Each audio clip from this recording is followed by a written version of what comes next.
Chapter 115. Ever since she changed into the Kevlar combat suit provided by Batman, the original antiviral suit had been eliminated. The new suit was able to withstand pressure, bulletproof, and sharp objects. It also had good breathability and moisturizing properties. Although it was not as fast as Superman or Supergirl, who could tear off her shirt and fly out, it was much more efficient than before. After changing, Thea did not inform anyone.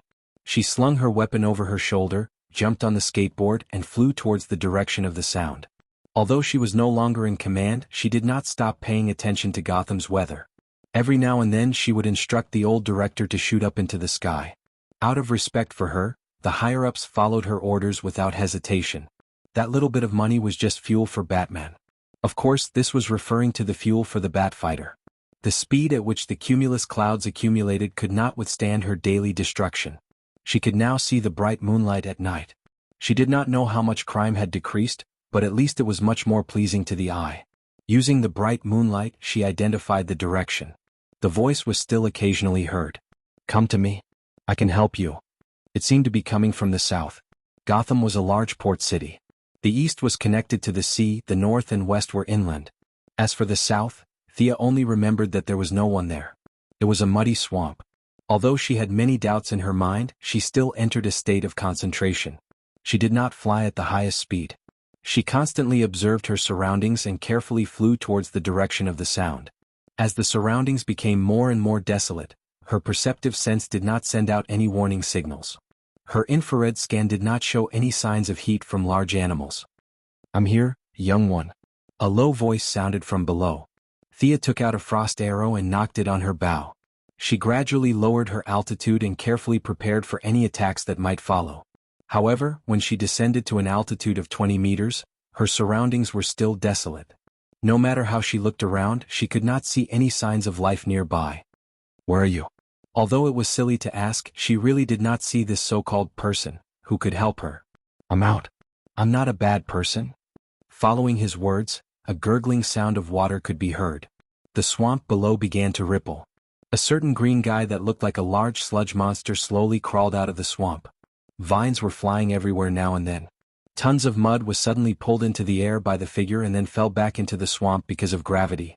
Thea stared blankly at the 5-meter-tall green humanoid creature in front of her. Who was this? Or rather, what was this thing? She looked at the bow in her hand.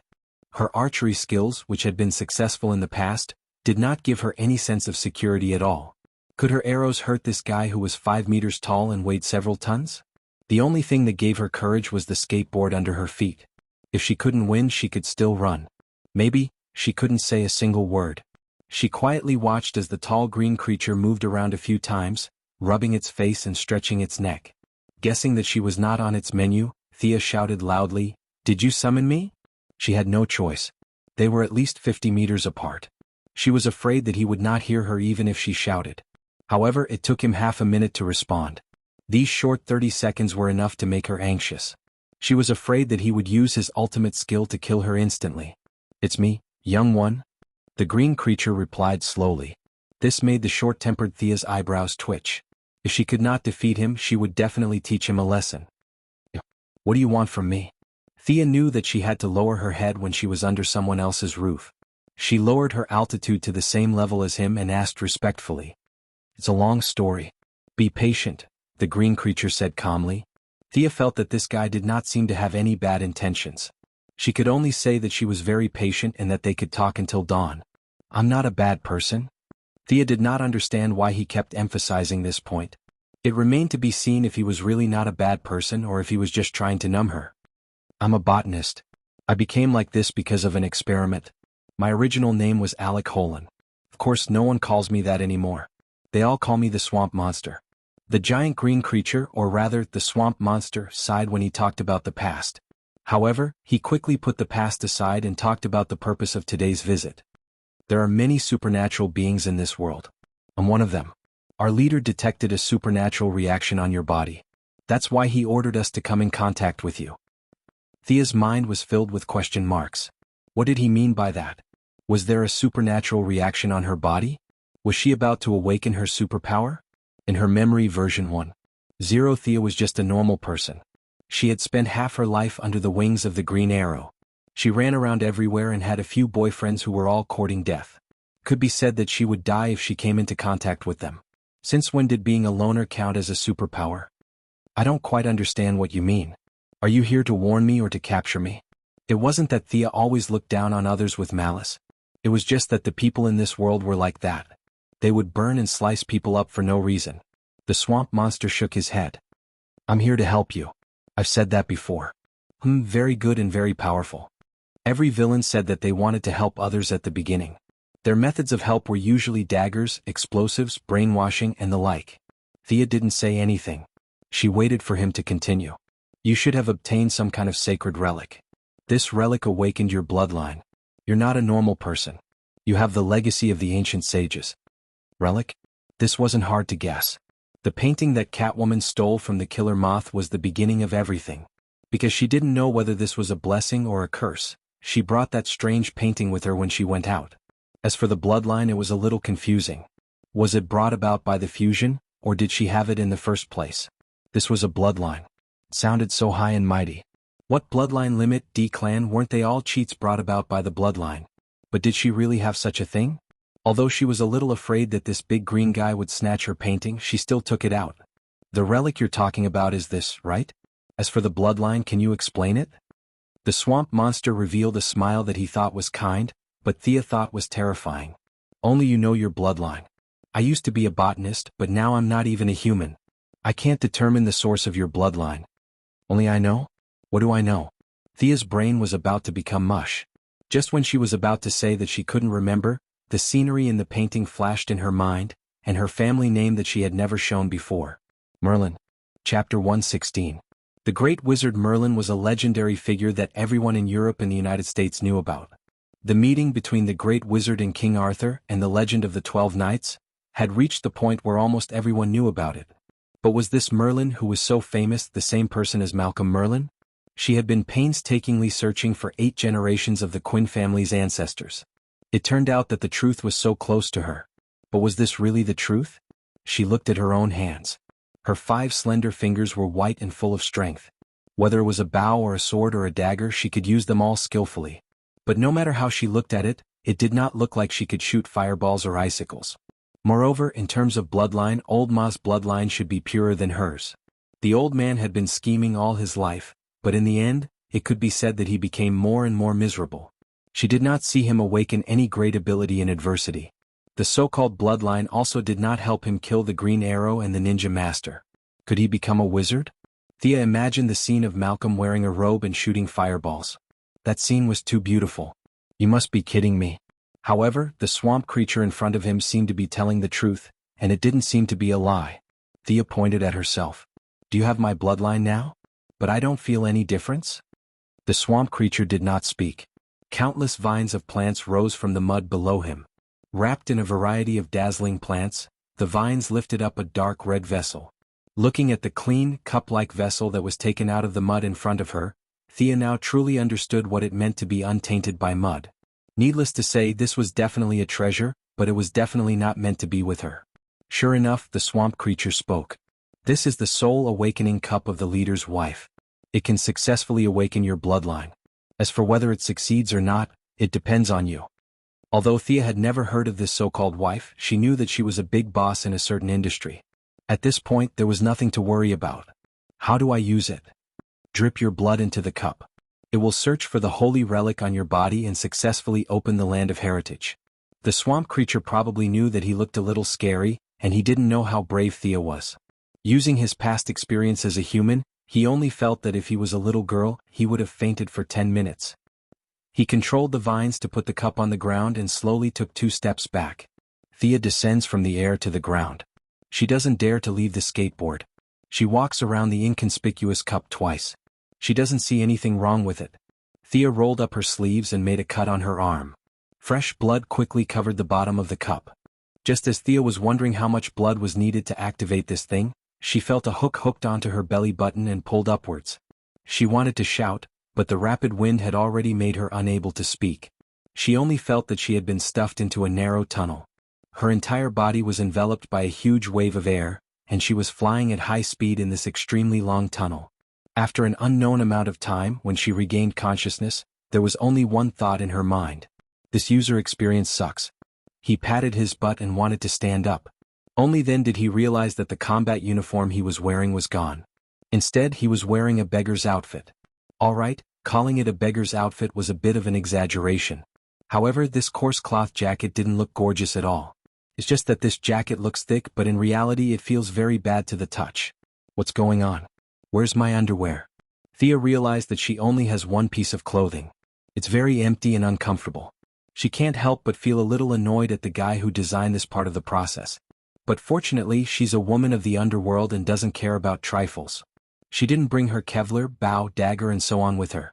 Only the sword of Azrael that she previously seized is lying quietly on the ground. Thea jumped twice on the spot. Fortunately, her thing isn't too big.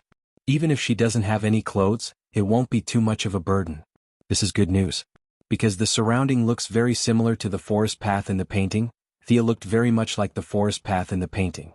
The trees were tall and dense, and there were signs of a battle. As the saying goes, don't enter the forest. However, do I have a choice now? She pulled out her sword and slashed at the nearby trees. Not bad, this is my sword. I didn't get myself a fake one. Looking around, it seems that this is the only stone path in front of her. This path is very long and winding, and it seems to go straight to the top of the mountain. Thea took a deep breath. The feeling of not having any underwear lingered on her body. She tried her best to use the secret technique that Madame Shiva taught her. She abandoned all distracting thoughts and focused on walking up the mountain. The path was neatly built. Thea didn't know if this is a real scene or a world in the painting. She didn't see any animals or birds along the way. Her surroundings were quiet. Occasionally there would be wind blowing, but it didn't cause any disturbances to her sharp senses. Just when she was about 1/5 of the way up the mountain, she received a warning from her perceptive sense. There was a tingling sensation that seemed to be stabbing her brain. Someone is ambushing me. Thea quickly saw the target. A guy with a face full of black fog and a body full of armor jumped down from a tree and slashed at Thea. At this time, the enemy was in midair and his body was full of openings. In theory, it was the best time to attack. However, because she didn't know how strong his armor was, Thea chose to dodge. Thea did a side roll in advance to avoid the heavy slash. She didn't get up, but used the sharp sword in her hand to slash at the unprotected foot of the enemy. The armored man reacted quickly. He lifted his foot to step on the edge of her sword. At the same time, he used the huge two-handed sword to slash at Thea's head. This guy is very powerful. Thea used her agility to pull away and focused on defense. She peeked at the opponent's attack pattern and waited for the opportunity to find a flaw to determine the winner. Through the continuous exchanges, Thea gradually figured out the ins and outs of this guy. Looking at his skills, he definitely wasn't a nobody when he was alive. His two-handed sword danced vigorously, and ordinary people would have been hacked to death if they encountered him. Thinking of this, Thea was a little puzzled. Is my bloodline really Merlin's? Why did the mage selection have a martial arts competition? Or was it that the mages of Ancestor Merlin's time were all warriors? Although she was a little puzzled, she still easily dealt with this guy. Thanks to the ninja master's knowledge, Thea had long seen through this guy's swordsmanship. It was an ancient English battle formation swordsmanship. Whether or not he was a knight of the Round Table was unknown, but this set of swordsmanship was something that Thea had learned before. Moreover, as a master who had been in seclusion for 800 years, he had long studied the ways to break these swordsmanship. As long as she followed the recipe, she would be able to defeat this guy. Soon, Thea found the flaw that she was waiting for. The Black Fog Knight used a move where he held the sword with both hands and stabbed forward. Thea used the edge of her sword to block the knight's sword. Then, she charged forward fiercely and stabbed the sword in her hand into the knight's face. The Black Fog Knight immediately stopped. The shocking killing intent from before dissipated in an instant. He crossed his sword in his right hand and knelt on one knee on his left knee. He performed a salute that Thea couldn't understand, and then disappeared like a breeze. Chapter 117. After killing the Black Mist Knight, Thea did not let down her guard. She carefully made her way to the top of the mountain. The second half of the journey could be described as uneventful. In fact, by the time she was halfway up the mountain, she had a rough idea of what was going on. The original purpose of this checkpoint was probably not to let the apprentice sorcerers slay the knights blocking the way. If he guessed correctly, it should be to test the reaction speed and basic physical fitness of the people who came. To put it bluntly, it was to select the person who would run away in the face of danger, and the person who could run away quickly. However, Master Merlin probably did not expect his descendants to have such a weirdo like Thea. She killed the obstacle with just a few punches and kicks. The Black Mist Knight's martial arts were outstanding even today. The medieval ancestors of the Merlin family could only scurry away in front of him. It was impossible that ancient martial arts were better than modern martial arts. A skill must be more refined and refined. After countless generations of refinement, the final version must be stronger than the original version. Of course, if there was inner force or true inner force, it would be another matter. Anyway, Thea did not know that there was such a power system in this world. Otherwise, a ninja master who practiced for more than 800 years would have ascended. Phew. Thea climbed to the top of the mountain. The mountain was really high. She took a deep breath and stabbed her sword into the ground. Although she did not meet any enemies along the way, she did not feel relaxed. She wondered how her ancestors who were chased all the way to the top of the mountain were feeling. They must be so tired that their tongues were hanging out. She hoped that the second level would not be too difficult. The ground in front of her was not so much the top of the mountain. It was more like a square. The entire top of the mountain was flattened. In the depths of her sight was a large British-style palace. The palace door was at least 10 meters high. There were several tall but damaged knight statues around it. Thea did not recklessly push the door open. She wanted to observe for a while. Besides, judging by the height of the door, she might not have the strength to push it open. It seemed that the designer of the level did not want the challengers to push it so recklessly. The two thick and wide doors slowly opened. Thump, thump. Heavy footsteps kept beating on Thea's heart. Under her shocked gaze, a huge figure slowly walked out from behind the door. It had 2 horns on its head, crimson yellow eyes, 4 feet and 2 wings. Its body was covered in lava-like scales and it had a tail as long as its body. Red dragon? Fire dragon? Thea didn't know what the scientific name of this thing was, but she knew that she was no match for it. Not to mention her, even Bane couldn't defeat this thing even if he used up all the venom in the jar. Uncle Merlin really wants to select a mage? His previous thoughts must have been wrong. How could those medieval village women and local nobles who had never left their homes be able to defeat this thing? He must have been scared shitless. Or could it be that the way he completed the first stage was too unusual, and the result of taking an unusual path was to increase the difficulty for himself? Thea looked down at the sword in her hand. No matter how she looked at it, it didn't look like it could slay a dragon. Could it be that he still had to test his agility by running in while the red dragon was attacking? Thea shook her head. The dragon came out and squatted at the gate. It had no intention of getting up. In an instant she thought of 7 or 8 possibilities. There were game guides from her previous life and various fairy tales here, but she found that none of them corresponded to her current situation. Her current situation was described with a big headache. Just as she was thinking hard about the purpose of the stage design, the red dragon in the distance seemed to be very dissatisfied with her motionless.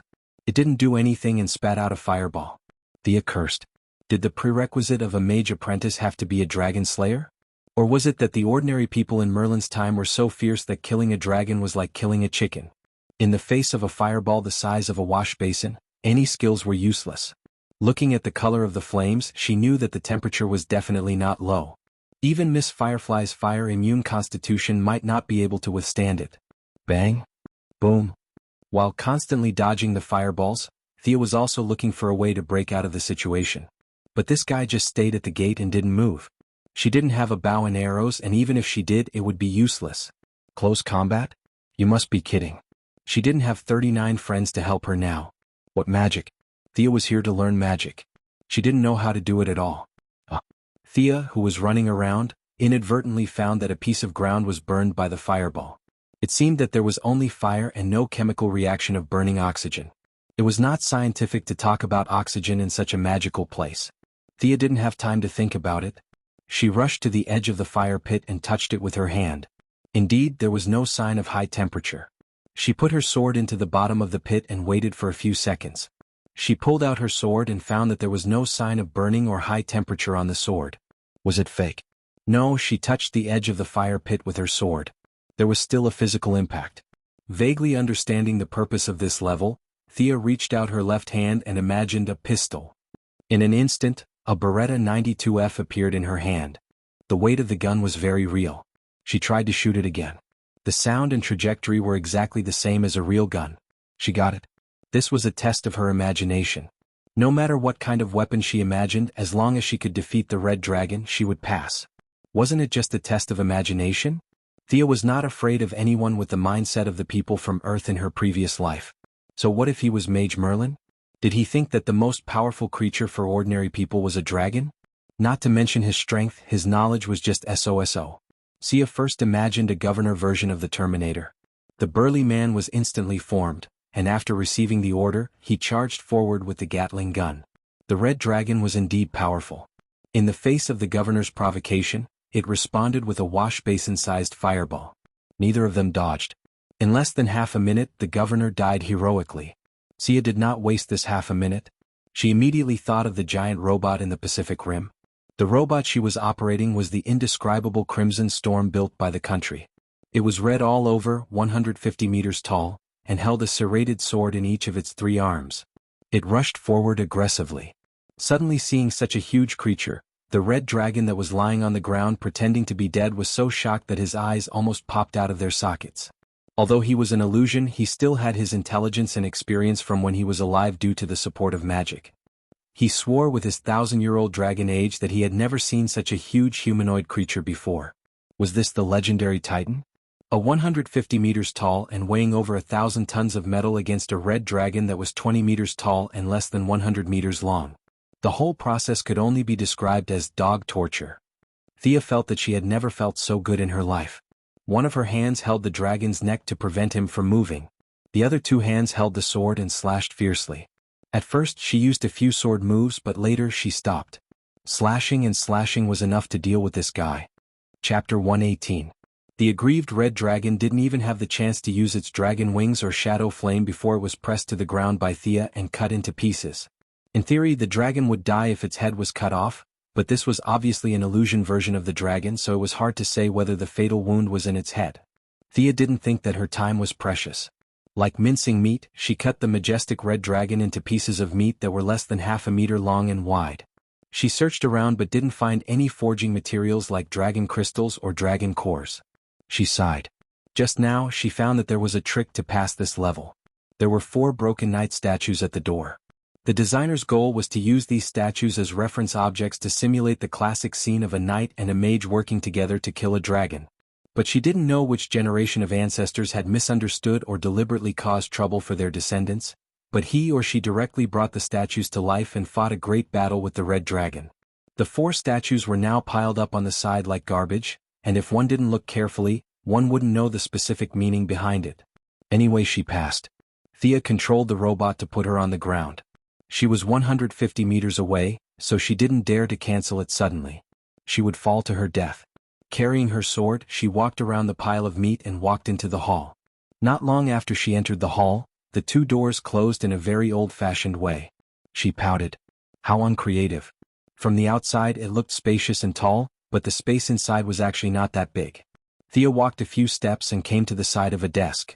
There were a lot of parchment papers on the table, 3 quill pens were placed diagonally on the table, and a small bottle with very little ink was thrown carelessly on the ground. Thea was more and more sure that there was something wrong with this scene. It was so messy and disorderly that it didn't seem like an examination at all. There wasn't even someone to clean up the table. Moreover, there wasn't even a prompt along the way. She didn't ask for the system to make it like a system fairy, but even if it put up a notice board, it should at least let the candidates know what to prepare. No matter what the examination was, she should clean up the table first.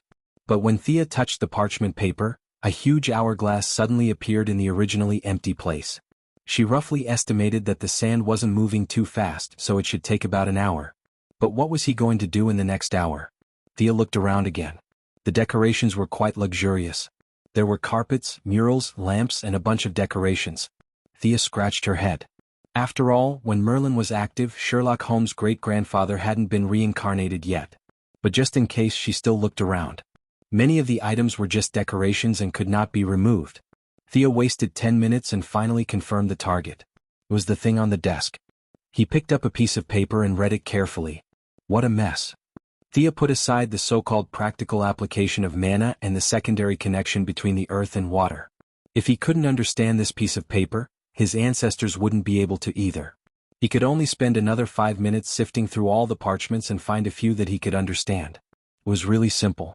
The paper was filled with basic knowledge such as the composition of the universe, the basic framework of the world, and so on. For Thea, whose learning ability had been enhanced to 2.0, it was a piece of cake. She used her extraordinary intelligence to forcibly record down the information that conflicted with her original worldview. Then she began to read the scrolls that she couldn't understand. She realized that the next examination was probably a written one. The quill and ink didn't look like a souvenir for her. Thea used the skills she learned from her previous life to deal with exam-oriented education. Some of them had some similarities with modern physics, while others were nonsense. She didn't care if she understood them or not and just memorized them all. The learning methods from her previous life were a great help. Combined with her powerful memory, she could say that no matter if it was the Ninja Master or Batman, she wouldn't lose to them in terms of learning speed. There were more than 10 parchments with tens of thousands of words that went against common sense. In less than half an hour, she had memorized all of them. She also used the last 10 minutes to comb through her entire memory. The knowledge was very heterogeneous. Although it was the result of a large system, Thea felt that it was too scattered. It felt like someone had put it all together as a prank. As for the truth, she did not care at this time. The whole assessment site seemed to have been used many times, and the painting she got had probably passed through many generations. With the erosion of time and man-made destruction, Thea felt that it should not have been so difficult in the beginning. Perhaps there were some instructions left with the painting for future generations? But at this point, no matter what happened here, as long as she passed this level, she should be able to pass. She could still vaguely feel this. She calmed her breathing and kept herself in the best condition. She slowly adjusted her state of mind. When the sand in the hourglass completely fell, a new piece of parchment appeared on the table. The original ones had all disappeared, leaving only the quill and ink bottle. Thea immediately took the parchment and looked at it carefully. There were less than 20 questions on the whole paper. They were all questions about how the world was composed of several major elements, the colors of flames when burning, the refraction of light, and so on. She knew that she had been tricked by this messy environment. What she saw later wasn't the content of the examination at all. Just looking at the first few papers was enough to deal with it. Thea gave the unknown guy a middle finger. "Don't let me see you in person or I'll beat the shit out of you." Although the questions were very simple, she still answered them seriously. In less than 5 minutes, she finished all the questions. After checking several times and confirming that they were all correct, Thea was a little dumbfounded. Who should I give this paper to? Hey, I'm done. Is anyone here? She stupidly shouted at the empty room for a long time, but no one came out. She fainted. Ancestor Merlin, don't tell me that in order to take care of the descendants who just learned how to read, the examination time was set especially long? Thinking about it, it was possible. In the Middle Ages, not to mention the common people, even the king who could write his own name was considered a high-quality person. At that time, the king was more like the leader of a society than the leader of a country. Many nobles didn't know how to write their own names, so they could only wear a seal on their hands and press it when it was their turn to sign. She waited patiently for a while and found that still no one paid attention to her. Since you are so assured, I won't be polite. Thea left her seat and looked around again. Although the hope was not big, what if she could find something good? Using the treasure hunting skills taught by Big Sister Catwoman, Thea began to explore the surrounding walls and decorations. Her efforts paid off. She found nothing on the walls, but she found a pitch-black dagger and an ornament decorated with antlers. Chapter 119. The dagger was only the size of a palm with a double-edged blade. The workmanship was not exquisite, and there were no decorations on the handle. No matter how one looked at it, it was just an ordinary weapon. Thea played with the dagger in her hand for a while, but she did not see anything special about it. She did not know if she could bring it out, so she put it on her belt and continued to search around. Time flew by, and when she repeatedly confirmed that there was nothing in the room, more than an hour had passed. There was no clock in the room, so she could not estimate the exact number. She could only make a rough estimate. Bored, she put her legs on the table and closed her eyes to rest. Just as she was getting impatient and was about to get up and push the door open, the answer scroll on the table disappeared silently like it did in the beginning. Then, when she was unprepared, an invisible flame seemed to burn from within her body. Wow, what is this ghost? She really didn't know what to do with this thing that she couldn't see or touch. She only felt that all the blood in her body was desperately rushing towards that ball of flame, and a large amount of blood was being converted into an unknown substance. Every second felt extremely long. With the inexplicable loss of blood, she felt that her ability to think was getting weaker and weaker. Her mind was blank. Where am I? Where am I now? Her body was gradually taken over by instinct, and her consciousness was slowly swallowed by the endless nothingness. When she regained her sense of existence, Thea found that she had already left the scroll and returned to the starting point. The swamp monster was still staring at her with its blood-red eyes from afar. She touched her body and the Kevlar was still intact on her body. The dagger that she found earlier was hanging conspicuously on her waist. But she was not in the mood to care about the dagger now. She only felt that her body was sore and weak and she had no strength at all. What happened to me? And how long has it been? The target of the question was naturally the swamp monster not far away, but her voice was a little soft, and she did not know if the swamp monster could hear her. The swamp monster scrutinized Thea from head to toe. His terrifying gaze gave her goosebumps. He slowly said, "You do have extraordinary potential. Your bloodline has been successfully activated." Thea didn't know if she had any potential. She only felt that she was about to die. Her body's strength was less than 30% of its usual strength. Her breath was unstable and her steps were weak. She sweated after taking 2 steps. She checked her pulse and found that her heart rate was much slower than usual. She touched the skin on her face and found that it was no longer as elastic as before. What kind of injuries did I sustain? He wanted to use his heart to feel the so-called bloodline of the swamp monster, but he felt dizzy and his vision blurred. He could only see double. This was probably a symptom of lack of blood. The swamp monster seemed to have noticed that she was so weak that a gust of wind could blow her away, so it slowly explained. "Don't worry, this is a good thing. When you first awaken, there will be a process of purifying your blood. As for why you're so weak, I don't know either. After all, I'm not a magician." The swamp monster even made a gesture of spreading its hands after it finished speaking. However, its 5-meter-tall body did not look cute at all. Thea didn't have the energy to complain. What it said was as good as not saying anything. What a jerk. Even though she was so weak that she couldn't even defeat Director Gordon. Achoo. Who's scolding me? Fortunately, she rode out on a skateboard so she could still fly back to the camp slowly. She waved at the swamp monster and was about to say goodbye. He was quite friendly to her. Judging from the size of this guy, it was obvious that he wasn't a magician. It was useless to ask. She should go back and rest early. "This is for you." The swamp monster put away the cup and took out a green fruit from the ground and handed it to Thea. "What's this?" Thea looked at the fruit. It was the size of a coconut and had an oily body. Its emerald green color reminded her of cyanide. Its surface was also covered with strange patterns. Was this edible? It wasn't a devil's fruit, was it? Was it a logia fruit? But Thea knew that it was impossible even if she used her toes to think. "I don't know which ancestor's bloodline you awakened, but the earth can bear everything.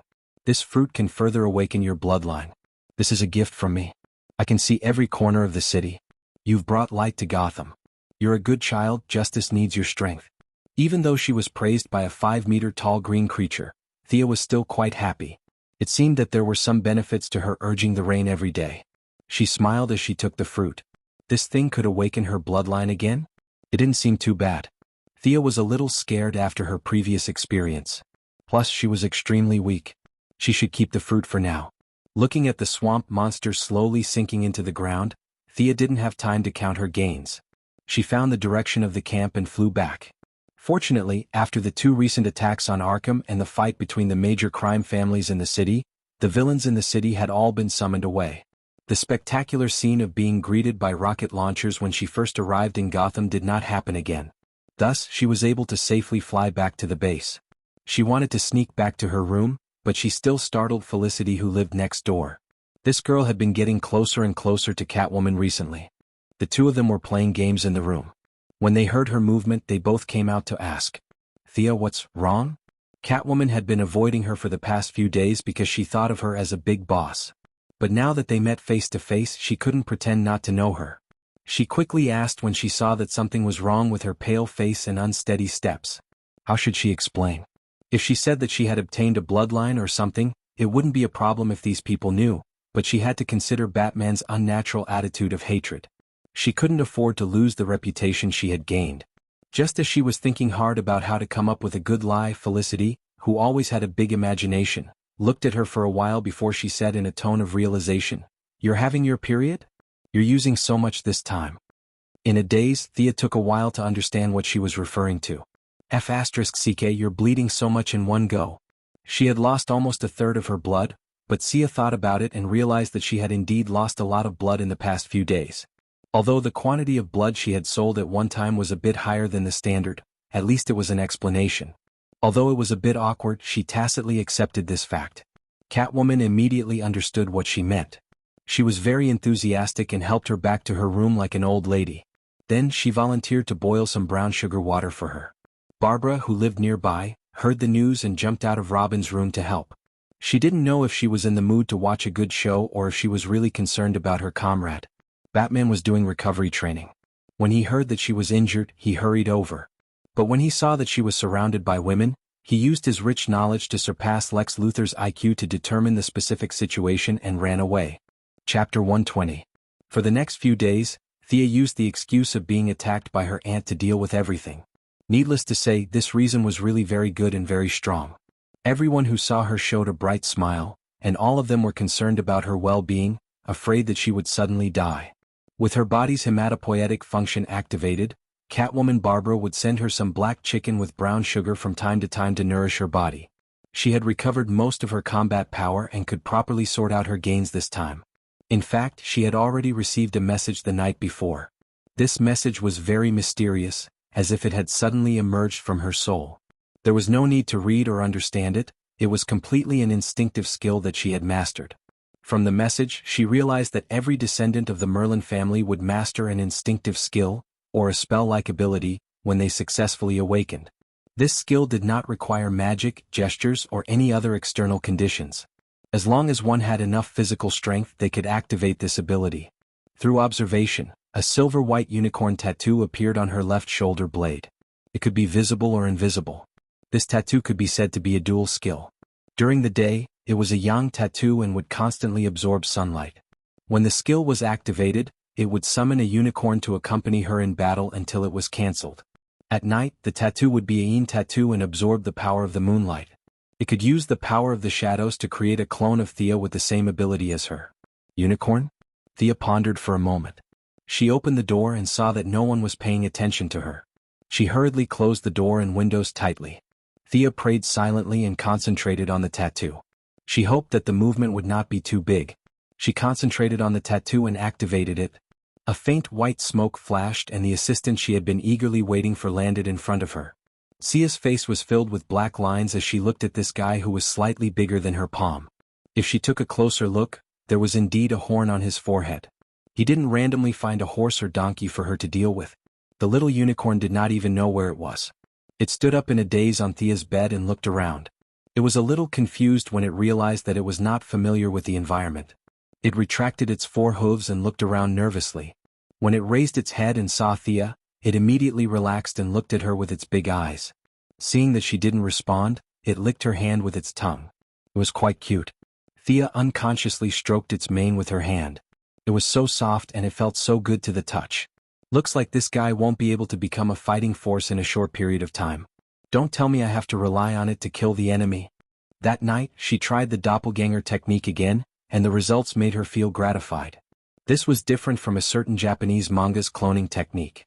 This clone was also a physical entity that could attack and speak. Even if it was hit, it wouldn't turn into smoke and disappear.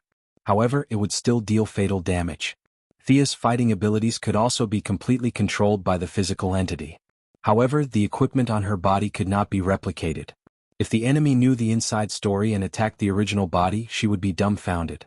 However, the flaws did not obscure the beauty of the jade. They could be flexible. For example, one of them held a saber while the other held a dagger. They could circle left and right a few times and the enemy would be stunned. Thea once hid in the house and tested it.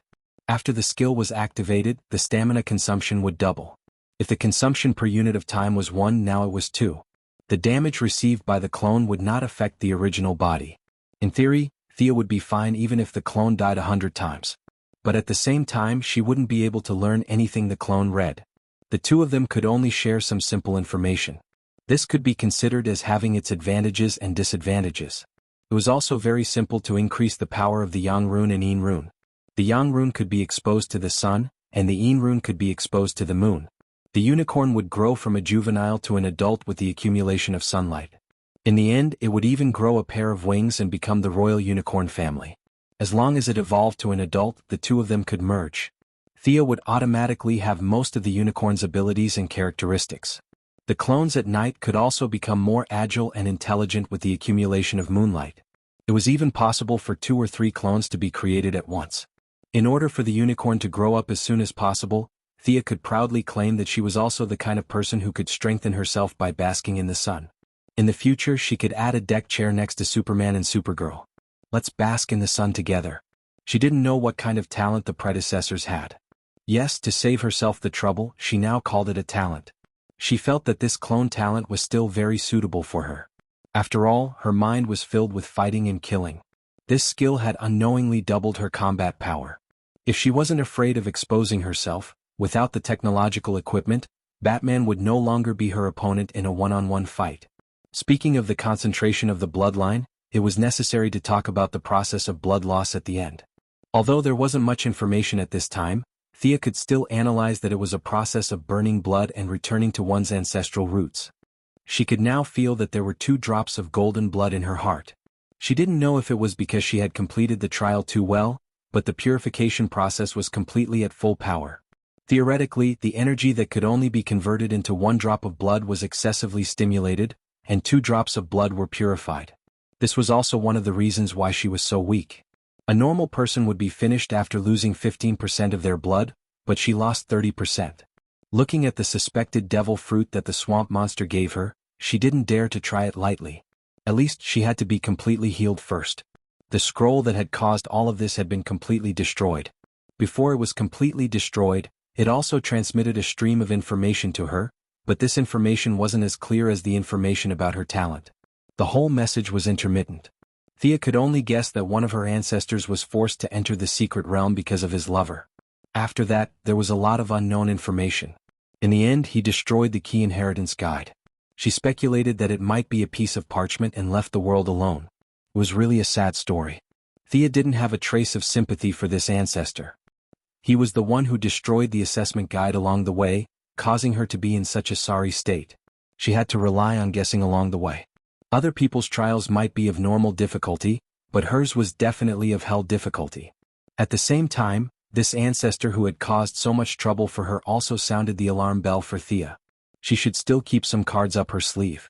This guy was probably too arrogant, so he was targeted by someone with no bloodline, no luck, and no inheritance. If others don't have it, then why don't you keep a low profile? In the end, he was killed before he could cultivate the divine ability. If she put herself in his shoes and thought about it, if someone else had an ability and she didn't, how would she feel?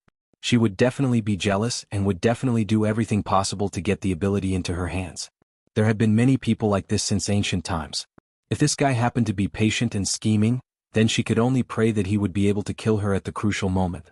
Thea instantly thought of someone who had these conditions, and she had a relationship with him after so many twists and turns. Batman Green Arrow's good father-in-law, Ninja Master. This old guy didn't have any abilities, and had lived for 800 years by relying on the immortal pool. He must have seen aliens with abilities. If someone said that he wasn't jealous of all kinds of supernatural powers, Thea would be the first to believe it. Moreover, the more Thea thought about it, the more she felt that Thea was ambushed by Ninja Master in version 1.0 of the show, causing her to suffer irrecoverable injuries.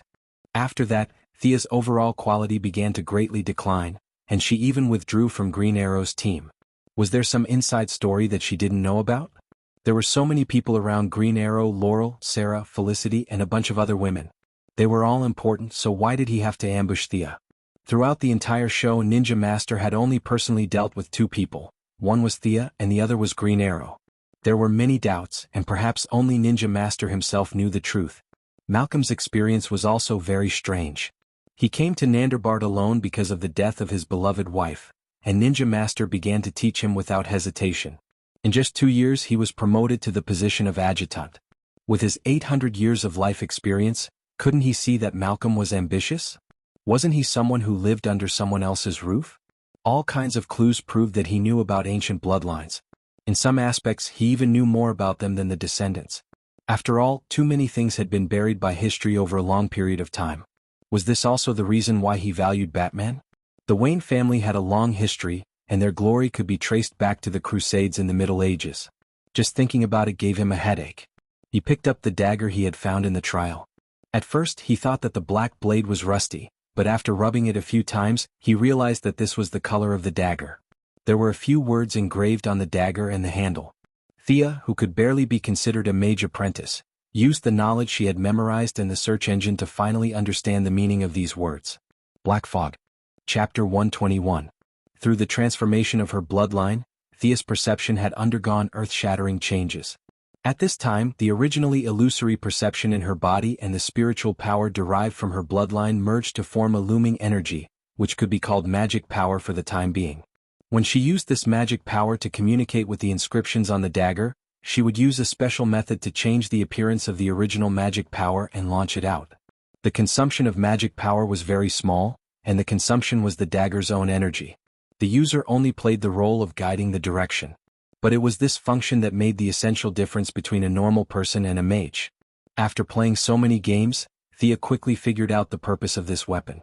It could create a pure black fog in the line of sight. She didn't know what the original designer thought, but in any case outsiders couldn't see through the fog, and the people in the fog couldn't see anything, including Thea, who was the one who released the fog. This thing was originally used for running away, right? But now technology had developed to the point where there were smoke bombs. The magic power of this dagger was somewhat useless, and the black fog was only aimed at human vision. Using thermal imaging technology, one could still see that there was a living person inside. Thea played with the dagger a few times. The main character could pick up a storage ring or a dragon egg after falling down, but she only got a broken dagger. What bad luck. She rewrote the contents of the parchment that she had hurriedly memorized and tried to find common points through the engraving method on the dagger. But to be honest, the effect was really bad and there were too few references. There were some results on the internet, such as the story of Merlin and the female ghost, the battle between the snowman and the mage Merlin, and all kinds of information mixed together, and it was impossible to distinguish between the truth and the lies. Thea didn't dare to practice recklessly. Most people would go crazy at a high level, and it would be too ridiculous if she practiced the wrong path as soon as she started. There was also no one to guide her. The swamp monster did mention the Xanadu madam, but he also said that she was a mysterious person, and that she was the descendant of some ancient race and could live forever. Compared to her, the ninja master was like a child. For this kind of person, her concept of time must be incomparably indifferent.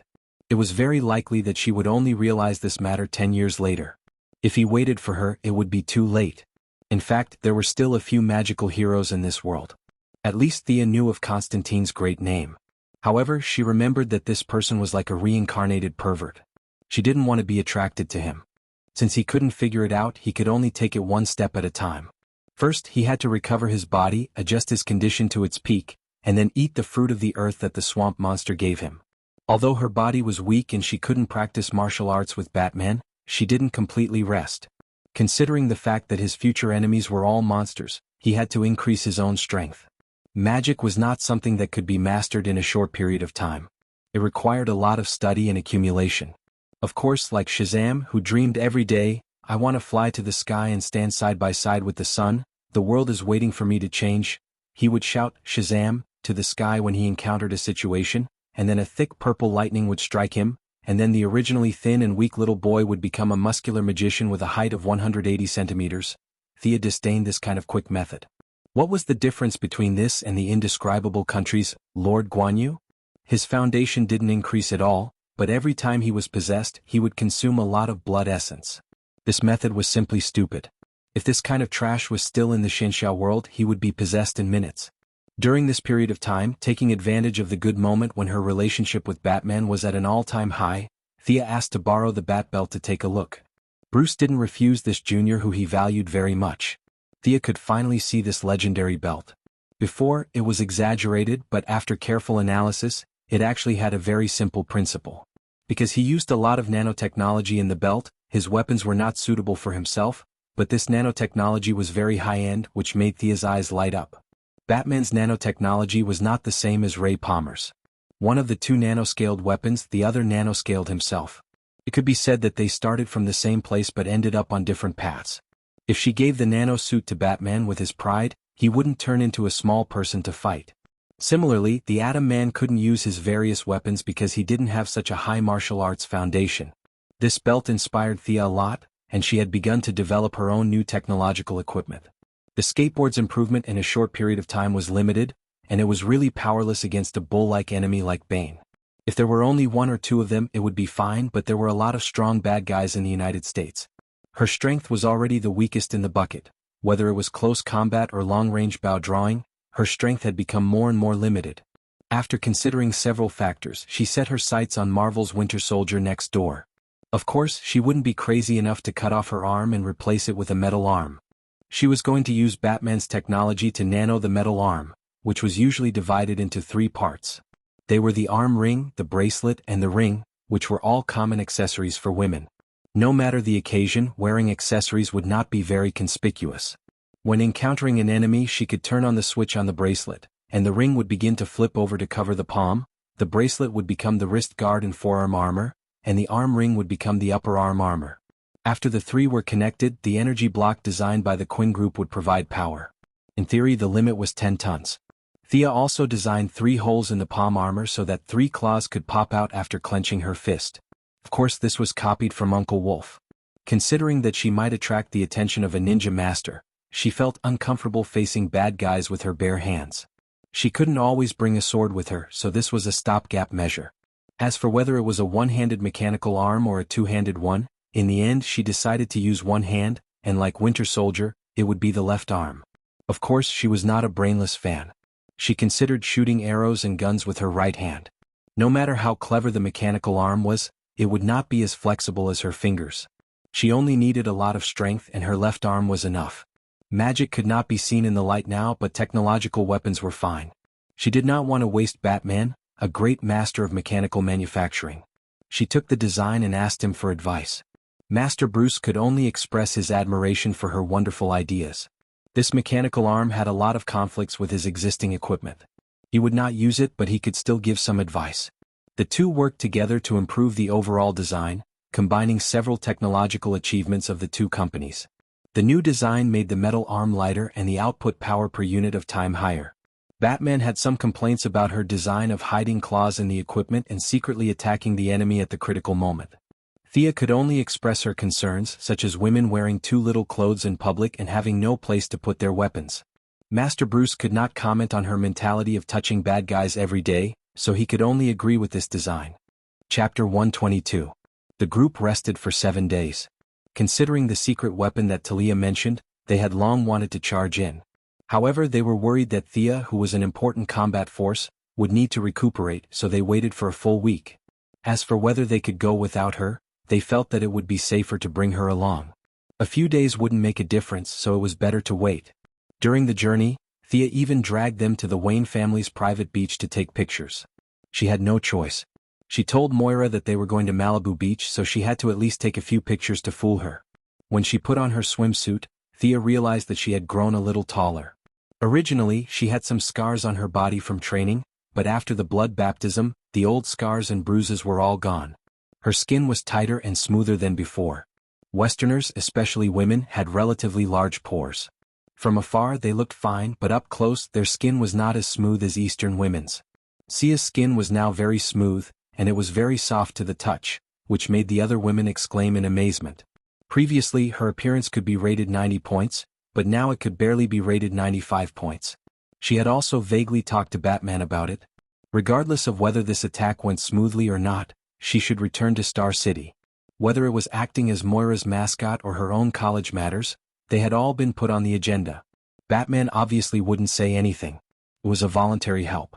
He was already grateful to be able to fight in Gotham for 2 months. Moreover, Thea had helped him a lot by getting rid of Talia, who he couldn't do anything about. 7 days later, the group charged into Arkham in the evening. Thea was initially surprised when she heard that they were going to attack at night. Batman still didn't dare to appear under the sun, but she had no reason to refuse. If he liked to go at night, then so be it. Batman and Thea had similar commanding methods. It wasn't convenient for him to show his face, so both of them controlled Director Gordon, who wasn't afraid of death. Since he didn't know what the enemy's secret weapon was, Batman brought all the equipment he could find. The police officers were also elites. Felicity had previously investigated and found that the original Arkham bandits had all died in the previous massacre. Despite the court's efforts to deal with them, the major underworld families did not give them any face. Ambushes and fights occurred from time to time. Considering that there were too many combat personnel in the room, The few of them discussed and only brought 50 veterans and 200 police officers to participate in the battle. Thea resisted the urge to complain about the number of participants. After all, she wasn't the one leading them. Although Master Bruce was proficient in Chinese and Cantonese, it was obvious that his folklore knowledge had not reached such a profound level. This time, Thea didn't dare to be careless. She didn't care whether it was an indoor battle or not. She went out fully armed. The entry into Arkham was unusually smooth. The fire that Miss Firefly had set before they retreated was still there. A third of the asylum was burnt down, and with the recent gang fights, the exterior was not taken care of properly. However, no one was careless. Batman did not enter with the main group. No one knew where he was hiding, pretending to be mysterious. Thea and her old partner, Miss Firefly, acted as long-range attackers. Although the two had a cold reputation, they had worked together many times and had some chemistry. But the tacit understanding soon disappeared.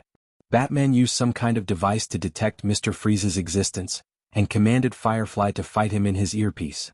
Not long after, the two Talon members also jumped out to cause trouble. Batman then sent Barbara and Robin to deal with their old rivals. From time to time, groups of 2 or 3 gangsters would shoot at them. The whole team could only leave a few people to deal with them. As they went deeper into Arkham, the number of people by Gordon's side decreased. There were gunshots and explosions all around them. Was this a war of attrition? Thea also felt that this tactic was shameless. Even if they won, they would suffer heavy casualties. However, under such circumstances, they could only grit their teeth and fight their way in. Ah! With an angry roar, a guy with a large can on his back charged out. He aimed a punch at Gordon's head. However, he did not manage to land the punch. A bat dart pierced his arm from the side.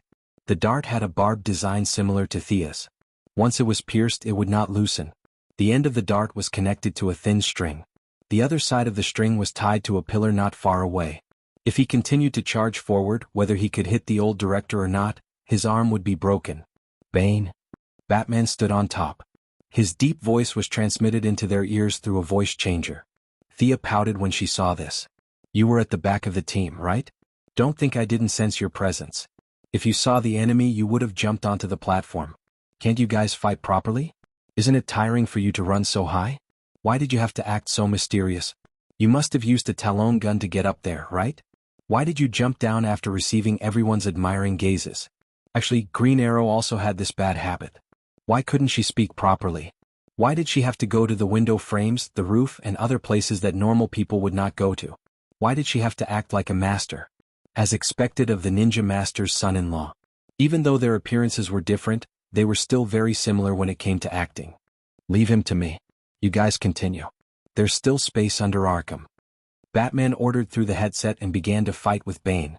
Bane could tell that Batman did not use venom to stimulate his potential. Most likely he was still traumatized by Thea. This time he was purely using his martial arts skills to fight with Batman.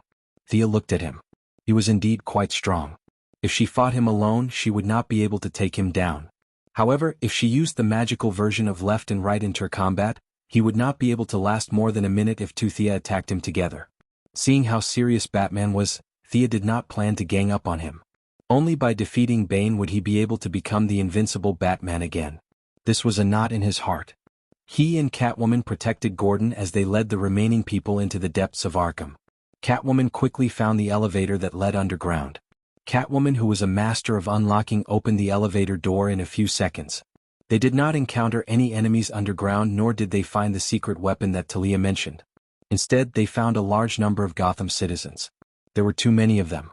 There were at least 1,000 of them. All of them looked dispirited and many of them had fainted. Gordon and Thea's team of less than 50 people could not transport them. The elevator could only transport a dozen people at a time. The fight above was like a battlefield. These people would be courting death if they went out. However, many of them were already in serious condition. There were people fainting on the ground every minute. Gordon, who lacked the quick thinking, automatically looked at Thea. His meaning was, Batman is busy outside. Please come up with an idea. Thea pondered for a while. Felicity, how many meters are we underground? Use the 3D model to see if there are other tunnels nearby. It was impossible to transport 1,000 people in one elevator. If they really transported them, half a year would pass. Chapter 123. There should be an underground passage, you guys, look for it. Old Master Batman spoke in the earpiece. His voice was intermittent, making people suspect that he was doing some kind of pleasurable exercise. Of course, Old Master still had his integrity. He was panting because Bane was not easy to deal with. Half of the police officers were sent to look for the exit, and the rest made some simple stretchers to take care of those who had difficulty moving. Thea and Catwoman sat on the side and rested, watching the old director run around. They found the exit quickly, but it was not a broad road, but an abandoned sewer. The sewer was very wide. It seemed that Gotham used to be a city with a lot of rain. The sewer was tall and sturdy, but the dirty ground did not look like there were any signs of human activity recently. Looking at the dark and abandoned sewer, they were a little troubled. It was too dark. What if there was an ambush? It's high enough here, I'll ride the skateboard and scout. Thea, as the one with the highest combat power, could only take on this difficult task that no one knew about. Catwoman was a little embarrassed, but she was not as agile as Thea. She reminded her to be careful, and the two girls hugged gently. I'll go in first, wait for my signal. Thea took some kindling and a torch, called out to them, and entered the sewer alone. After a while, when they could no longer see her, she activated her blood mark. Clone technique. A lifelike shadow floated out of her body, and in less than a second, the shadow was completely materialized. It was dressed exactly like her and looked at Thea vividly. It was a strange feeling. The same body, the same thoughts, but different perspectives. It was like looking into a mirror. The clone's equipment could also be changed, but the effect was really speechless. It was just an empty shell. Thea tried the sword that the clone carried, but it was not as sharp as a nail clipper.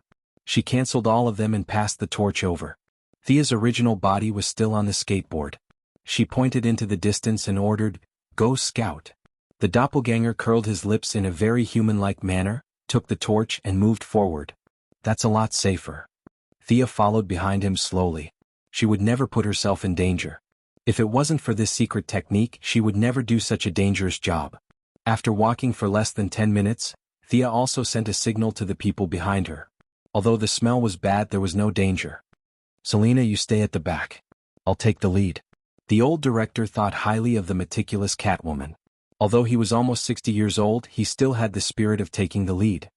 He ordered a few police officers to take the lead, and he himself followed closely into the abandoned waterway. Although Thea lit some fire sources to provide illumination along the way, there were too many people in the team. They were busy for 20 minutes before the whole team entered the waterway. Catwoman saw that there was no one around and quickly followed them. Most of the Gotham citizens who were captured were young and fit. Even though they had been imprisoned for a long time, they were still physically strong. Now, to escape for their lives, those who could still move were running at top speed. It was very quiet in the earpiece. The heroes were all silently dealing with the enemy. Catwoman was still a little dissatisfied with their speed. Just as she was about to ask how long it was before they reached the surface, Aya. Thea's voice came from the earpiece. The few of them were a little surprised and quickly asked what happened. "Oh my God. I'll lure it away. Hurry up." Boom. Boom. Thea was halfway through her sentence when she was drowned out by all kinds of violent sounds. "What happened?" Catwoman, who was the most idle at the moment, quickly asked. However, no one answered her. "What are you guys planning?" Batman shouted angrily at Bane. Bane only laughed coldly and did not move at all. He took advantage of Batman's weakness and punched him a few more times. Batman had no choice but to focus on the enemy in front of him. The few of them were still trying to figure out what was going on when they heard a muffled sound not far away. Both the surface and underground were greatly shaken. This time, it was Felicity's voice that came from the remote monitoring. "Thea blew up the surface. It seems like she blew up the city's gas pipeline. Something is chasing after her." What could be chasing after her? This thought appeared in the minds of the few of them. It was no wonder that they were surprised. There were not many enemies in Gotham that could beat up the fully armed Thea. "Oh my God!" Felicity exclaimed. "A 3-meter-tall humanoid monster is chasing after her." Even though she explained, it was no different from not explaining at all. The few of them still could not figure out what was going on. Phew. This guy is too strong. I'll lure it out of the city. You guys hurry up and come out. Thea finally caught her breath and briefly introduced the situation to the few of them. She was really caught off guard just now. She was in a daze 10 meters behind her doppelganger. Suddenly, she felt her doppelganger disappear. Then, she saw a 3-meter-tall humanoid monster with a green body appear in her line of sight. European and American sewers were generally built very high. Therefore, whether it was the 3-meter-tall enemy or the floating Thea, it was not too difficult. However, Thea wished that the sewers were built shorter and narrower. The enemy's muscles were as hard as iron. Its skin was gray, and its white hair was draped over its shoulders. Its scarlet eyes were staring at Thea. Solomon Grundy? Are you kidding me? Facing this giant zombie that had been dead for more than 100 years, Thea was completely dumbfounded. This guy shouldn't have come out now, right? It was said that it was as strong as Superman. Would he be able to defeat him? Of course not. Thea understood. This should be the secret weapon that Talia mentioned. The Court of Owls must have used some method to activate the giant zombie in advance and ambush them in the sewers. Are they trying to catch all of us in one fell swoop? Fortunately, she sent her doppelganger to scout ahead.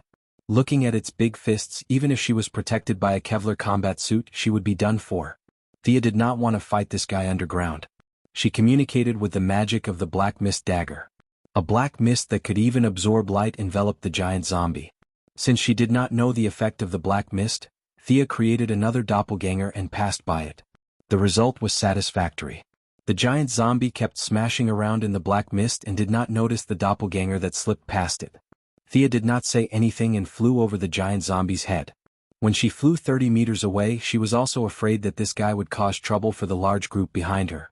Although she knew that it was invulnerable, she still wanted to use her speed advantage to pull it away so that the citizens would not be scared and pee their pants. Thea drew her bow and knocked an arrow. The target was too big. There was no need to aim. Thea shot at the center of the black mist. Chapter 124. The zombie seemed to have sensed the attack and rushed out of the black fog according to the direction of the arrow. Thea glanced at the zombie and saw that her arrow had fallen to the ground. Very good, very strong. It did not break through the zombie's defense at all. Without another word, she ran. However, she had underestimated the zombie's super strength. With its powerful strength, its speed was also unbelievably fast. It did not even slow down when it turned corners. With its huge body, it would probably catch up with Thea in a few seconds. Knowing that the environment here was limiting her ability, Thea controlled her doppelganger to run in the opposite direction to buy herself some time. As expected, the zombie was confused by this action. Its slow brain did not know which direction to go. Thea could not race with it in the tunnel. She had to return to the ground and fly up quickly. She looked around and took out a flame arrow, aiming it at the gas pipeline. After thinking about it, she felt that it was not safe. She threw a cloud of black fog in the zombie's path and created a new doppelganger. She handed her a gun and pointed it at the gas pipeline. Thea's original body quickly ran away. What happened next was what Felicity saw. The entire Arkham area was shaken by a huge earthquake. The original location of the pipeline was blown into a huge hole that was 20 meters deep and 30 meters wide. Thea successfully escaped into the sky, and the zombie Grundy was exposed to everyone's sight. Thea shot 2 more arrows with a frost arrow and a flame arrow, but the results were close to nothing. The zombie was not only invulnerable to weapons, it was also impervious to fire and water. Furthermore, it was extremely strong. Other than not being able to fly, it had almost no weaknesses. Thea did not dare to fly too high or too fast. She only wanted to pull the zombie out of the city.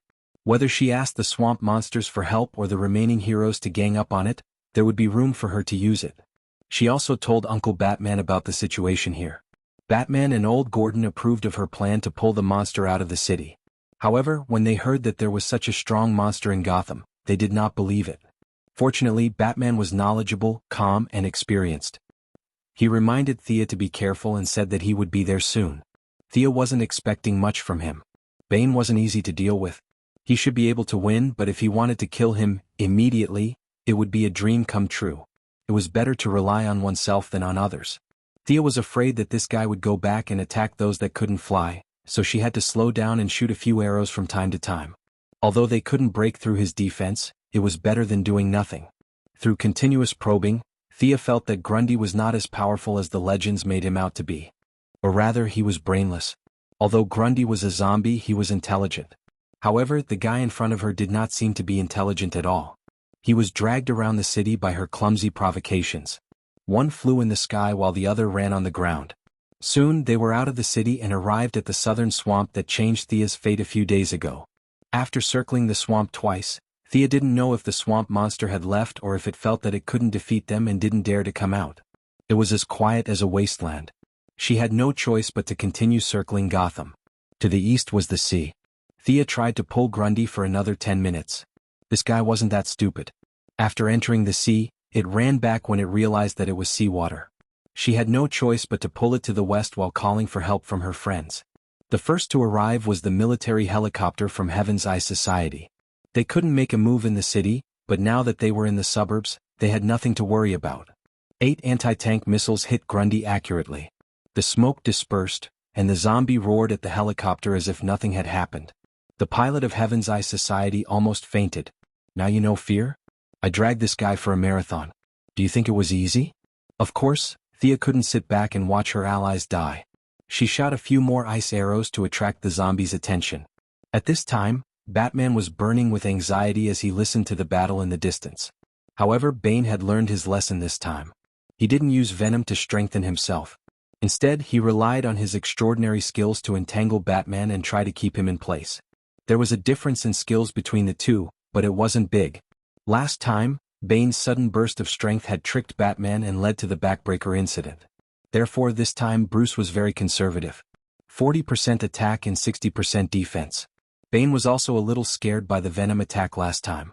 He didn't dare to use his full strength. Anyway, the mission of the Owl Court was to hold Batman back. He didn't have to risk his life.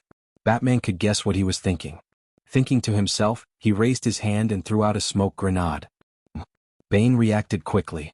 His first reaction was that his opponent was going to run away. How could he let that happen? He used the throwing technique that he used to fight in underground boxing and pounced on his opponent's waist. You were fooled. Batman's smoke bombs were all feints. He had already expected Bane's pounce. His left hand slammed forward, grabbed the breathing mask on Bane's face, and tore off the mask with force from his wrist. The severe pain made Bane run out of the smoke range in a few steps. His mask wasn't put on. It was surgically connected to the facial nerves. Now that it was violently removed, the nerves were seriously damaged and affected the operation of the brain. For a moment he was muddle-headed.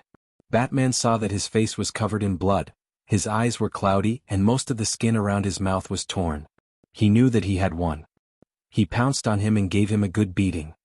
He tied up his old enemy with his own special rope and hurriedly called Thea to ask her about the situation. Thea's situation was definitely not good at this time, but it wasn't that bad either. After all, the big zombie couldn't fly, and the power of the skateboard was almost endless. In response to Uncle Bat's question, she also said that they should think carefully before they come. This guy was invulnerable. If they wanted to take pictures as a souvenir, they should wait. At this time, her cooperation with the Heaven's Eye Society's military helicopter was not bad. Like a relay, they pulled the big zombie from the south to the west. Now they were moving towards the north. In the communication channel, she could only say that they could still hold on. They should think of something quickly. After asking for her location, Batman didn't look at his comrades. He quickly got on his Batfighter. His equipment had a GPS. He had already found it a few days ago when Bane was in seclusion. The supersonic Batfighter quickly rushed to the battlefield. He was shocked when he saw Solomon Grundy for the first time.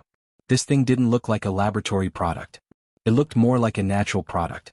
How could there be such a thing near his own Gotham? He believed what Thea and the others said about it being invulnerable. However, in order to test it himself and obtain more data, he still fired a dense rain of bullets with the autocannon.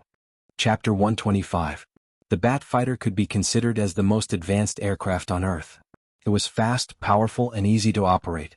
In the future Battle of Dawn Justice, even Doomsday would not be able to catch up with it at full speed. Now, facing Grundy, the Batfighter could completely crush it in terms of speed. Even with Thea's extraordinary dynamic vision, she could only see a series of shadows flashing past. After that, the Batfighter opened fire rapidly, and a large number of bullets rained down on the zombie's head, eyes, heart, and other vital points. Solomon Grundy was completely defenseless against the Batfighter that appeared out of nowhere, and was howling in pain. The intense fire lasted for half a minute, and bullet shells fell to the ground like raindrops. Metal bullets, fire bullets, armor-piercing bullets, and all kinds of bullets rained down on the zombie. From time to time, there were some explosions and Grundy screams that reached Thea's ears. She was indeed poor. Uncle Bruce had spent at least a few $1 million in 30 seconds. He was really a man. The scene was filled with smoke and flames. The few of them flew further away and carefully observed the Batfighter. Roar, the zombie staggered out of the smoke. It could be seen that the various bullets had caused some damage to it. Its right eye was blinded, and its arms and shoulders were damaged to varying degrees. There were many bullet holes on its pale skin, but there were no penetrating wounds. This meant that the bullets had been blocked by the layer of muscle. There was not a single drop of blood on the wound, and it was still squirming, trying to repair the bullet holes. It seems to be recovering, and it's not slow. Thea turned the detection function on her glasses to the maximum. She was a little disgusted by the white, dead flesh, but she still reminded him. "Does your freezing have any effect on it?" Batman naturally saw it too. He was also helpless. The recovery speed was too fast. In just a few seconds, the blinded eye had already grown back. His bat fighter was mostly used for traveling. It was not a fighter, so it did not have that many bullets. Part of it, but this guy is too strong. It can break free on its own. In order to let him see clearly, Sia quickly rushed up. When she was 200 meters away, she shot an arrow. The arrow pierced into the shoulder of the big zombie. The freezing effect was not bad, but it was quickly shaken off by the zombie. Batman studied it for a while. It seems to be able to suppress its recovery speed. What he said was pure nonsense. Any atomic structure could be frozen, and if it was frozen, there was no way to recover. Thea cursed silently but did not reply. "Do you have any good ideas?" Batman didn't say what he thought. Instead, he asked her from the perspective of a senior looking at a junior. The best way was to call a few especially fierce ones to fight it, but Master would definitely not do that. Laser weapons won't be very effective against it, and nuclear weapons can't be used easily. I think we should find a place to freeze it and bury it deep underground. To be honest, this idea was similar to what Bruce had in mind. His plan was to find a valley to lure it in, block both ends, and then pour high-speed cement inside. It was hard to say who was the wiser one, but it was all a trick to take advantage of the zombie's weakness of not being able to fly. Both of their plans were reasonable, but they also had shortcomings. Thea didn't have that many arrows, and there weren't enough valleys near Gotham. Just as he was considering which plan to use, Catwoman's voice sounded in the communication channel. "Talon ran away, but we caught Mr. Freeze together. Can we use his freezing ability?" Catwoman's voice was definitely not calm. It was easy to guess that they had spent a lot of effort to capture Mr. Freeze alive. This was good news. Thea's freezing arrow could only be used in emergencies, and it didn't last long. Magic still couldn't be seen in the light of day, and she didn't know how to summon wind, rain, fireballs, and icicles. In fact, that kind of magic had disappeared from the world. No matter how powerful a fireball was, it couldn't be more powerful than a missile. Magic was more reflected in its mysteriousness and indestructibility. Okay then, let's use the freezing plan. Batman also felt that it wouldn't be easy to find a deep hole in the mountains. If he accidentally ran into another superhero's territory, he would be embarrassed. Then he discussed the specific measures with Thea in the communication channel. Needless to say, they found a lot of problems. First of all, Freeze's gun didn't have such a long range. Even though Catgirl and the others took off his helmet and put a dagger on his neck to threaten him, he couldn't do anything about it. The gun only had a maximum range of 50 meters. It wasn't designed for combat. To be honest, the distance was very close. Grundy's super strength was too great a threat. A random car sign or something like that would be very lethal. 50 meters was a distance that even Thea didn't dare to get close to, let alone Mr. Freeze, whose reaction speed was ridiculously slow because of his freezing ability. This was just asking him to die. Batman definitely wouldn't be so inhumane. Mr. Freeze wouldn't be stupid enough to rush up and kill himself. How do we limit its ability to move? This question was in the minds of the two. In theory, using the principle of heat expansion and cold contraction, Thea's frost arrows, flame arrows, and occasionally high-strength armor-piercing arrows could cause considerable damage to the big zombie. The atomic structure of the fluctuating temperature was very fragile. No matter how strong the big zombie was, it was still a carbon-based creature. It hadn't become some kind of conceptual existence. By the same logic, Batman could also cause damage to the big zombie if he didn't care about the cost, but the two billionaires both chose to think of another way because this was a move to throw money into the water, and they wouldn't consider it until the last moment.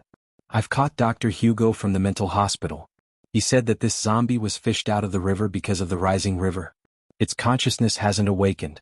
It's just a virtual personality that they forcibly instilled in it to control the body." Director Gordon timely shared the information he had collected. However, this information wasn't of much help to the current situation. Thea had long felt that Grundy wasn't as strong as the legend said. It looked silly. When she heard that the river was rising, she couldn't help but feel a chill run down her spine. Is this the hidden boss that I summoned by the rain? Thea listened to Director Gordon with an indifferent attitude. She had to admit that the Court of Owls had some tricks up their sleeves. They were also afraid that they couldn't control the big zombie. They combined the strengthening radiation technology with brainwashing to create a virtual personality to control the big zombie's body. However, this virtual personality was too weak. Or rather, Grundy's body was too strong. After controlling it for a short period of time, it caused a serious loss of control. They had no choice but to leave Arkham in a hurry, leaving the big pot to the heroes who followed closely behind to deal with it. This was a classic case of kill without Barry. Chapter 126. In the end, they decided that the two of them who could fight in the air would cripple the zombie, and Mr. Freeze would go up and spray it. Uncle, what if we don't succeed? Do you have a backup plan? Thea still felt that the idea was not solid enough. After all, the more detailed the plan, the lower the chance of success. Even the slightest mistake could cause the entire plan to collapse. Many villains had grand plans, but it was easy to destroy them. Batman was silent for a moment. I've called for backup. Don't worry. You're so arrogant and you're calling for backup? I'll believe you for now. Seeing that Thea was silent, Batman went through the entire plan in his mind. When he felt that there was no problem, he calmly gave the order. Selina, bring Mr. Freeze and come here as soon as possible. Thea, delay it for a few more minutes. I'll go find a suitable place. As he spoke, he started to check the information on the Bat Fighter, but he soon found that his password could not be used to access the satellite. Oh, I've checked it for you. There's a natural cliff in the northwest corner. If you lure it to the bottom and blow it up, it should be able to trap it for a while. Only Miss Felicity Smokey could find the information so quickly. Batman could only maintain his principle towards women, which was to pretend that he didn't know that she had hacked his satellite so blatantly. Thea had the urge to cover her face. Wasn't it a little too much to hack the satellite in front of the victim?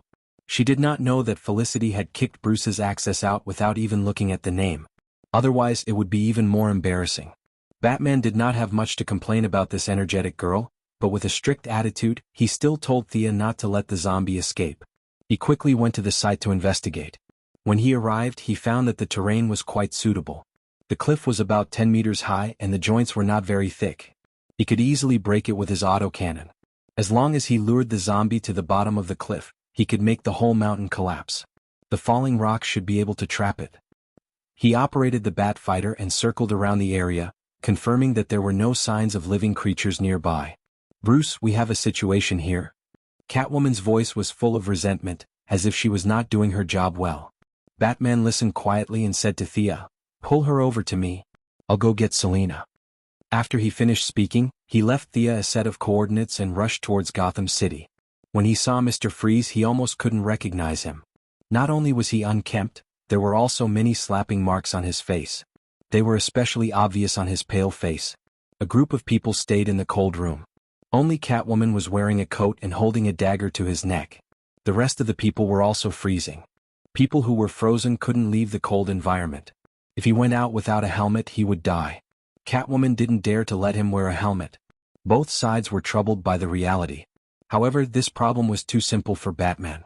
He took out an unknown object from his belt and threw it into Mr. Freeze's mouth. Plastic bomb. Put on your helmet and follow me. At the same time, he handed a remote control to Catwoman. Keep an eye on him. Mr. Freeze touched his neck. He didn't dare to bet his life on the bomb. He reluctantly put on his helmet and boarded the Bat Fighter with the sci-fi-looking freeze gun. When Catwoman boarded the plane, Barbara and Robin realized that there was no space on the plane. Batman also didn't want his apprentice to fight such a fierce zombie. Felicity was controlling the satellite anyway. He just needed to tell them to watch the live broadcast. They quickly rushed to the preparation site. Thea was still on the way. She had no choice. The zombie's speed was her weakness. She had to dodge the cars and trees it threw at her from time to time. Thea couldn't speed up at all. She could only fly slowly. Batman stopped the plane and went to the side of the cliff with the grappling gun. He set up a large circle of bombs and threw a remote control to Catwoman. He made eye contact and left the two at the scene. He flew to Thea alone. Mr. Freeze looked at the two remote controls in Catwoman's hands. His eyelids kept twitching. Sister, you won't make a mistake later, right? Please don't make a mistake. At this time, Thea was still pulling the zombies aggro. The Sky's Eye Society's military helicopter had returned early because of the lack of fuel. When she saw Batman coming to pick her up, she didn't say anything and just left everything to him. It would be a lie to say that she wasn't tired. She concentrated on moving from the center of the city to the south and circling around the city for a few hours. She attacked at night, but now it was dawn. Not to mention the consumption of arrows, she was not as focused as before. She was still in this state after the awakening of her bloodline. With the help of the sun rune, she could more or less absorb some sunlight to recover her strength. Otherwise, she wouldn't have been able to hold on. She flew quickly to the preparation site. This was the first time that Thea saw Mr. Freeze up close. Their eyes were definitely not friendly. Last time, her canister plan didn't cause much damage to Mr. Freeze, but all his armor and weapons were destroyed.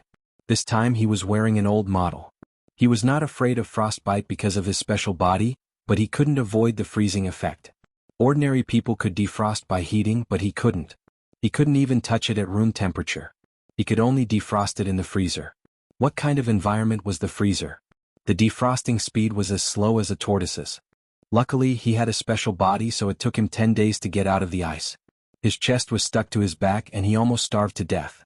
Thea didn't know about his painful experience. She was just curious about his armor and freezing spear.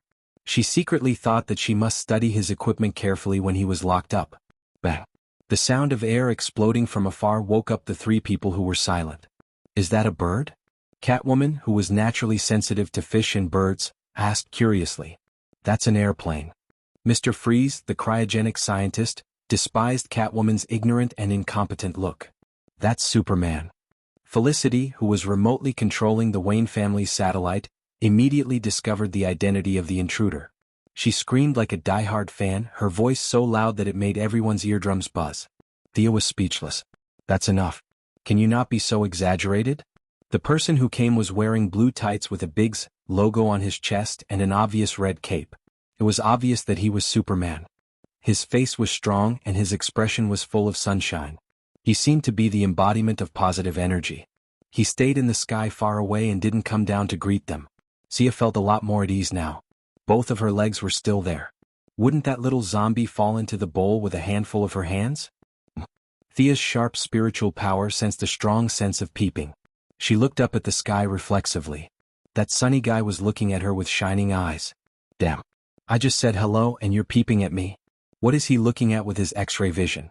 This guy doesn't have any weird fetishes, right? Thea subconsciously hugged her shoulders. Chapter 127. After thinking for a while, she understood that this guy was not using his superpower to look at girls. He must have noticed something strange about her and took a peek. Thea harumphed heavily. Her secret had been discovered, and there was no point in hiding anything when dealing with this group of cheaters. Her golden blood was so obvious that it would be difficult for her not to be discovered. Next time, her combat uniform had to be equipped with an X-ray protection function. There were too many people with X-ray vision these days.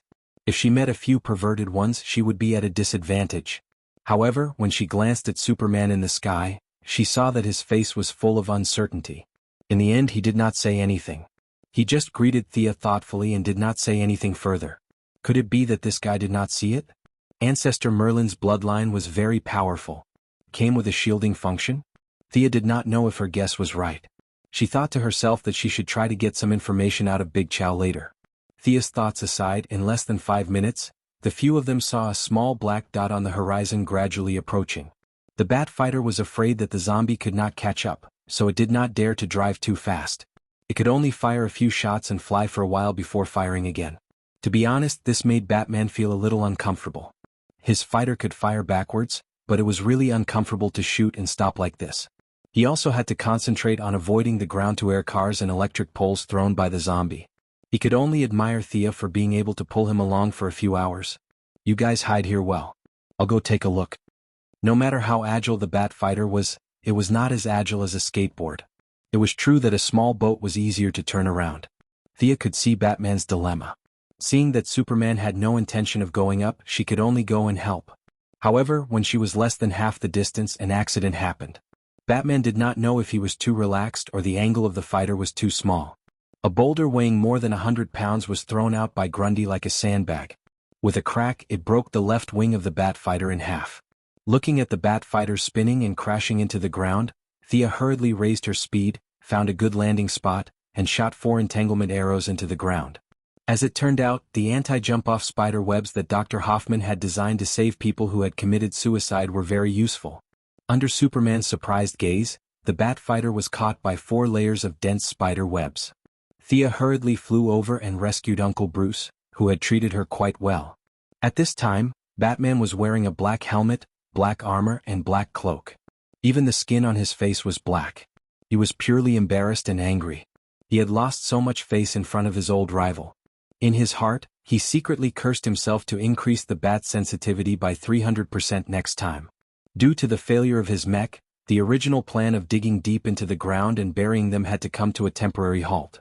At least, these few people could not carry out the plan. Fortunately, the reinforcements who wanted to laugh at their old rivals finally decided to step in. Superman did not act rashly. Instead, he used a long-range attack to test his opponent's strength. 2 orange-red lasers shot out from his eyes and directly hit the big zombie. The big zombie who had been attacked by the lasers took 2 steps back. It let out a deafening roar at Superman. Ignoring the lasers on its chest, it picked up a huge rock on the ground and threw it out. Superman, who could move faster than the speed of sound, would definitely not be hit. He nimbly turned around in the air and dodged the rock. He focused on the outcome of his battle. The development of the situation was somewhat beyond his expectations. The heat rays that had always been effective did not cause much damage. At the same time, the enemy's strong self-healing ability also shocked him. Was this guy really an Earthling? This self-healing speed was almost on par with us aliens. Superman believed in the principle of not fighting blindly if he could kill, so he did not waste any time. He pulled his left hand back to his waist and raised his right fist high. Then he rushed towards Grundy. The distance between the two of them instantly shortened as he flew at supersonic speed. Although Grundy had been brainwashed and could only move by instinct, his body's natural reaction was still there. Facing this punch, he did not retreat. Instead, he roared and raised his huge fist to meet it. Boom! There was a loud explosion at the place where the two of them collided. The huge force squeezed the air in all directions. The trees and rocks that were closer to the two of them were instantly smashed into powder by the powerful shockwave. Catwoman and Batman were experienced and had already found a place to hide.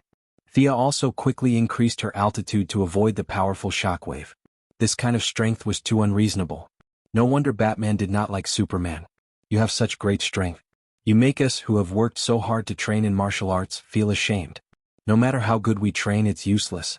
Thea thought that she was broad-minded, but this was the first time she had seen such an inhumane battle. She was so King jealous. This showed the importance of reincarnation. Fortunately, Superman was not omnipotent. His body was too strong, and his talent points were all added to his strength, speed, and vitality. His magic resistance was frighteningly low. As long as he had a little bit of success in his magic, he could use mind control to make this guy in the red cloak kneel down and surrender. With that in mind, she felt much better. In terms of life form, at least she was much stronger than her master, who was still racking his brains. Sia also relaxed and focused on this rare battle that Gotham would witness once in 100 years. Superman had already determined that the enemy's strength was about the same as his through his continuous probing.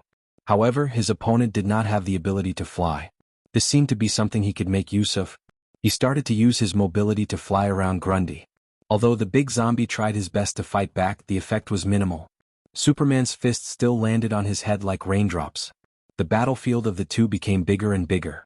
Trees and mountains were destroyed by the aftermath of their attacks. The originally flat ground was also trampled by the angry Grundy. Thea flew high and focused on the battle. It could not be helped. She did not know which idiot taught Superman how to fight. He especially liked to grab the enemy and throw them out like bowling pins. After that, he would poke at the side and pose with a cold face. As one of the grandmasters of combat, Thea did not understand. Was there a need to do this? The damage from the fall was not as good as a punch. Throwing the enemy out was just giving up the early advantage.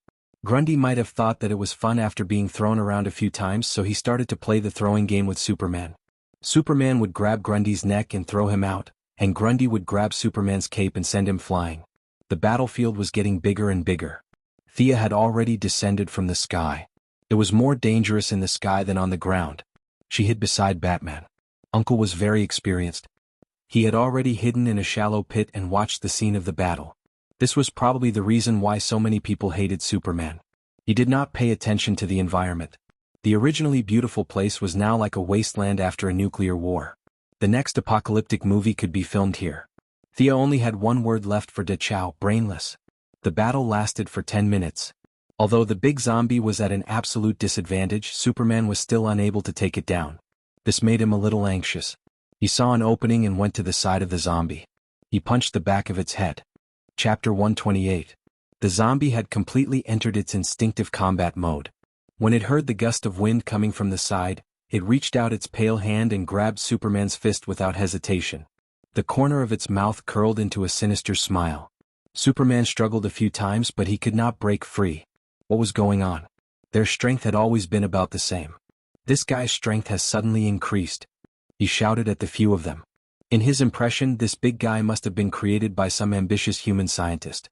Gotham and the rest should know something about it. However, Batman and the rest had always been running around. They had never fought so openly before.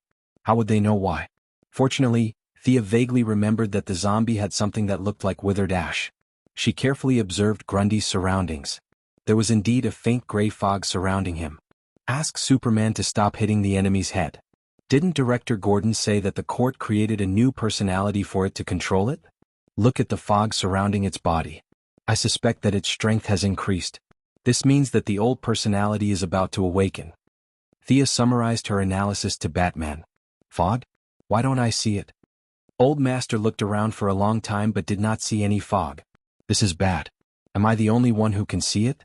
At that moment, two little people appeared in her mind. The black Thea grabbed the white Thea and slapped her. Slap, slap, slap. Who told you to talk too much? Who told you to talk too much? Thea wiped the non-existent sweat from her forehead and did not say anything. Batman looked at her with confusion. Then let's use our method to imprison it. After that, he picked up a device and whispered a few words. Superman was stunned for a moment. He then changed the angle of his attack and started hitting Grundy's legs. Oh, you two even have a special communication channel. Thea thought to herself. Their friendship was really strange. They were fighting against each other and cooperating at the same time. Batman whispered a few more words. Then he turned to Thea and said, "Bring Selina and the rest up there and freeze it." Okay. Thea did not say anything else. She pulled Catwoman and Mr. Freeze and flew towards the demolition site. Superman had given up on the zombie's head after receiving their instructions. Instead, he attacked the zombie's legs and arms. The gray fog that was about to take shape seemed to be restrained by something. It retracted back into the body intermittently. In terms of strength, Superman had the upper hand again. Superman at full power was not just for show. With punches, kicks, and heat rays, Grundy's limbs were broken like a sandbag. No matter how strong his recovery was after such a long battle, the speed of his cell repair inevitably slowed down. Come over here. Datsao, who was radiating sunshine, waved at the people on the skateboard. Hurry up and get down. Catwoman ordered Mr. Freeze as she gestured with the remote control. Although he was very unwilling, Mr. Freeze had no choice but to jog and jump off the skateboard. Catwoman was not satisfied with his dragging speed. She even kicked him hard. When he got close to Grundy, he did not care about its roaring mouth. He aimed at the zombie's head and pulled the trigger. Visible frost quickly covered the zombie's skin. Mr. Freeze also knew that if the zombie escaped, the two flying in the sky would not be afraid. He would be the first unlucky one since he was the closest and the slowest. Superman also had frost breath. Perhaps in consideration of the overall situation of the cooperation between the two sides, he breathed out frost breath after Mr. Freeze. Seeing that they were so lively, Sia also shot a frost arrow in the spirit of killing people. Mr. Freeze was very motivated. Without Catwoman's urging, he spat out the frost gas. Occasionally he could hear the zombies' muffled roars. He was so scared that he did not dare to relax. He kept changing his angle and froze the entire ground. He only stopped when the air in the pressurized barrel was completely exhausted. He took a few steps back and watched the development while panting. Batman was not idle at this time. He changed the Batfighter with half of its wing broken into a Batcopter. He pulled a square metal box from Wayne Enterprises that was 10 cubic meters in size. It was made of solid tungsten and could withstand a temperature of 3,000 degrees. He covered the frozen zombie with the box. After that, he poured a stream of high-speed cement into the gap in the box. Looking at Solomon Grundy gradually being buried and disappearing, Thea felt a little pity. As a beginner sorcerer, she felt a very strong power from the zombie. This power was not the power of the body but something of a higher level. She could not explain it clearly. If she could study it, she believed that it would improve her ability. Unfortunately, now was not the right time. It was not good to do anything in front of Batman and Superman. Moreover, she was very weak. Even if she obtained the power from the zombie, it might cause more trouble due to her lack of control. You are? Sister Kara Danvers? Superman flew to Thea and asked in an uncertain tone. He always felt that this girl was very strange. His X-ray could not see through her at all. All kinds of abnormalities could not be seen by others, but he could see a lot of sunlight entering Thea's body every minute and every second. After coming to Earth for so many years, this was the first time he saw someone who could absorb sunlight. Because he could not see how he looked when he was basking in the sun, he was not sure if Thea's reaction was the standard reaction of Krypton. From the sunlight, he naturally associated it with his cousin Kara Danvers, whom he had not seen for many years. Batman, who was originally in a daze on the side, suddenly pricked up his ears. What do you mean? You and Superman are also relatives? Also, you are Talia's sister. Does this mean that Talia is also an alien? Just as Batman was thinking about whether to strangle his son when he went back, Thea's face turned green. No, absolutely not. Hero, you have the wrong person. How can you people randomly recognize relatives? You recognize relatives in front of Batman, and your reputation will drop by thousands in an instant. What's more, I am not. I'll leave first. Contact me if there's anything. Hearing her denial, Superman did not say anything. He coolly said goodbye to Batman and nodded at the others. With a standard takeoff motion, he broke through the sound barrier and disappeared from their sight. Batman's expression was normal as he chatted with Thea for a while. It was all nonsense about whether she was tired or not. Damn it, Thea was a little depressed. Her reputation must have dropped, but fortunately it was not by much. She could only ask Catwoman to talk to him. If she could not do it alone, she could ask Talia to help. No matter what, she had to get her reputation back. What do we do next? Looking at the big zombie sealed in a 10 cubic meter box, everyone, including Mr. Freeze, heaved a sigh of relief. This unkillable and extremely strong guy was not easy to deal with. At least for Gotham, where victory was decided by intelligence, this big guy was too reckless. It could easily flip the table, regardless of whether it was a hero or a villain. They could not accept it. Bury it on the spot. The old master's deep voice was transmitted to their ears through a voice changer.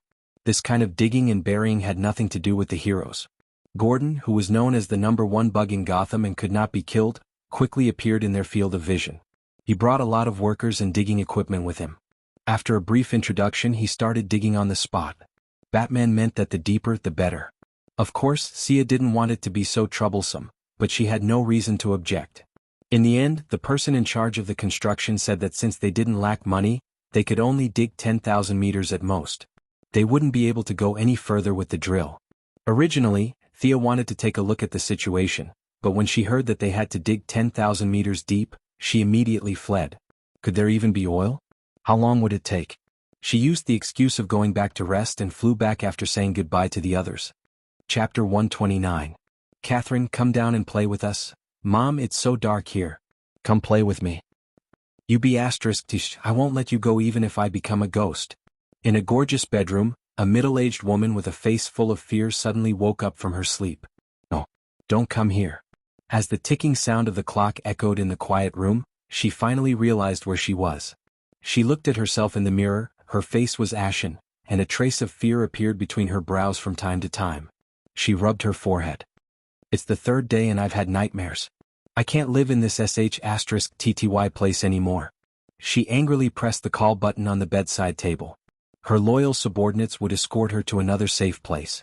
However, after waiting for a full 3 minutes, it was still quiet outside the door. She could only hear her own heavy breathing. She knew she was in trouble. She took out a pistol from the bedside table and looked around vigilantly. Hi ma, good evening. She suddenly heard a greeting. Without thinking, she shot at the window where the voice came from. The person was shot and fell to the ground, which made her sigh in relief.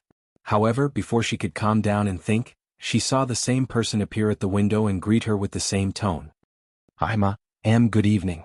When she took down the third monster, her nerves were stretched to the limit. Although she was not a killer, she was trained in marksmanship. Her shots must have hit the other party, but it seemed that the other party was not hurt.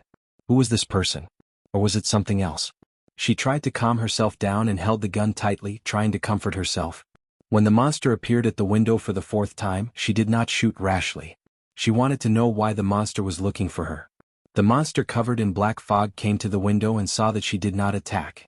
Instead, she looked at him vigilantly. He knew he was one step closer to success. He jumped into the bedroom. Don't come here. The middle-aged woman named Catherine pointed her gun at the black mist figure with trembling hands. No matter how hard she tried to cheer herself up, she was still scared out of her wits when she saw such an abnormal phenomenon. How could a normal person be shrouded in black mist? It was hard to say if this guy was even human. However, she was soon surrounded by an even greater fear. She did not have the heart to think about the black fog. The man in the black fog stretched out his smoky arm and snapped his fingers. "Give me the gun." Catherine felt that there was something wrong with the other party's IQ. Why would I give you the gun for no reason? However, even though his consciousness was very clear, his body couldn't help but walk to the black mist figure's side. His limbs were stiff as he handed the gun over. This abnormal scene almost scared her heart out of her chest. She felt as if a taut string in her head had snapped in an instant. Her rationality and logical thinking had all disappeared. She was finished. She had done too much evil, and it was finally the day when she could be free. 30% fear, 30% unwillingness, and a little disbelief. He trembled as he stood in front of the strange man in the black fog. The black fog monster that appeared here was naturally Gotham's good friend, Thea. After solving the Grundy incident, she also knew that her trip to Gotham had come to an end. Whether it was to help Moira in the election or to learn more knowledge, she needed to return to Star City. She spent the remaining few days thinking about how to deal with the Court of Owls. Rather than an organization, this organization was more like a loose club. The members were not fixed, but they had to be Gotham locals with sufficient social standing. The court had controlled Gotham City from afar for 200 years. Batman had destroyed some of their strongholds when he was young, but they miraculously avoided the disaster. This time, taking advantage of the chaos in Gotham, they started to return to the forefront. Their hiding methods were not very good. They were just hiding among the people. As Batman had many connections with the locals, he naturally could not find these enemies hiding in the upper echelons of society. Thea did not have this problem. She only needed a breakthrough. She did not need to find everyone.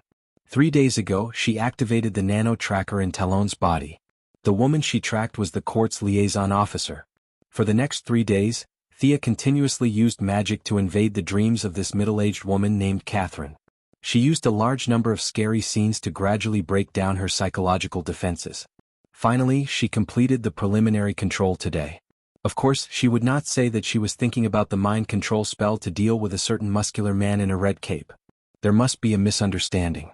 Thea sighed. Although the casting process was bumpy, it was finally completed. If Merlin knew that his descendant took 3 nights to cast such a simple dream entry spell, he would definitely come out from the depths of the multiverse and throw a fireball at her face. This was the trouble of not having anyone to teach her. Thea knew that she was terrible, but this was her limit. She had to memorize the contents of the hidden map, the engraving method on the dagger, and various unreliable theories on the internet. She finally managed to cast the spell. In order to make the spell more effective, she even created 3 clones to send her to her death. When she thought that she could escape, she would kick her down, causing her to completely lose her mind. Of course, this was not a spell. It was the domain of modern psychology. In order to deal with this woman, Thea used all the means at her disposal. The clones only consumed her physical strength, but the dark mist consumed her meager magical power. In order to deepen the impression, she used it 4 times. She was almost at her limit. Thea reached out a hand and placed it on Catherine's forehead. She began to read the woman's memory under the woman's blank gaze. Actually, it was not appropriate to use the word reading to describe a person's memory. Memory was not a piece of paper but a highly layered book. Although Sia had prepared herself mentally, she had to stop after reading the 3 layers of memory on the surface. There was too much content and she needed to keep digesting it. She had to throw away the messy thoughts and memories of the middle-aged woman and only keep the various matters about the court that she cared about. She let out a laugh that she thought was normal, but it was actually a terrifying sound after the voice changer. Thea sat on the side and took out her notebook to study how to read the woman's memory more efficiently. The liaison officer of the Court of Owls, Catherine Monroe, stood motionless in the same place. It was not that she was too scared to move, but that she had lost control of her body. After Thea violently read her memory, her brain was more or less damaged. At this time, she was muddle-headed and could not differentiate between a dream and reality. Thea summed up the gains and losses and improved the reading method. Instead of the original reading method, she changed it from the original reading method to a point-based reading method. She did not want to waste any rubbish memories and increased the speed to avoid arousing suspicion if she left the camp for too long. This time there was an accident at the beginning of the reading. Catherine's brain was filled with a lot of thoughts like, "Am I dreaming? When will I wake up?" and so on. Interesting, this middle-aged woman's mind was not completely controlled by the spell. Instead, she thought that she was still in a dream. She buried the previous few conversations deep in her heart. This was a typical ostrich's mind. She originally planned to gather the people in the court to do one vote and then withdraw, but now it seemed that she could do more. Thea continued to probe deeper. This time she did not linger on the memories, but plunged into the deepest part of the memory. Soon she found a lot of consciousness at the bottom of the memory. These were the woman's most terrifying memories, which were buried deep in her heart after being washed away by time or through psychological treatment. Thea found the memory that she used to scare her. The whole memory in her mind was dark and had a slight trace of magic. This massive memory was trying its best to devour the terrifying memories around it. When it completely wiped out the surrounding memories, the middle-aged woman named Catherine would be frightened to death. Her breathing would be disordered and her heart would stop. Of course, Thea could not let her die. This woman's will was not strong, and she was in a high position. This was a weapon that she could use to control the court. Yes, she originally only wanted to sell the hammer, but now that she saw another possibility, she immediately changed her plan. She wanted to control the Court of Owls. Whether it was for the family's wealth or to set up Gotham, these so-called upper-class people were too useful to her. Furthermore, with their help, she might be able to find a way to further her magic training. Thea began to consciously modify the nightmare that she created. Because it was more or less tainted with her own magic, the memory did not reject her. Following the steady output of her magic, the old gray memory was replaced by a memory with magic. This new memory was modified by her into a very old-fashioned obedience contract. This middle-aged woman named Catherine Monroe would acknowledge Thea's orders from the bottom of her heart. Her daily conversations and actions would not be affected at all. In addition, the memory of magic had completely taken over the area of her terrifying memories. She would no longer have any feelings of fear. Perhaps this was a blessing in disguise. In the final stage, Thea left a small cluster of her mental strength in the deepest part of her heart. If Catherine was forcefully brainwashed, this cluster of mental strength would detonate her consciousness and turn her into an idiot. There were too many people with superpowers in this world. She had to be careful. Huff huff. Thea withdrew from Catherine's consciousness. She had used up a lot of her mental strength. If it was not for the fact that her mental strength was far superior to that of an ordinary person, she would not have been able to withstand such a large consumption. After dispersing the black fog, she wanted to see the effect. She snapped her fingers. The woman named Catherine instantly regained control of her body. When she saw Thea's true face, the shock on her face slowly turned into excitement, and finally into ecstasy. Thea, when did you come? Let me get you something to eat. Do you have something for me to do? Tell me. Chapter 130. Catherine's enthusiasm was too much for Thea to handle. After experimenting with a few small commands, the results were pretty good. Thea didn't have the bad taste of making a master-servant contract. It wasn't nice to be called master by an old woman kneeling on the ground and calling her master. If it was a 16-year-old girl, she might have considered it. She chose the friendly contract, which had a lower psychological resistance. Modern people had a high resistance to master-servant contracts, especially in a place like America where freedom was everywhere. If she forced herself to accept it, the psychological trauma would be projected into her daily life, and she would be exposed. This wouldn't be beneficial to her future plans. The friendly contract would preserve all her thinking abilities. Other than ordering her to die, all other orders would be carried out. Even if it was a special person who was good at hypnosis, they wouldn't be able to discover the problem without a large-scale memory search. Over the next 2 days, Sia repeated the same trick and brainwashed another important figure in the Owl Court. It was the current patriarch of the Falcone family, the head of the city's criminal family, Luigi Falcone. His brother, Mario Falcone, died at the hands of Gordon Sr. many years ago. Before he took over the family's affairs, he was secretly delighted. Every day he would clamor for Gordon Sr. to pay with blood. He had repeated these words over and over for 20 years, to the point that even he himself believed it. Catherine used the excuse of discussing future matters to bring Luigi to her residence. Thea couldn't be bothered to enter the dream and slowly corrupt him. She directly hit the back of his neck and knocked him out. She took her time to do it. Thea's preparation didn't go to waste. Luigi, who had been in the underworld for many years, had a stronger psychological resistance than Catherine. However, after 2 days of hard work, she finally took in the representative of the black family in the court. Looking at the bald old man with age spots all over his face lowering his head in front of her, Sia felt a sense of accomplishment. Catherine Monroe represented the old nobility of Gotham and was the founder of the city. She could determine the direction of the court to a certain extent. Luigi Falcone was the godfather of the underworld in the city. He had great influence over the other major crime families. The two of them represented the radical and conservative factions in the court.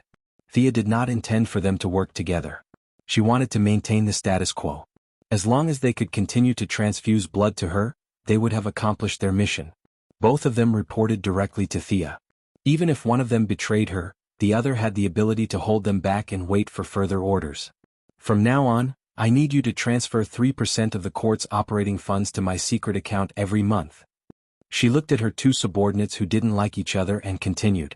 Also, instruct the families in the court to collect all books related to the mystical realm, the older the better. I want the original. The monthly percentage did not seem large, but it was actually an astronomical figure. This was the contribution of dozens of families. It was too important for the cash-strapped Thea. It was the same for books. Asking Thea to collect them would cost her life. Many of these families had been passed down for hundreds of years.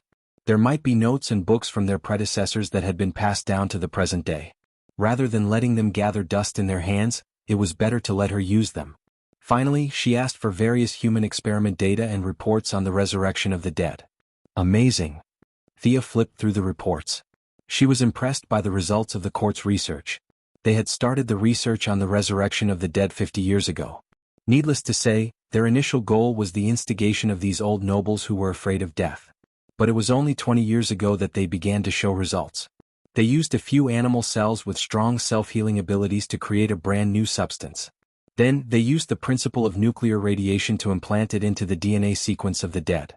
Then they used electric shock, fire, and freezing to activate the self-healing ability of the cells and resurrected the dead. But this seemingly good experiment result was not optimistic in actual clinical practice. Several court leaders who had reached the end of their lifespans had accepted this experiment, but without exception they all failed. Through constant comparison, the conclusion was that natural deaths were ineffective, and only unnatural deaths had a certain effect. 10% success rate? Thea looked at the final conclusion and laughed a little. How much money had been spent in the past 50 years? A sea of resources had been thrown into the water in exchange for a 10% success rate? Throwing this unreliable document aside, Thea picked up a small bottle and looked at 3 drops of almost transparent grayish-white liquid. The blood of Solomon Grundy's heart. These drops of blood were a pleasant surprise for Thea. She did not expect that the court was also thinking about the big zombie. They found the big zombie that floated out of the water. On the one hand, they simulated control, and on the other hand they spent 15 days without rest to extract these 3 drops of almost transparent blood from the big zombie's heart. For ordinary people, this blood was very strange and beyond common sense. But for Thea, who walked the path of the supernatural, it could only be described as shocking. The power in these drops of blood was too strong. Just by sensing it a little, Thea almost got hurt. Gray decayed and had a strong corrosive power. This was definitely not the power of justice. Thea was a little relieved that she could not absorb this thing. Her instincts told her that if she absorbed it, she would turn into a zombie at the very least or die at the very least. This was not a power that a living person should have. But not absorbing it did not mean that she had to return it to the court. This thing was still useful to her. Living people could not use it, but dead objects could still be used. Thea looked at the sword of Azrael in her hand. This sharp sword was brought into the trial, which meant that it was extraordinary. With the analysis of the dagger, Thea had determined that this sword was originally forged as a magical weapon, but for some reason this crucial step was not completed. The runes were not carved and the magic circuit was not written. Originally, this sword could only be a half-finished product, but now it seemed that she could complete the last step with Grundy's blood. But this required a lot of time and knowledge. Thea's time in Gotham was getting shorter and shorter, so the matter of magical weapons could only be left for the future. She ordered her subordinates to hide as much as possible. If Batman wanted to run for the position of chief of the Gotham Police Station, she would fully support him and drag him to all kinds of fundraising dinners in the upper class. The court's main task was to take over the black areas in the city, whether it was the territory of the Penguins or the Scarecrows. Of course, the court could not appoint the person in charge. The court still maintained its usual style of remote control, neither too close nor too far away. At the same time, Thea thought about it and did not stop them from persisting with the resurrection experiment. After so many years of research, there was finally some progress so they could continue with their research. Chapter 131. After successfully dealing with Arkham and rescuing a large number of citizens, Batman's recent days were generally quite pleasant. Catwoman's jealousy was broken by Old Master Bruce's persistent pestering, and the two of them returned to their former intimacy. As Gotham's security improved, the training of the two disciples was gradually scheduled. Once Batman became serious, Barbara would find it difficult to handle. She had to go to school during the day and form a team to fight criminals at night. The rest of her time was spent on training, and she didn't even have time to do the things she loved with Robin. However, every time she wanted to give up, she would see Thea smile at the right time. Her unyielding personality made her grit her teeth and persevere. Thea would train with them in her spare time while building the mechanical arm.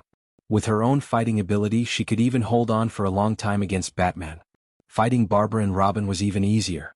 Even if the two of them came at her together, she would be able to take them down with some effort. Batman had been thinking about Thea's suggestion to make him a bureau chief. He had repeatedly considered it and sought the opinions of a few parties. Among them, his old butler, Fu, had a decisive effect on his decision. According to Fu's opinion, being a bureau chief sounded much better than being a playboy. Whether it was considering the Wayne family's reputation or his own safety, it was a good idea. He had watched Bruce grow up and he didn't want him to fight criminals day and night. Especially after the broken back incident, the 80-year-old butler was scared out of his wits.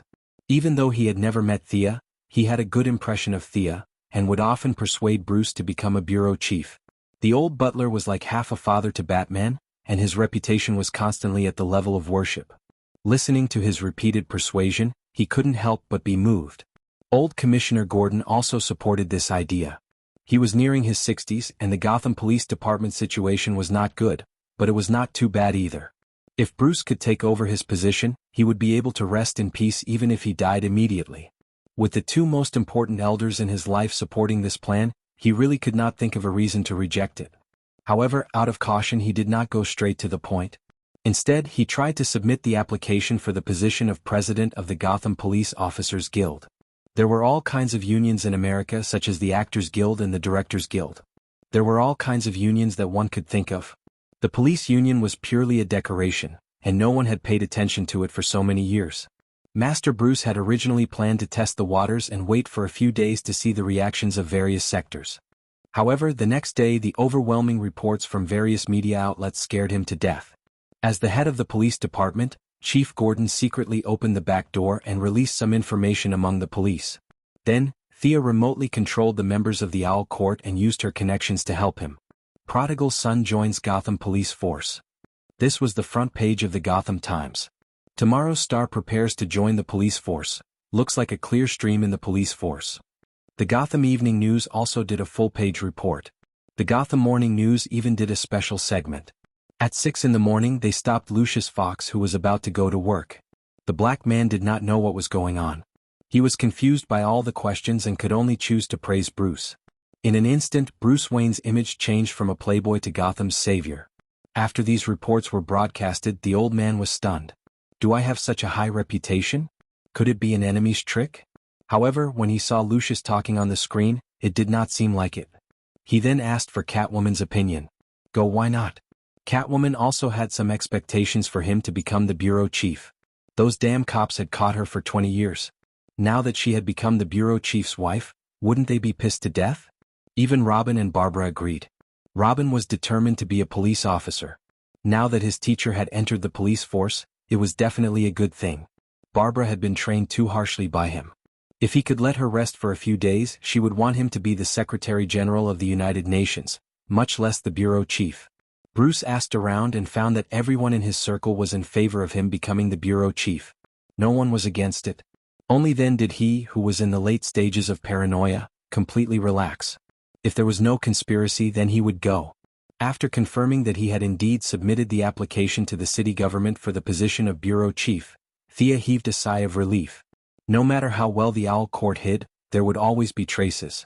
Now that she had found something for Batman, whose IQ was off the charts, to do, it would be much easier for her to transfer resources from Gotham. She instructed Catherine and Lewis to mobilize all kinds of police, political and business resources to be sure to delay Batman so that he would not pay attention to the various capital flows in the city.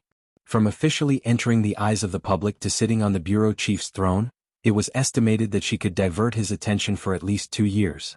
During this period, Thea could get a steady stream of materials from Gotham and Wayne Enterprises. Yes, Dozens of families in the Owl Court actually controlled Wayne Enterprises. If you add in the shares in Thea's hands, there would be no friends. But these controlled shares could not be seen. The Owl Court had been resisting Bruce's entry into the board of directors for more than 20 years, but both sides were still restrained. This opposition was only maintained at the normal business level. Thea was of course not interested in controlling Wayne Enterprises. Her goal was to become stronger. Although it could not be seen, Wayne Enterprises' various technologies and advanced equipment were at her disposal. This greatly improved her technical reserves and cleared many obstacles for the production of the Iron Man armor. Realizing that her trip to Gotham was coming to an end, Thea began to say goodbye to everyone. Outside the pavilion by the old road, the grass was green and the sky was green. That was impossible. They were all modern people. They could talk and video call. What was there to say goodbye to? Finally, on the tarmac of Wayne Enterprises, Batman's group of four and Director Gordon held a special farewell party for the Star City duo. Felicity and Felicity's relationship had warmed up so quickly that Sia found it unbelievable. The two of them ran to a corner and took out their phones to do some shady business. Although I have said it many times, I still want to say thank you. It is my honor to meet you. Bruce, who had been busy for the past 2 days, came to see them off. It is also my honor to meet you. Although she did not agree with his way of doing things, Batman's shining personality was still admirable. The two shook hands and Thea talked with Director Gordon for a while. To be honest, the two had more dealings with each other than the others. Thea could only express admiration for this very charming old man. She said a few words to Barbara and Robin. It was not a life and death parting. They could still meet in the future. Everyone take care. The two got into the helicopter and Thea waved to them from the cockpit. The helicopter slowly rose to the sky and flew in the direction of Star City. Chapter 132. When Thea returned to Star City, she was dragged away by Moira, who had been anxiously waiting for her for 3 days. Moira had entered the preparation stage for the election. In order to win the approval of the voters, she had to play the role of a low-income person, or rather, she could not be a billionaire. She had to transfer the assets under her name and donate them to society. Only a fool would do that. The general rule of the game was to hand over the inheritance to the children. Although it was a bit like taking off one's pants to fart, almost all the candidates appeared to be poor. Each of them talked about how miserable they were in the TV debate. There were even some who moved from the rich district to the slums in order to gain the name of being close to the people. Moira's bottom line was not that low. She did not intend to give up her family's mansion to live in a low-rent house. However, the family's assets still had to be transferred. It was not impossible for a billionaire to directly participate in the election, but it would be very unusual. Her election style leaned towards the steady and practical side, and she did not need those eye-catching measures. Before Thea understood what was going on, she was surrounded by nearly 50 lawyers and signed documents for the whole morning. If it were not for the fear of shocking the world, she would have let her doppelganger out to sign the documents. There were too many documents. For the whole morning, she had written her name at least 1,000 times and her wrist was sore. Although the Quinn family's assets were nominally under her name, in fact, she was still underage. The rules were different in the United States. The average age of adulthood was 18 years old. In Star City it was less and the age limit was 17 years old. She was still 1 year away. Before she became an adult, her guardian still controlled all her economic lifelines. Her guardian was naturally Moira. So, after going around in a circle, her mother was still firmly in control of everything and was not affected at all. In any case, it was the first step in a long journey. She was just inheriting the company and it was already so complicated. Those who inherited the throne in ancient times must be even more uneasy. She had to say that it was a wonderful move to take over the Owl Court. Whether it was funds, connections, or subordinates, she had everything. If she waited for the Quinn group to fall on her head, she did not know how long she would have to wait. After a busy morning, Thea officially took office in the afternoon. Of course, she wasn't going to work in the group. The black uncle Walter still managed the group well. She didn't need to cause any trouble at all. She just needed to be on the board of directors. As Moira's only living child, she had to go and rally support for her mother's campaign. To put it bluntly, she had to act as a mascot on the spot to prove how successful Moira's mother's education was. She had to do her best to attract women's votes. At this time, Thea was wearing a light red dress. Even though she had told the stylist that she was going to a low-income community to promote and that she shouldn't wear too revealing clothes, the bearded stylist still found her a dress that exposed a large part of her back. When she walked out of the changing room, everyone, including Moira, was shocked by her white skin. Thea had eaten the green object that was suspected to be the devil's fruit during her last few days in Gotham. Perhaps it was because of the earth attribute, the effect of the transformation was quite mild. There was no major bleeding or pain. It only caused Thea's stomach to be uncomfortable for a few days before the whole process was completed. When she carefully checked the differences in her body, she found that the transformation did not strengthen her bloodline. There was no extra golden blood in her heart. Instead, her lungs had a qualitative leap. Her intuition told her that her hematopoietic function had been greatly strengthened. If she could automatically evolve a drop of golden blood in a year in the past, now the time had been shortened to 3 months. At the same time, her resistance to toxins had also been strengthened. From the outside, her whole body looked more beautiful and the lines were softer. The muscles that had gradually become visible during her training were also hidden. Her skin was so bright that even if she didn't deliberately dress up, she would still make the women around her feel sad. As a mother, Moira was not worried that her daughter would steal the limelight. She was only worried that her daughter would become more outstanding and no one would be worthy of her. Previously, Thea had sent a lot of photos to Moira in Gotham. In fact, they were all taken at Bruce's private beach. Felicity had forcibly photoshopped them into Malibu Beach. At first, Moira just casually flipped through the photos, but as she looked, she found a familiar figure. Bruce Wayne. As the biggest playboy in the United States, she had naturally seen him before. Seeing that the two obviously knew each other in the photos, Moira couldn't help but wonder if her daughter had been deceived. Was it because she had been too strict with her daughter that she had been blinded by the playboy who spent a lot of money? There were a lot of thoughts, but in the end, the only thought left was that the two of them were actually quite compatible. Bruce was a little older, but he was rich. As long as they got a marriage certificate, they could get a divorce. To be honest, in the whole of Europe and America, there were not many people who could match Thea in terms of social status. Those who were rich were older, and those who were not worthy of her. Moira was worried sick for her daughter. She secretly ordered her subordinates to investigate all the habits of Master Bruce in Gotham. However, Master's concealment skills were maxed out. Even with so many villains, they still could not find him, let alone Moira's subordinates. In addition, Gotham was in a state of chaos. In the end, they did not find anything. Moira could only keep this matter in mind and wait for the right time to talk to her daughter. Thea did not know that her photos had been exposed. She was standing behind Moira with a smile on her face, watching her mother shake hands with the housewives who came after hearing the news. Her mind had already fallen to the necklace she was wearing. This sky blue necklace was given to him by Malcolm.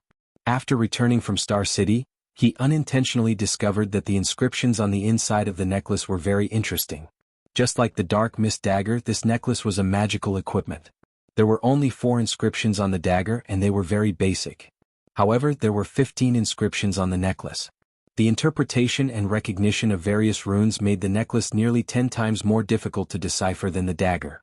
It was obvious that this necklace was passed down from old Ma's ancestors. It was only in modern times that no one had awakened the bloodline, so it was reduced to the level of an ordinary accessory. Thea, who hated her lack of means to control the enemy, was overjoyed. However, after seeing 2 words, she was a little dumbfounded. Even though Thea had been learning this magical language recently, she had always lacked a basic reading book. There were many words that she had to guess. If she guessed correctly, it would be fine. If she guessed wrong, it would be a pure waste of time. The whole deciphering process was as slow as a snail.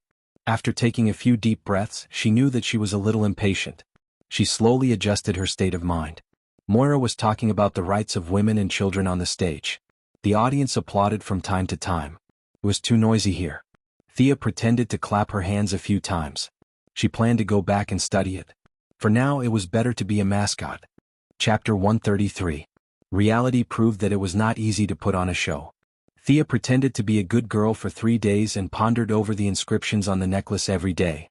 However, her expressionless face was interpreted by the media, and after 3 days, she found that all kinds of negative reports about her were overwhelming. Miss Quinn is extremely arrogant.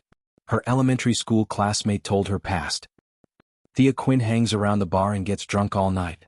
There were a lot of reports, and Moira comforted her that she did not have to take it to heart. These were all the tactics of her opponents. Sia also understood that she was standing there as a target. In this world, who wouldn't talk about others behind their backs? The European and American media were all like this. If they wanted to say something, they could say it. She wouldn't lose anything. Compared to Master Bruce, who worked hard for Gotham at night and was scolded like dog shit during the day, she was considered mild. However, even if the mother and daughter did not care, the hot-blooded youths in the campaign team still cared about this resume.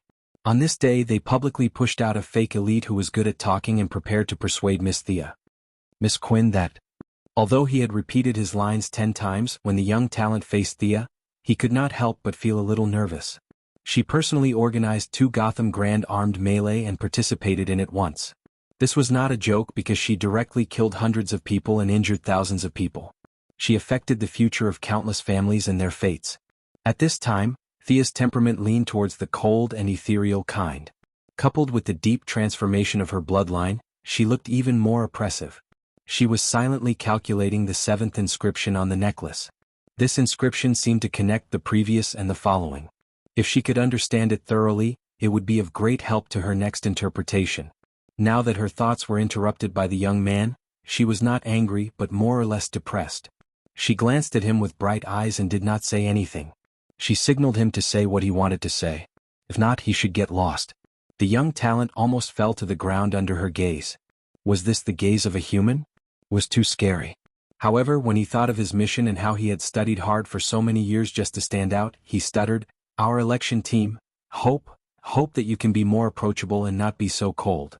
Without waiting for Thea's response, he forced a smile and ran away. Thea's clenched fists relaxed when she realized that he wasn't here to flirt with her.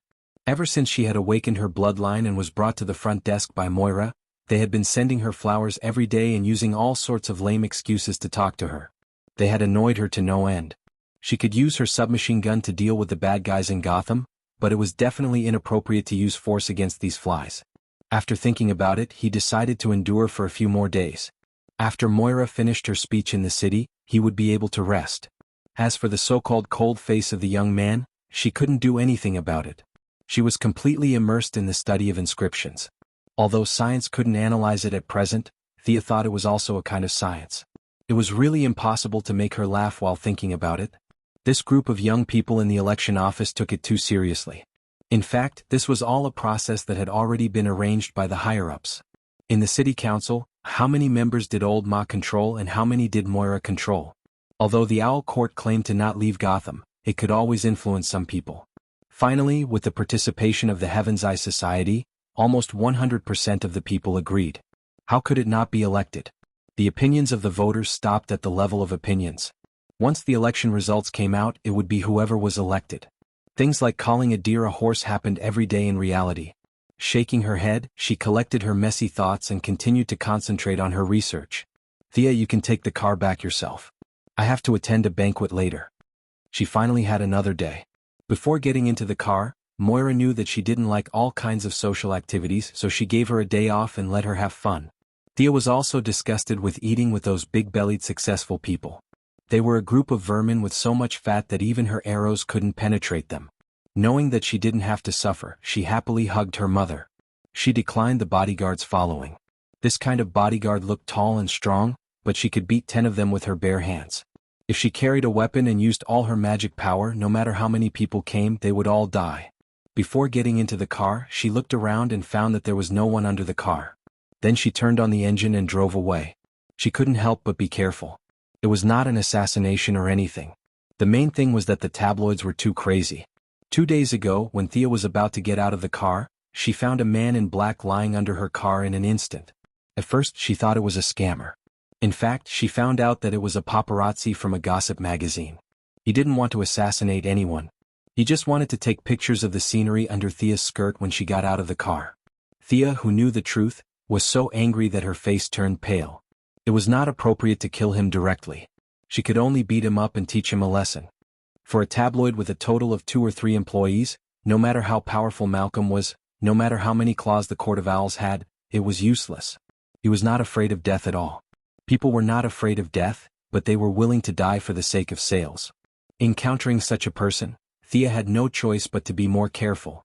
Driving alone on the streets of Star City, she couldn't think of who to look for a while. Felicity went back to her hometown. Of course, she didn't go back to her hometown to get married. It was said that she went to accompany her mother to celebrate Hanukkah. She didn't have many friends in Star City. She should go and chat with her future sister-in-law Laurel. Laurel was very happy that Thea came to find her. After a simple tidying up, the 2 women went to eat nearby. Although the two women were not close friends, they had known each other since childhood and were very familiar with each other. After a few words, they entered the stage of complaining to each other. Thea finished talking about her own troubles. Of course, she only talked about the part that could be said. If she talked about how she killed 7 people in and out of Gotham, it would drive Laurel crazy. When the topic turned to Laurel, Thea knew that she had not had a good time in the past 2 months. Thanks to the large number of jobs provided by Moira, the security in the slums had achieved a rare peace. Several popular troublemakers had also been transferred to other cities. With no one taking the lead and no one causing trouble, coupled with the fact that everyone was busy with their new jobs, no one came to Laurel's law firm to file a lawsuit. Although this was good news for Laurel, who had a strong sense of justice, the law firm was declining visibly. 3 out of the original 8 partners had already left, and the remaining few were looking for other ways. Originally, the 8 of them had shared the daily expenses, but now the remaining partners had to bear the burden. Laurel's meager assets were almost depleted. Tommy, who used to be rich, had been appearing and disappearing mysteriously recently. Laurel sometimes wondered if he had found another woman. Chapter 134. Today, Laurel was wearing a beige business suit, revealing a pair of long legs and a pair of high heels. When she thought of Tommy, her whole temperament immediately became very melancholy. She picked up the wine that the waiter had just handed her and took a big gulp. Is Tommy still learning martial arts from old Ma? But he couldn't refuse to see his girlfriend, right? Although she was a little suspicious, Thea still wanted to know the truth. Tommy, I haven't contacted you recently? Laurel waved her hand. When Thea thought that Tommy had disappeared, she said, just by phone, but we haven't seen each other in a long time. Then she clasped her legs under the table, her face dark red. Thea's perception had evolved into psychic power, so she was more sensitive to changes in the surrounding environment. Laurel's sudden heartbeat didn't escape her notice, but it was obviously not a sign of poisoning, but a sign of yearning. She glanced at Laurel's big breasts, which were the largest she had ever seen. She estimated that they were at least D-class. How could she comfort her when she was so dissatisfied? Should she go home and find a cucumber? That would be the end of their friendship. Laurel was unconsciously tempting the underage girl. Under the influence of alcohol, she told Thea a few interesting things about her relationship with Tommy. When a man and a woman encountered something interesting, they would definitely go home and do something more interesting. She inevitably told Thea about how long Tommy lasted and what positions he liked. Thea didn't feel awkward at all. She had always been calm about her mother finding a boyfriend, so it wasn't a big deal to have a brother who was related by blood. She just felt that Tommy didn't have enough energy to deal with Laurel and was very passive. What about Oliver? What was it like when you were with him? Thea asked with bright eyes. Oliver. Laurel put her hands together as if she was reminiscing. She couldn't help but smile. He was very gentle and strong. It was always fun to be with him. Thea rolled her eyes. See, this was why Oliver had sex with all the women in the series except for her, who was his biological sister. The problem was that he was strong. He was really good at it. And always fun meant that he had a lot of tricks and could adapt to different situations. Thea glanced at Laurel again. It was no wonder that the two of them were a perfect match. No wonder Laurel began to waver as soon as Oliver returned to the city. Tommy's body was not as good as Oliver's. At this time, Thea had already planned to finish the election phase and rush to Purgatory Island. No matter what Oliver thought, at least she would give him a chance to go home. At the same time, she could also save Yao Fei's daughter, Shadow Yao Dong. She was one of the few girls in the movie who had an indescribable national temperament. Thea had a good impression of her and was prepared to change the ending of her tragic death. In addition, Thea inadvertently glanced at Laurel. Her sister, Sarah Lance, should also be on the island. If there were no accidents, they would all be pulled back. Thea, do you have a boyfriend? Have you tried? Laurel was obviously a little drunk. She suddenly felt that it was a little unfair for her to be the only one saying it. You have to say something. If you don't do well, I can teach you. She unconsciously sounded like a senior imparting her experience to a junior. Thea instantly understood what she meant and covered her face a little. I can scare you to death when I entertain myself. Do you think my doppelganger technique is a joke? The same body, the same thoughts, combined with the pleasure from different perspectives, the sensory stimulation is double. Let me tell you, I'm afraid of myself when I'm dirty. Although it was originally just to test the limits of the technique, the subsequent development was not very harmonious. Thea did not tell anyone this secret. She was afraid that Ancestor Merlin would find out and throw a fireball at her from a higher dimension. You're just a piston friction on the physical level. I've already entered the magic era. As long as my magic power is further strengthened in the future, 2 or even 3 doppelgangers will not be a problem. Laurel can't fight Sarah and Oliver plus Tommy, right? Thea felt that her thoughts were unrestrained and had almost run to Mars. She quickly calmed herself down. I'm definitely not that dirty. This is the aftereffect of blood purification. Yes, that's right. She was about to make up a fake boyfriend to deal with Laurel. Bang, bang. The familiar sound of an M1911 pistol reached her ears. Thea instantly picked up the fork on the table, ready to throw it out if there was any danger. From today onwards, this bar will be under the protection of the Botner family. A burly man with a full beard walked into the bar with 2 subordinates carrying rifles. Seeing that his deterrence had worked, he looked around with his bell-like eyes, looking for a target to further establish his power. How melodramatic. This guy is collecting protection fees, right?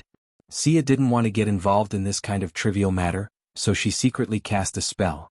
This spell was modified from the Dream Invasion spell and could reduce one's presence to a certain extent. As long as it wasn't a blood feud, it could be ignored.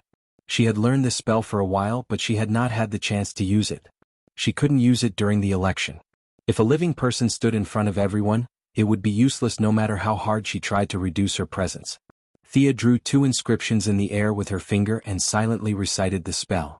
She felt that a small part of her magic power disappeared. Thea knew that the spell was successfully cast. Now she could see the effect. You come here. The burly man with a full beard did not pay attention to Thea. He grabbed a boy dressed as a waiter next to him. With a grim smile, he said to the boy, "Which family did I say I was from?" "Repeat it." The boy was scared silly. "Who would remember which family you are from?" He tried hard to recall, but fear filled his brain. He trembled all over and just couldn't remember. His reaction was in line with the bearded man's plan. He was going to make an example of him and deepen the impression of these people. He raised his wrist and pointed the gun at the waiter's head. "Can't remember?" "Ah." Looking at the bearded man with a full mouth of yellow teeth, Thea was a little disgusted. These guys were the newcomers of the Botner family. They were too unruly and barbaric. She had a pistol in her handbag. With her speed, killing these 3 guys would be a piece of cake. However, there were so many people on the scene. If she rashly shot, the follow-up would be very troublesome. It might even affect Moira's election to a certain extent. Seeing that the waiter was about to die on the spot, what should she do? She hated it in her heart. The heroes of Star City were really not good at learning from the advanced experience of other cities. Why didn't any masked hero stand out? Chapter 135. Be careful and don't come out, Laurel whispered to Thea while she was secretly hating the fact that Star City didn't have a hero. After that, he didn't care about his weak strength anymore. He stood up fearlessly and shouted, "Stop!" For a moment, Laurel became the focus of everyone. Thea almost fainted. Sure enough, she wasn't a pure hero of justice. The valiant and high-spirited person next to her was. Thea looked at Laurel with disappointment. Could the self-defense fighting skills taught by your father be enough to deal with these 3 gangsters? Why didn't you think carefully before jumping out? This was too brainless. No wonder the villains were so good at scheming against the heroes. They were all led into a ditch by the righteous heroines. She certainly couldn't watch Laurel get beaten into a sieve. She was a friend. If she didn't have the ability, she could only take the blame for her. She didn't expect that today she would enjoy the treatment of a male protagonist. She cursed in her heart and grasped the fork in her hand, ready to take the initiative and kill the bearded man. When the bearded man saw that it was Laurel, the blonde beauty, he turned around and showed a wretched smile to his 2 subordinates.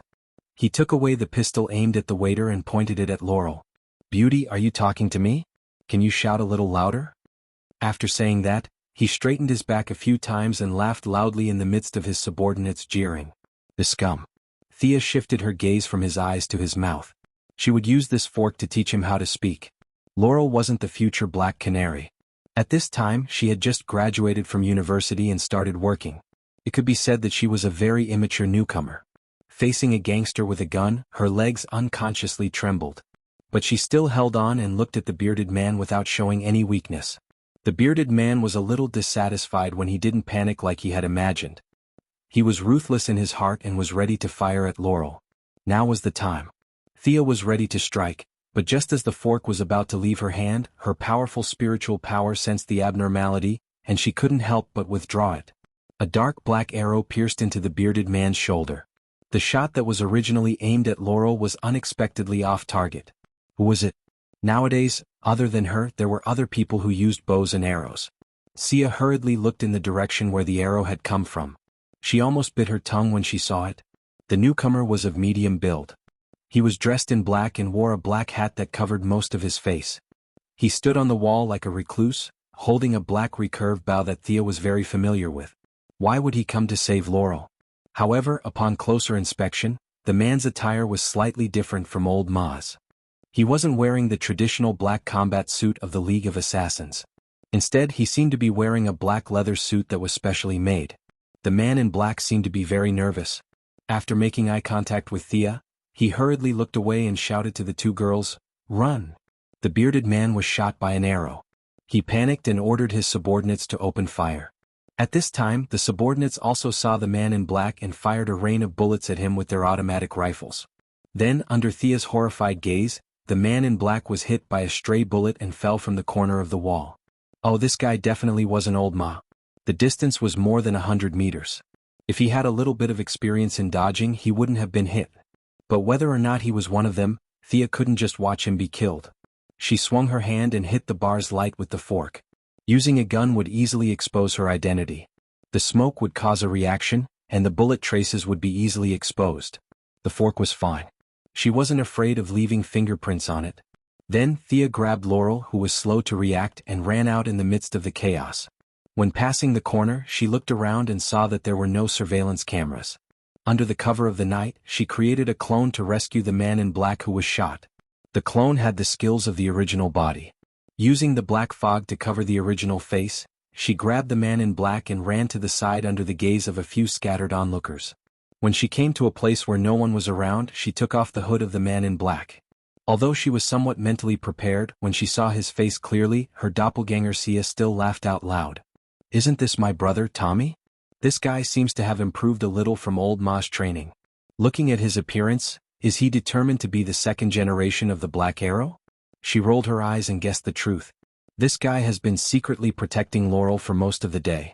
In fact, he didn't want to come out. He just saw that Laurel was in a critical situation today and decided to help. What a love-struck man.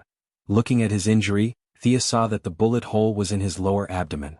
There were no conditions for surgery nearby, so she could only carry him back to her secret base. Fortunately, Felicity wasn't here recently, so she didn't have to say much.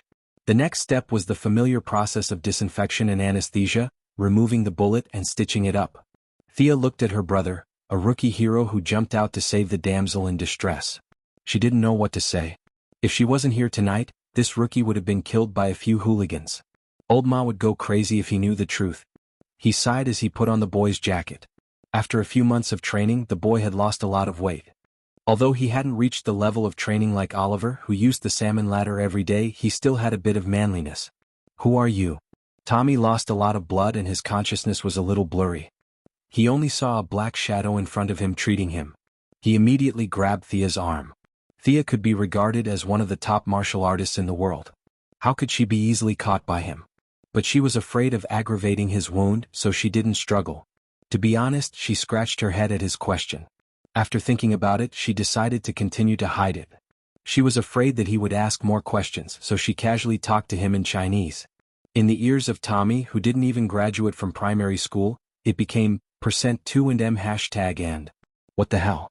He didn't give up and wanted to continue to find out more about Thea. Then the two of them talked nonsense for a long time. In the end, the conversation ended with Tommy completely losing consciousness. Thea wiped the non-existent sweat on her forehead. It wasn't easy to fool people. She picked up Tommy's bow and looked at it. It was the same bow as old Ma's, but the tension was weaker. He was her son after all. When she graduated, she didn't give him any souvenirs except for slapping her own face.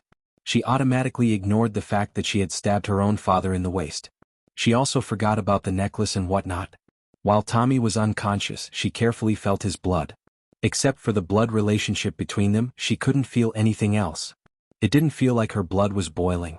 It seemed that not everyone could awaken the blood. Thea didn't know whether she should feel lucky or sad. Since the blood of the Merlin family gave her a place in the future, she had the obligation to protect the safety of the father and son. Chapter 136.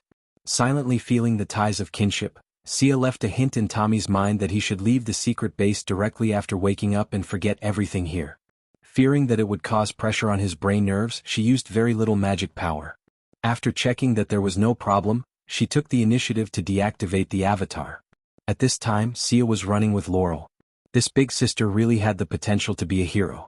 She had 2Ds and wore high heels. Although she was a bit embarrassed, she still kept up with Sia's speed. Okay, let's take a break. Thea saw that Laurel was exhausted and gradually stopped. Since she ate the green fruit given by the swamp monster, her lungs were very strong. At this speed, she could run for a whole day without feeling tired. Laurel was out of breath. When she heard that Thea was going to take a break, she didn't sit down immediately. Instead, she looked back and was relieved when she saw that there were no pursuers. Thea, you have good stamina. After resting for a while, the observant Laurel immediately noticed that something was wrong. She was so tired that her tongue was hanging out, but Thea next to her looked like nothing had happened. Thea could only change the topic to her regular exercise and family inheritance. Olivier's body was so strong that it was inherited from his parents. She gave Laurel a knowing look. At this time, Laurel had sobered up and was not as bold as before. She didn't understand that these two aspects were actually not the same thing. She nodded a little embarrassedly and changed the topic. The two women talked about the recent security issues in Star City. At this time, Thea's avatar returned to her original body and she understood what had happened. Do you know who shot that arrow? Thea lowered her voice as if there was a big secret hidden in it. Laurel's eyes were a little strange. How would I know? I didn't see anything clearly. I only remember that I was scared, and then the bearded man suddenly fell to the ground. After that, it was pitch black and you pulled me out. Laurel crossed her arms and looked up at a 45-degree angle to think about the truth. This was the true female lead at work. After being rescued by a hero, her curiosity had reached the limit. She had to find out who the masked hero was. After that, she would court death in all sorts of ways. Among the more representative characters were Louise Ryan Ayres West and so on. Thea glanced at the deep cleavage that was squeezed out by her arms. Was this a demonstration? There was only one truth.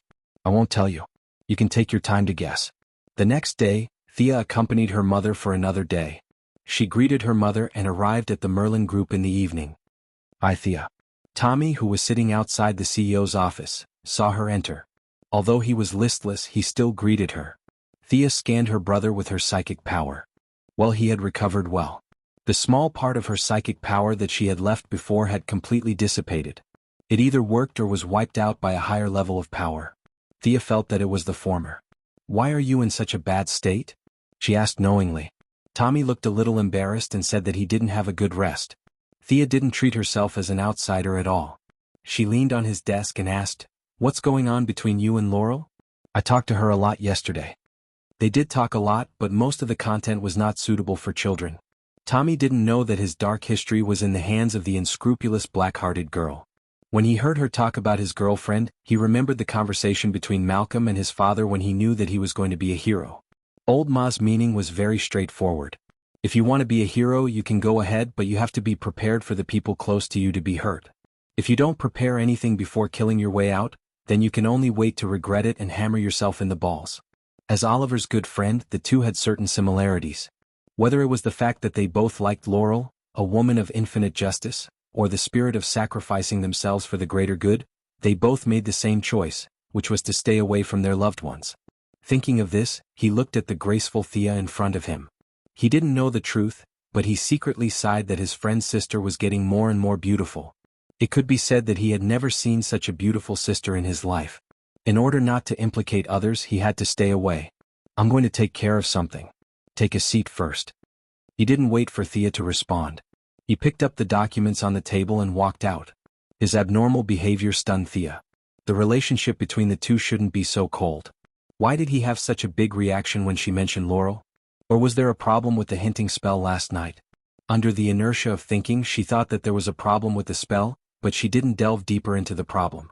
She shook her head and put her thoughts aside. Today she came to see Tommy on the way. Her main purpose was to find Malcolm. When she arrived at the door, she used her power of the will to search around. There was no abnormality, so she pushed the door open and walked in. What a rare guest. What can I do for you? Malcolm was leisurely making tea. When he saw her come in, he poured another cup and beckoned her to sit down. Thea considered her words and took out the necklace around her neck. This is what you gave me. Malcolm thought that she was going to return it to him, so he quickly said with a smile, "It matches you very well." Of course it matches. Thea had already checked that Malcolm didn't have the basic requirements for blood awakening. Returning the necklace to him was like throwing money into the water. The level of this magic equipment was beyond her imagination. After studying it day and night, she only understood the first 7 inscriptions. She couldn't deduce any more with her own strength, so today's trip to the Merlin group was the reason why she came here. Do you know the origin of this necklace? Or how it came to be in your hands? Can I ask? Malcolm's pupils unconsciously shrank. This topic was a little out of his expectations. But he didn't take it seriously. He laughed in his heart that Thea was still young and impatient. He slowly poured the tea. Is there a problem with this thing? Don't worry, drink the tea and tell me slowly. How should she put it? Thea thought for a long time but didn't know how to start. It seemed that she had to reveal some of her trump cards. Before she came, she had thought about this problem. She had dragged Solomon Grandy for several hours during the battle in Gotham. There were thousands of witnesses and most of them were Malcolm's eyes and ears. She had to tell the truth. Fortunately, although Malcolm was a bad person, he had a good character and was not heartless. He was still very good to his children. In the original plot, he smiled and generously faced death for Thea. From a father's point of view, he was far more humane than heroes like Oliver Diggle. Thea shook her shoulder and a big change took place right in front of Malcolm's eyes. A translucent figure walked out from her shadow. In less than a second, the facial outline of the figure gradually became clear. Malcolm was holding a cup of tea full of the aura of a master. When he suddenly saw Thea standing in front of him, he couldn't help but spit out the tea in his mouth. What's going on? Old Malone didn't care about his appearance anymore. He stood up in a panic and looked at the shocking scene in front of him. This is the adventure I had in Gotham. This is why I came to find you. The two Thea spoke one after another. Their voices, intonations and temperaments were exactly the same. Malcolm couldn't believe his eyes. He stared hard for a long time, but he couldn't see what kind of trick it was. Chapter 137. Thea retracted her doppelganger and tried to hold back her laughter. She then told him what had happened. Of course, her story was 70% true and 30% false. She only mentioned that she had been chased by Grundy all over the streets and that she had suddenly awakened some of her abilities. The memories deep in her bloodline told her part of the reason. Merlin? Malcolm murmured the name that he was very familiar with. It was as if he had been living in the slums for 30 years and suddenly received a notice that his house was going to be demolished. Excitement, confusion, and surprise were mixed together. Malcolm, who had always lived by the principle of calmness, was scared out of his wits. Can I have this kind of ability too? Malcolm, who was extremely thirsty for power, held back and asked his question. Thea had expected this question. She believed that any man would have some expectations of supernatural abilities, let alone this man who had been traumatized. If she said that he had no ability, he would have no chance in this lifetime. Go play with your bow and arrow. Of course, she couldn't say this directly. Family ties needed to be protected. She couldn't just talk nonsense. Besides, Thea didn't know if he could awaken his bloodline. Just because she couldn't feel it didn't mean that it didn't exist. Just like in the cultivation world, she was considered to have above-average double spiritual roots. She could build her foundation with a little luck. Old Ma and Tommy were similar to mixed spiritual roots. It was extremely difficult for them to cultivate. However, it wasn't impossible. It was just that she didn't know the method. She couldn't let him down. Thea considered her words carefully. I'm not sure. The memories in my bloodline are too little. I don't even know the basics. I can only say that there's hope. Malcolm spun a few rounds on the spot and pointed at the necklace in her hand. What's the effect of this thing? Or what did you discover? Thea was very proud when she mentioned this. She had at least figured out a small part of it. According to what I know, the world is composed of 4 elements: earth, fire, water, and wind. After the creation of the world, light and darkness were added. This necklace contains the power of wind and water. My personal attribute is more towards fire and wind, so I can only decipher the content of wind. Malcolm crossed his arms and listened to her talk with drooping eyelids. Wasn't the material world made of atoms? Won't your physics teacher beat you to death? But considering the frightening cloning technique just now, he didn't say anything and waited for her to continue. The main bloodline of the Merlin family is of the wind attribute, so this part is explained most clearly in the memories. I'll let you experience it. Thea grabbed the necklace with her left hand and drew a complicated inscription in the air with her right hand. The spell's complexity was beyond her ability.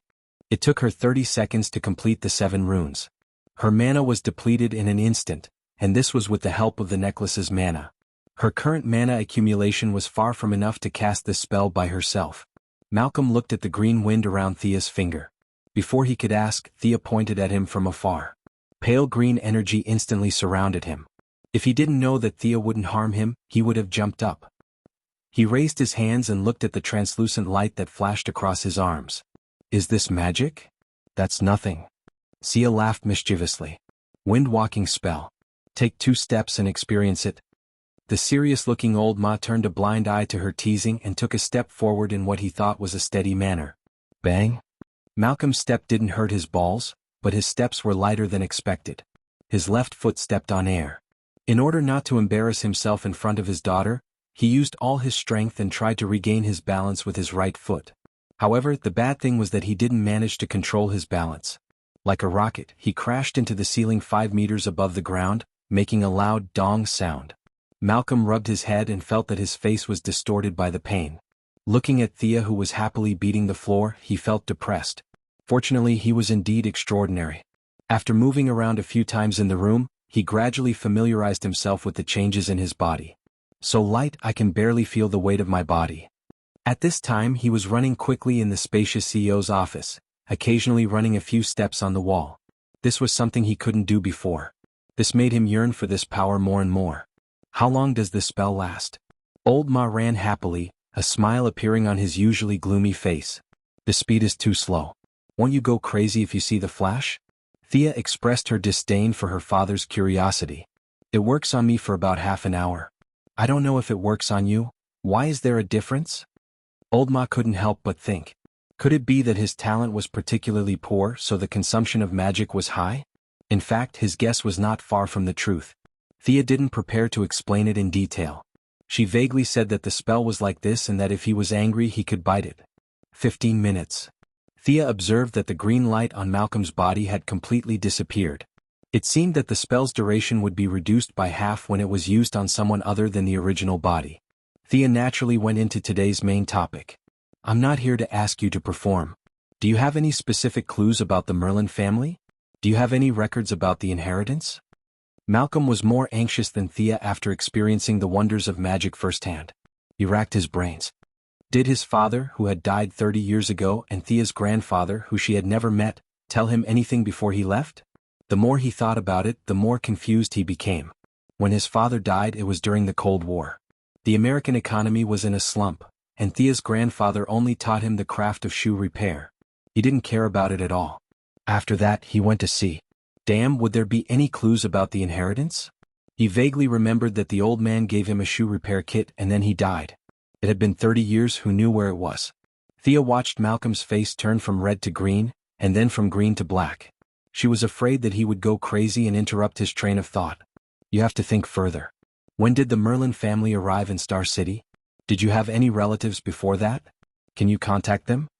Her barrage of questions brought Malcolm back to reality as he tried to figure out where the shoe repair box was.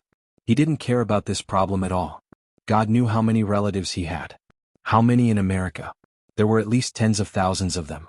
What about Europe? He could only say that there were more. After thousands of years, the amount of work to find people was too much. Seeing Malcolm lowering his head and pondering, Thea was secretly pleased. A lot of work was right. She didn't want him to think about sabotaging every day. She couldn't let him ruin her mother's political achievements. This was the same as dealing with Batman. She gave him something to do to prevent him from thinking too much. Batman used responsibility to restrain him, and Malcolm used power to tempt him. She didn't know how effective it was, but at least they were all hooked. Chapter 138. And Thea began, carefully pondering over her words. What else? Old Ma's head was now full of clues such as genealogy, birth certificates, and so on. He could not wait to break into the National Immigration Administration and retrieve all the files since the founding of the country. When he heard that there was more, he thought it was about clues and listened attentively. You know that I've seen Talia, right? I got the news from her that the ninja master's purpose of taking you in was not simple. Thea would certainly not say that she knew the future plot, so she conveniently put the blame on Talia. Anyway, she was hiding deep in the mountains and forests, and old Ma would not go to her door to ask for confirmation. When he heard the name of the ninja master, Malcolm's expression was a little unnatural, but he still forced a smile and said, "This is Talia's way of getting someone else to do her dirty work." She was afraid that the master would find trouble with her, so she used the scheme of diverting the trouble. Thea, you fell for it. This was the bad thing about bad people. They thought that everyone had a conspiracy and were too paranoid. Thea could only give him another strong dose of medicine. In this world there are wives and husbands who die young every day. Why didn't the ninja master find someone else and choose you?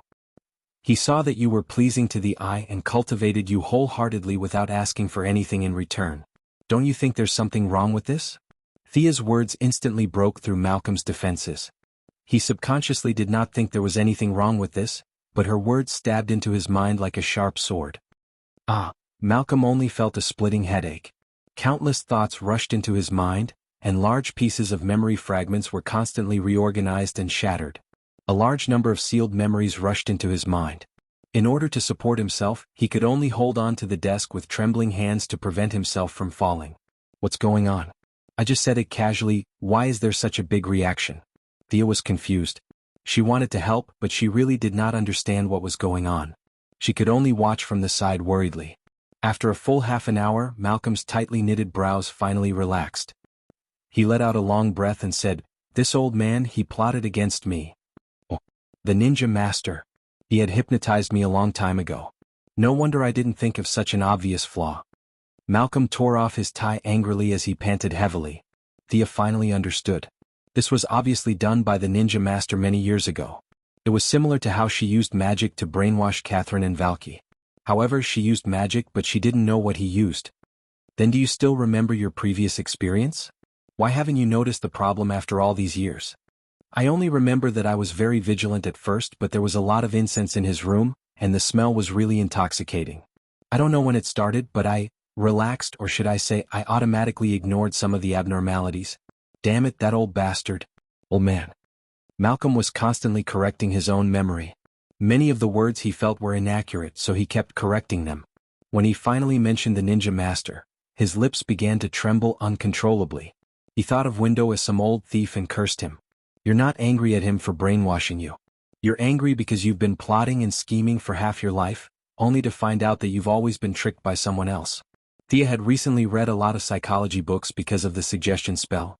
Based on the summary of various clues, she could analyze old Ma's current state of mind. The ninja master's method was not difficult to guess. It was nothing more than drug relaxation and forced brainwashing in the depths of one's mind. The truth-telling serum was widely used in modern medicine, but it was now widely used by secret service organizations. The old man who had lived for 800 years must have a stronger serum in his hands. Thea waited for him to gradually calm down. Do you still remember what he did to you? Malcolm thought for a full 5 minutes before he said with uncertainty, I don't think there's anything special about it. When we first arrived in Nandar Bart, he handed me his sword and asked me to cut my palm and swear to join him. At that time, I didn't know any martial arts and I only felt dizzy.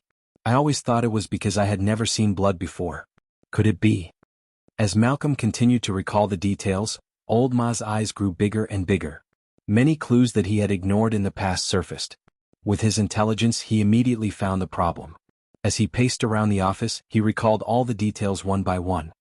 That sword of his, other than when I joined the gang, has never been unsheathed. Usually he only uses ordinary weapons for practice. I always thought that he valued my identity as a billionaire. Thea whistled softly. That sword seemed to be very powerful. It was hard to tell whether it was a magical weapon, but it was definitely not an ordinary one. In the original plot, Thea was also stabbed by this sword, and then her talent plummeted. Should she take revenge? But when she thought of the ninja master's unfathomable strength, she shook her head. She still needed to think at length.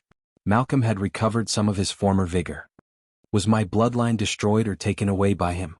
This was the question he was most concerned about now. Although he already had the answer in his heart, he still wanted to confirm it with Thea.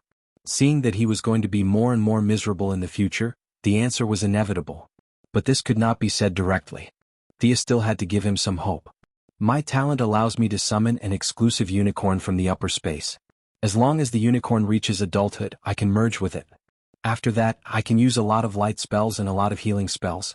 I don't know how effective it is, but it should be able to repair the damage. Thea's words were so ambiguous that Malcolm felt as if his worldview had collapsed the entire night. What kind of nonsense was this? Unicorn? Anyway, his worldview had already collapsed, and he was not afraid to be more shattered. He asked, "Can you summon it for me to see?" Could she summon it at night? Thea had never tried it before. With an experimental mentality, she summoned it once. The little unicorn, who used to be at her beck and call, only appeared in front of the two after a full 5 minutes of white smoke. Feeling the discomfort of the night, it sent Thea a message that it was not in a good mood. Thea hugged the unicorn and gestured to Malcolm. Recently, she had been helping Moira with the election every day, participating in all kinds of square activities and civic gatherings. Thea had been basking in the sun a lot. At this time, the little unicorn had grown a lot and was no longer the size of a palm. Sensing its displeasure, Thea could only hug it with both hands as if she was coaxing a child. Sensing that there were outsiders nearby, the little unicorn poked its head out of Thea's arms and saw Malcolm not far away. Bah, bah, bah. It spat fiercely at Malcolm, who had a dark expression on his face. Ah. Thea laughed awkwardly and quickly comforted the cute pet. She sent the little unicorn back to the different space under Malcolm's gradually darkening face. Chapter 139. Malcolm's face was extremely ugly. He pointed at the place where the little unicorn disappeared and asked softly, "My bloodline can't summon this guy, right?" Thea shook her head. Getting a different answer from everyone, Old Ma breathed a sigh of relief. He didn't want such a stupid thing to follow him every day. A little girl might think it was cute, but he, a man in his late 50s, couldn't stand it. It was too weird. If he had to summon such a thing every time he fought, he would rather continue to practice archery than have this bloodline. He couldn't afford to lose face like this. Thea spread out her hands. As you can see, it's still young. It will take at least 2 years to reach adulthood. Whether or not it can repair the bloodline can only be determined by then. The unicorn was not just young, it was too young. 2 years was under the premise that Thea risked her life to bask in the sun. Of course, there was not only one way to become stronger. She could continue to dig deeper into the power of the bloodline and increase the speed of purification. She could also absorb more sunlight per unit of time and increase the efficiency of conversion. Fortunately, she was now somewhat similar to Superman. She couldn't get tan no matter how much she basked in the sun. With this kind of physique, as long as she persevered, there would be a day when she would succeed. Basking in the sun was relatively reliable. She just had to find a beach and lie there. Whether it was the Quinn Group or the Owl Court, they both controlled a lot of private beaches. Absorbing moonlight was a pain in the ass. Who would lie outside in the middle of the night instead of sleeping? It was too illogical. Anyone would be able to see that there was something wrong with you, or that you were a little crazy. Thea scratched her head at the thought of strengthening in this aspect. She threw a basket of problems to Old Ma. These were long-lasting troubles that would take him 8 to 10 years. Presumably, he didn't have time to think about the plan to destroy the slums in Star City. Thea told him not to let everyone know and attract the attention of the ninja master. She walked out of the Merlin group while humming a song. Malcolm watched Thea walk slowly into the elevator and disappear from his sight. Originally, he wanted to destroy the slums because he had no goal in life and purely to vent his anger. But now, Thea had thrown him a big pie, and the conceited Roland's desire for power once again crept into his heart. Especially when he learned that he was tricked by the ninja master like a fool, this made him furious. Ninja master. He whispered the name that terrified him. He knew that he was suppressed in all aspects, be it martial arts, intelligence or intelligence. He said that Thea was a natural warrior, but wasn't he the same? He was a lone wolf. Even if he was facing a lion, he would still dare to take a bite out of it. He had founded the Merlin Group on his own. At first, the group operated shipping. Today, the entire group had transport points and storage centers in 23 ports in the world. It could be said that his intelligence network was not inferior to anyone else's. However, this task was also extremely difficult. For thousands of years, there was no family planning in Europe and America. Children were born freely. Now, it was really unknown how many direct descendants there were. Those who kept the surname Merlin were easy to find, but what about those who changed their surname midway? Their descendants would be cut off, but what about those who handed over their inheritance to outsiders? The situation was too complicated. There were too many variables. Rubbing his temples, Malcolm looked outside the CEO's room. Tommy still hadn't come back. Malcolm didn't want to talk to his son about what happened today. Besides, he also felt that his son wasn't very capable. His only merit was his diligence. It wouldn't be good for him to come into contact with these things too early. He couldn't count on the father-son pair. Thea was right to remind him to be careful. This meant that he would have to spend a lot of energy to handle this matter personally. He couldn't use his subordinates, so he could only rely on a few of his confidants and himself to investigate in secret. Thinking of this, even a strong-willed person like Malcolm was a little shaken. The workload was so huge. Could it be done in 10 years? He didn't know that his father had suffered a psychological damage, but his indomitable willpower had saved him. Thea was happily packing her luggage. She had already reported to Moira. Of course, she didn't say that she was going to find her brother. Her excuse was that she was going to Hong Kong for a vacation. Whether it was bringing Oliver back or rescuing Shadow Yaodong, it would take a lot of effort. Oliver was such a stubborn person that it would be difficult to convince him if she didn't reveal her identity. As for Slade Wilson, nicknamed Death Knell, and the guy who killed Moira in the future, Thea didn't know how to treat him. Oliver regarded him as a close friend. The two of them had been entangled in a feud for 10 years. In the end, they still couldn't settle it. Although her mother was alive and well, Thea was still very unhappy with him. For some reason, Oliver had almost forgiven him. However, she was a woman, and she had inherited old Ma's protective personality. How could he expect to have a peaceful ending after hurting her family? Although he hadn't done anything evil yet, she would leave him to fend for himself on the island. In addition, there was a magical equipment on the island that was worth her time. She remembered that in the 4th year of the original plot, Constantine found it with Oliver's help. It was an ancient Egyptian treasure, the Orb of Horus. Although she didn't understand how an Egyptian magical equipment came to the East, Thea believed that if Zack Kong was interested in it, it must be something good. As for the evil god statue that Damien Dark got later, Thea politely declined. It was useless. The statue had magic power, but it was useless without it. It was too trashy. As long as she pulled Green Arrow away, the statue would stay in the cave obediently. There was no need for her to touch it. The location of Purgatory Island in the TV series was vague. It said that it was in the North China Sea, but the map showed that it was in the east of Honshu, Japan. They were about to reach the Kamchatka Peninsula. How could it be in the China Sea? The news media must be stirring up trouble for some ulterior motive. Then they said that it was in the South China Sea, on the route from Germany to Hong Kong, and that they were going to set up some kind of missile interceptor. The information was so confusing that no matter how good one was in geography, they wouldn't be able to figure out where it was. Thea had done her homework. She checked the location of the Queen's crash and checked the hydrology and ocean currents at the time. She barely managed to draw a rough area. She ordered the Court of Owls to prepare a helicopter for her in Hong Kong. She learned how to pilot all kinds of modern equipment from Batman. Although she wasn't proficient, flying safely wasn't a problem. Moira was also somewhat immune to her running around the world. If you want to go, then go. Thea checked in her weapons and arrived in Hong Kong on time that night. The familiar Chinese characters, the familiar skin color, but the person was no longer the same person. Thea wanted to find Yao Fei's other daughter, Yao Mei, but the court's influence here was weak, and the few contacts were not very effective. Thea could only give up and let Shadow find Yao Mei herself.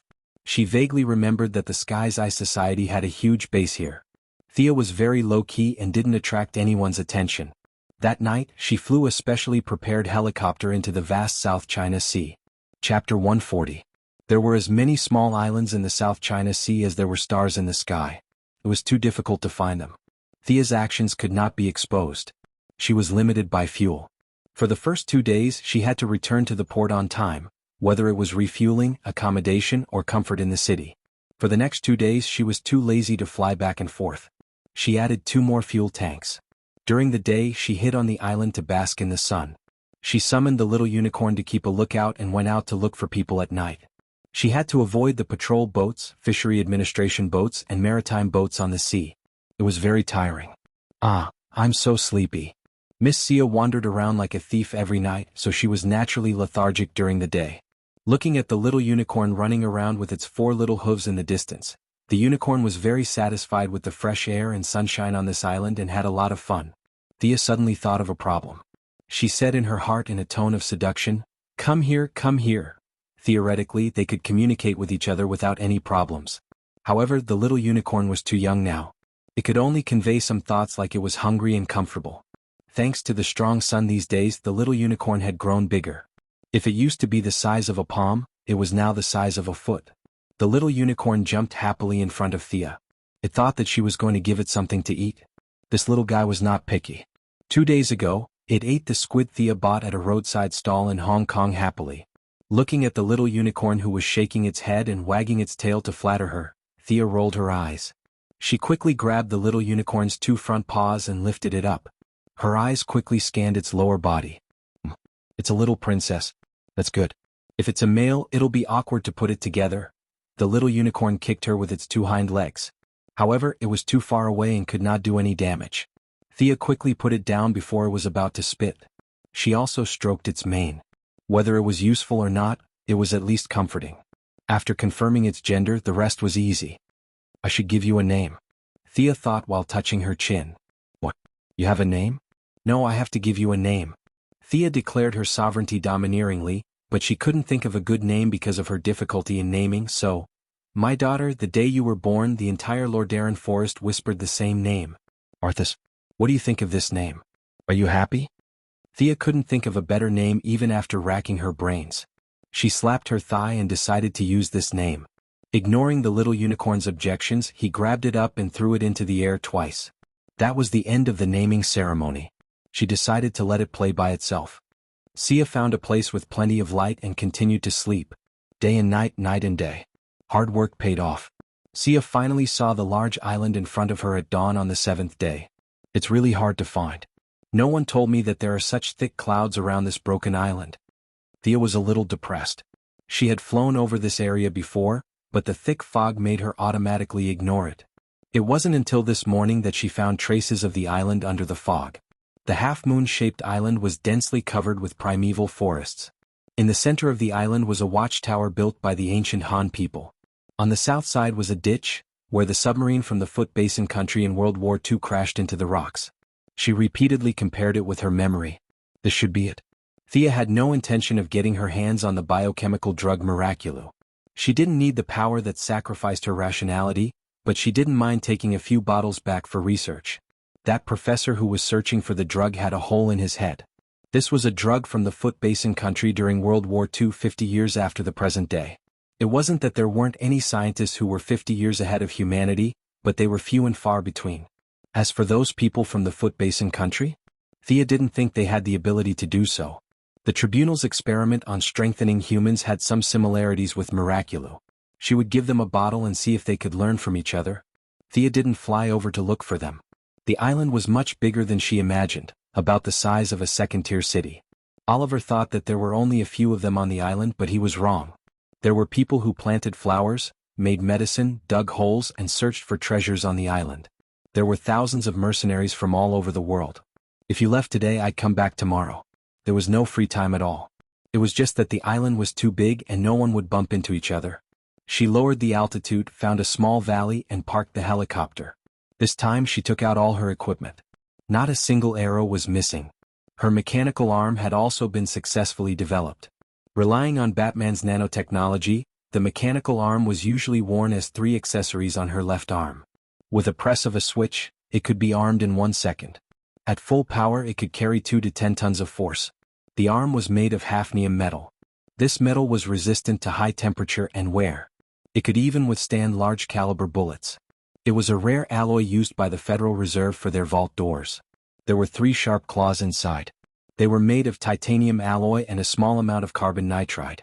These 3 claws had kept the 50 scientists in Quinn's Applied Sciences department busy for a month. The results didn't disappoint Thea. After many rounds of experiments, she hadn't found any metal that she couldn't cut, other than those white dwarfs and neutron stars. She packed her luggage and made some camouflage for the helicopter. Even if she was discovered, she could fly back with the skateboard. It was just not as comfortable as a plane. She flew onto the skateboard. If she didn't have magic, it would be difficult. But now, she only needed to use a tracking spell to find Oliver, who was connected to her by blood. So far, the magical guidance was faintly discernible. It could only mean that the distance between them was far beyond the limit of magic detection. It's in the west. After confirming repeatedly, Sia flew close to the ground and faced the distance. The sun gradually moved to the west.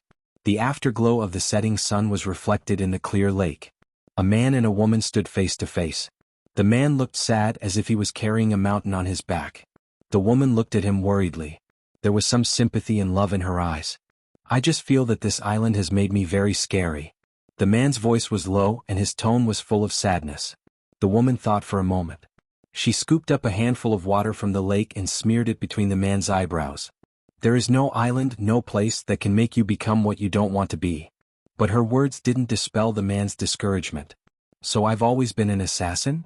The woman organized her words. Everyone has a demon in their heart. The Tao Te Ching talks about the relationship between yin and yang. We all have two opposing forces in our hearts. Darkness and light, assassins and heroes. After saying that, she touched the man's face. Her eyes were full of love. They didn't know that not far away, a muscular middle-aged man was watching them hug each other into the water. His eyes were full of struggle and unwillingness. Chapter 141. When Thea arrived, she happened to see this scene. She wasn't ready to act out the melodramatic reunion of the siblings. She wanted to test their abilities. She put on the hooded glasses. Although European and American face blindness was serious, and people wouldn't recognize her if she wore a pair of glasses like Superman or Supergirl, she still felt that it was not safe. She used the black fog to cover her face. It was hazy. Not to mention Oliver, who hadn't seen her for more than a year. Even old Ma wouldn't be able to recognize her now. It doesn't look right. Be careful not to get a needle eye. Thea's long-range infrared glasses instantly found the middle-aged man peeping in the forest. Without alerting the two below, she circled half a circle behind the middle-aged man and mocked him maliciously. The muscular middle-aged man was the future death knell, the current Slade Wilson. He was half teacher and half friend to Oliver, who was fighting with a woman in the water. Just as he was burning with jealousy, he suddenly heard the words behind him. Without thinking, he turned around and slashed down. Your swordsmanship isn't bad. Thea nodded. Slade wasn't a pure martial artist. He was a mercenary. His swordsmanship was simple and quick, fully displaying his own characteristics. His strength and speed combined with his height and arm length made this slash full of momentum and power. Even if Thea was given a sword to slash, she wouldn't be able to bring out the charm of this sword. Slade didn't reject firearms. He could combine pistols and rifles with traditional cold weapons. But now that he was in purgatory, there were no firearms. Fortunately, his cold weapons weren't weak. He was good at the Kali martial arts of the Philippines and had practiced this skill to the peak. His swordsmanship in Kali martial arts could only be considered average. It was still far from being profound. But this average swordsmanship was based on Slade's own understanding and rich experience. He could bring out 150% of it in battle. Thea was a little excited. With her current level of fighting skills, there weren't many who could be considered her opponent. She couldn't fly to Gotham every day to find Batman to practice. Today she finally met this non-famous crosstalk actor, no non-famous martial artist. She didn't use magic or mechanical arms. She only used her own martial arts to fight with him.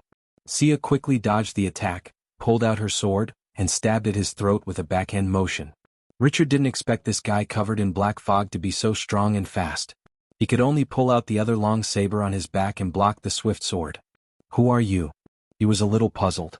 How could there be such a powerful person on the island? Thea didn't pay any attention to him at all. The sword in her hand was like a snake as it pierced through several vital points on his body. Richard was a little annoyed that he didn't get the answer he wanted to hear. Taking advantage of his height and strength, he slashed left and right with his two swords and fought with Thea. Thea did not take the broad path of Batman. Of the 127 types of martial arts, she had only practiced a little more than 20. Although her IQ was considered top-notch, she had not reached the limits of human beings like Batman.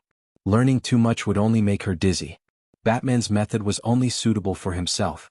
Therefore, she had never practiced Richard's Kali martial arts. From the bottom of her heart, she looked down on the Philippines. What kind of top-notch martial arts could a broken country like that have? After exchanging a few blows, she relied on parrying to familiarize herself with his moves and to spy on Richard's flaws. As a veteran, Richard naturally knew what she was trying to do. However, it was not an exaggeration to say that he was old and strong. He used the entire set of swordsmanship back and forth twice. He had no intention of changing his moves. His two long sabers flew up and down, trying to finish off his opponent as quickly as possible. Thea found it funny. This set of swordsmanship was really ordinary. Even the creator of this set of swordsmanship was not as good as the current Richard. After all, this wasn't swordsmanship at first. It was a stick technique. In the remote forests of the Philippines, there was almost no iron ore. Sticks could be seen everywhere. Long sabers? She could only laugh at that. Now, the two short sticks had been forcefully changed into dual sabers by Richard. The power had not decreased. Instead, it had multiplied. But that was it. After experiencing the Great Battle of Gotham and being taught by Batman, she was now considered a top fighter. Although her ranking was definitely not among the top few, seeing that Richard was only using the same few moves, Thea began to use her strong martial arts foundation and her advantage in agility.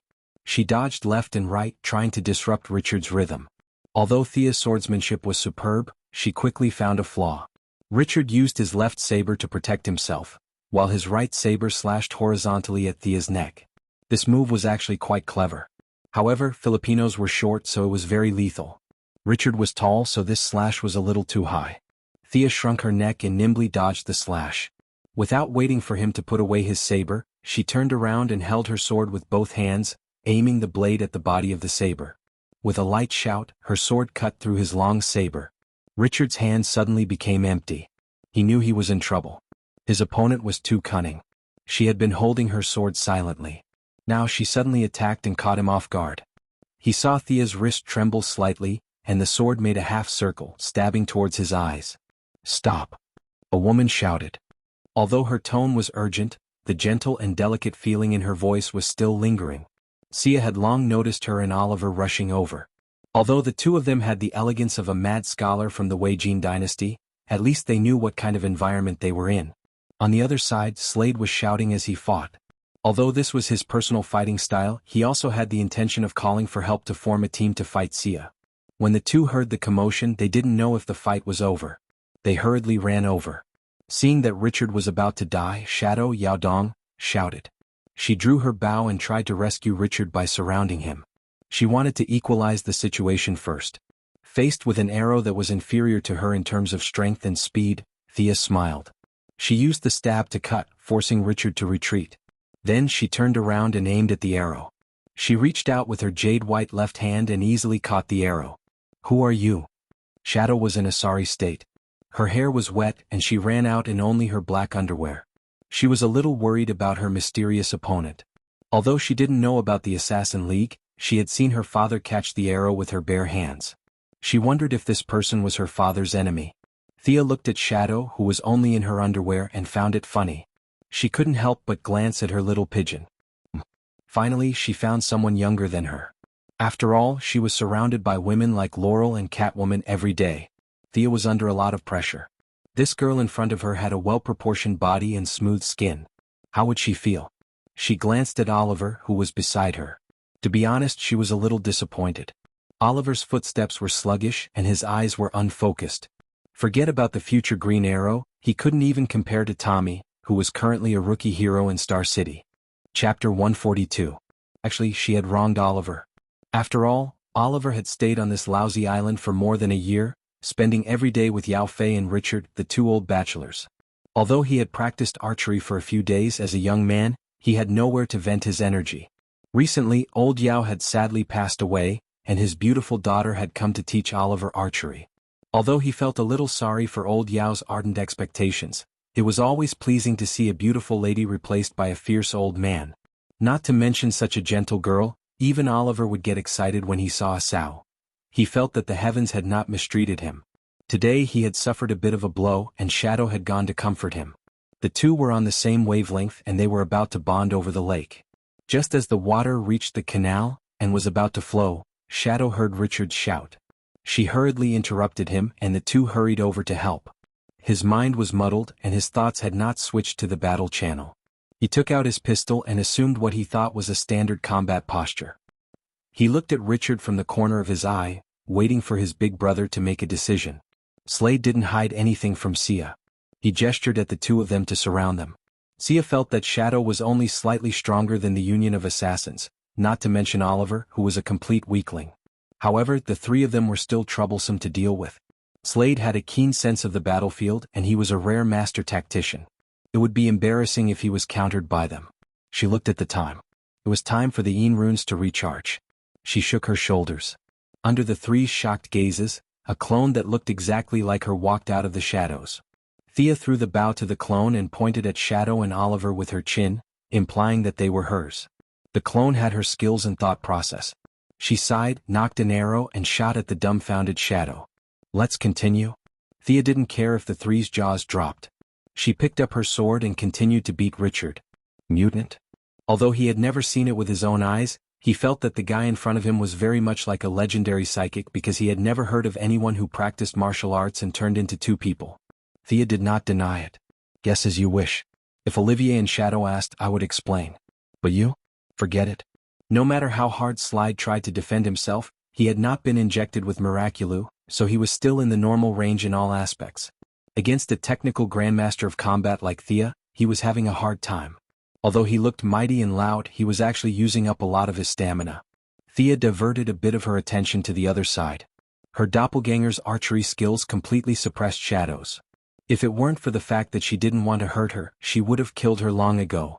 On the other side, Oliver held a gun and found that no one was paying attention to him. He looked at the battlefield uneasily and wanted to help, but he felt that the situation on both sides was quite dangerous, so he hesitated. Hit this. This is my real body. Slide, who was at a complete disadvantage, was still very clear-headed. Although he had never seen a doppelganger technique before, his intuition told him to make the right decision. As expected of the master tactician who almost defeated the alliance, Thea couldn't help but admire him. It seemed that she shouldn't use this technique in front of the enemy next time. Facing Oliver's gun, she glanced at it indifferently. Although she was not afraid, she did not want to play dodging games. She loudly recited a famous saying from the Assassin League, "Guns are the toys of the weak." With a flick of her hand, she enveloped Oliver with dark mist. With the help of her recent diligent training, she could now cast this spell on her own, which originally required a dagger as a guide. With the help of the Een Mark, she could cast it faster and more powerful. With the help of the Een Mark, she could cast Dark Mist and Suggestion instantly. However, if it was daytime, these two spells would be difficult to cast and their effects would be weakened. The ancients relied on the sky to make a living. Now she could use spells according to the time. It was a rare thing. Anyone would panic when their vision suddenly turned pitch black, and Oliver was no exception. I can't see. Slade was shocked and shouted, "Calm down, don't shoot randomly." He was the closest to Thea, and Oliver had aimed in this direction before. He was afraid that Oliver would shoot him carelessly. In fact, he had underestimated the future Green Arrow. Not to mention her combat ability, her psychological quality was already showing the essence of a hero. This was Oliver's first time coming into contact with magic. After the initial panic, he quickly calmed down. He moved back and forth a few steps and found that his surroundings were still pitch black. He didn't know that Thea's magic had been slightly modified. Originally, it was cast at a fixed location, but now it was cast while attached to the enemy.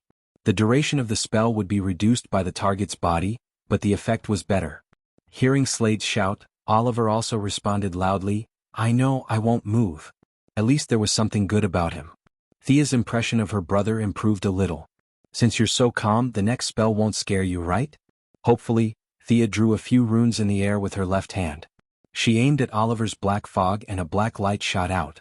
This was the only spell she had memorized from the pile of parchments in the Arcana realm. It was supposed to be a targeted spell, but after considering her own situation, she changed it into black fog immobilization. She could use the black fog on the target for a second time. First, her mana consumption was reduced by more than half. Secondly, the new spell circuit only needed to slightly modify the black fog immobilization. It was safe, fast, and could unleash the effects of her Een runes. Seeing that her spell was finished, Thea opened her left hand, aimed at Oliver, and clenched it. Huh. Oliver, who was fumbling in the dark, found that he had regained his vision. He was secretly delighted. It was not a good feeling to be blind. He decided to stay away from the mysterious person. "I can't mess with you, so I'll hide, okay? I'll go help the little beauty Shadow, okay?" But just as he was about to move, he was shocked to find that he couldn't move at all. Slade was about to call him over to help, but when he saw him gritting his teeth, he couldn't help but be stunned. Thinking of Sia's murmur just now, he was completely stunned. He was just a mercenary now, not a death knell in the future. With his knowledge, understanding people with superpowers was the limit. He had never even heard of a mage at a higher level, let alone seen one. This was the first time in his life that he had come into contact with a supernatural power. His hands and feet were in a mess, and Sia found an opening and knocked him to the ground. Just as he straightened his neck and was about to fight back, Sia hit him on the back of the neck with a karate chop. Phew. Now that this eyesore was taken care of, the rest was much easier. The doppelganger forced Shadow to retreat with 2 arrows. She handed the bow to the real body and disappeared like a shadow. Chapter 143. Hey. Shadow ran to Oliver's side and saw him posing like a statue in a temple. She was a little annoyed and pushed him with normal strength. She pushed him again but he didn't move. She pushed him again. Clang. Oliver fell to the ground like a piece of wood. Thea felt a chill run down her spine. Is he going to get a concussion? It would be a loss for the Justice League if he became a retard. She quickly snapped her fingers and stopped the magic. Oliver felt like he was out of luck today. The goddess he admired was about to have sex with him, but he didn't get to have her. He was also blinded during the battle and became severely paralyzed. Finally, he was thrown to the ground by his goddess and almost threw up his dinner from last night. But at least he knew that there were enemies in front of him. He shouted Richard's name a few times but there was no reply. He stood beside Shadow and looked at Thea in panic. Oliver Quinn, do you want to go home? I can send you back. Thea didn't want to waste time talking nonsense with him. If you can, you can. If you can't, you can continue to stay here. Thea was in a dilemma. She wasn't afraid of his poor martial arts skills. If Talia could teach him, she could teach him too. The key was his heart. He didn't have the awareness to be a hero. Yao Fei's first year of teaching was a complete failure. As long as she revealed her identity, he would definitely go with her. But was that really his true intention? If he didn't learn martial arts, even if he was a good-for-nothing for the rest of his life, Thea could take over his job. There were only a few villains in Star City. They could all be eliminated in a breath. But that wasn't the point. As his family, Thea didn't ask him to save people. She only asked him to save himself. But it was easier said than done. Plus, no one else could help him. She could only rely on him to walk out of the shadow between self-affirmation and self-denial. She couldn't find a few bad guys to torture him. As the saying went, if there's trouble, you have to fight. If there's no trouble, you have to create trouble. It would be better to leave him on Purgatory Island and continue on his original path of fate if he spent so much effort. Thea finished her question and stared at him silently, waiting for his answer. Oliver did not know that this question would decide his future. He was a little dumbfounded, but he was not stupid. He immediately reacted. You were sent by my family? Thea nodded and didn't say anything. I'm your family and I sent myself here.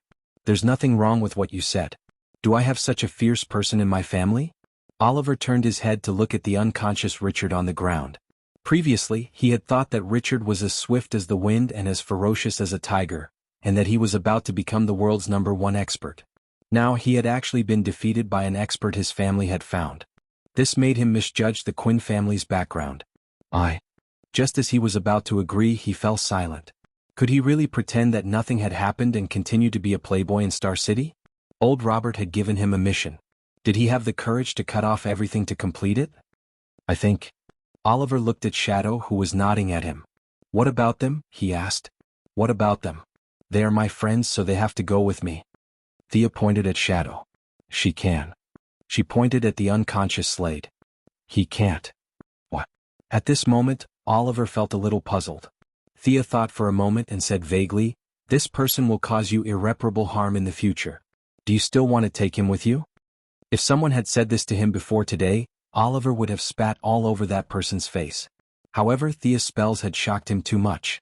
His worldview was showing signs of shattering. He had no choice but to think carefully. However, Thea's words were too vague. How could it be irreparable harm? Was it wounds on his body or the death of his family? The range was too vague. Oliver thought for a long time but could not think of any harm. He thought back to the times when he had known and accompanied Slade. The two of them had been half teacher and half friend for more than a year. Slade was like an elder brother to him. Although he was very fierce, he had never hurt him. If you can't take him with you, I won't leave, Oliver said viciously. Oliver said fiercely. He even played a trick here. He thought that the other party was a hired thug and would at least give him some face. For the sake of the mission, the other party would definitely compromise, or at least discuss it with him, right? Unexpectedly, Sia nodded. All right, let's do it this way. Oliver was dumbfounded. Why didn't you follow the script? Under Oliver's dazed gaze, the mysterious person looked at Shadow. What about you? Are you going to leave this island? I can send you to Hong Kong. Your sister is still waiting for you. In fact, Thea did not know who her sister was. She was just casually making up a story based on the TV series. Yao Mei. Thinking of her twin sister, Shadow wavered. However, when she saw Oliver's pitiful gaze, she cruelly rejected Thea's suggestion. Thea saw their little exchange of glances but did not mind. I'll stay on the island for a few more days. If you change your mind. On second thought, they would not be able to contact her even if they changed their minds. Thea felt that this was not a good act. "I'll come back when you change your mind." With that, he threw out a Batman smoke grenade and quickly disappeared from their line of sight. Slade. When Oliver saw the mysterious person disappear, he hurriedly went to check on his brother, who was lying motionless on the ground. Unexpectedly, Richard didn't even need his help. With a pair of ferocious eyes, he sat up on his own. Although Thea's technique was fine, she had underestimated Slade's extraordinary physique. Even without the injection of Miraculu, his physique was at the limit of a human's. A karate chop that could knock a normal person out for half an hour woke him up in less than 10 minutes. He was just afraid of Thea's strength, so he had been playing dead on the ground. "Kid, did your family send that guy?" Although Slade wanted to find a lot of excuses, such as the fact that his opponent was an adept, he knew that even without these factors, he would not be able to defeat his opponent. If the two of them came at him together, he would be dead by now. However, his question was difficult for Oliver to answer. He had been away from home for more than a year. Even if Moira was here, she would not be able to answer. After all, this was an era where Superman was still searching for his own worth. There was no sign of the official alliance yet. Even a government organization like the Sky's Eye Society could not find a master like Thea. Oliver stammered and could not give a clear answer. Slade thought that he did not want to talk about it, so he snorted. He picked up his twin knives. One of them had been broken by Thea. He was even more annoyed. That guy should have a plane or a ship that can leave this island. "Let's go find him." Slade, with a murderous look, said to his two companions. The two of them nodded in agreement. Chapter 144. Look for his tracks.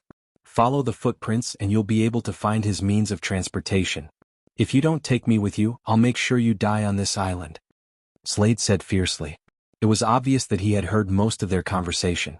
He did not believe Thea's words about the future at all. He only thought that it was an excuse not to take him with them. However, 20 minutes later, the experienced veteran Slade was a little dumbfounded. He could only find traces of their battle. Why were there no footprints? Could it be that a living person flew here? This was completely contrary to his past experience. The more he thought about it, the more he broke down.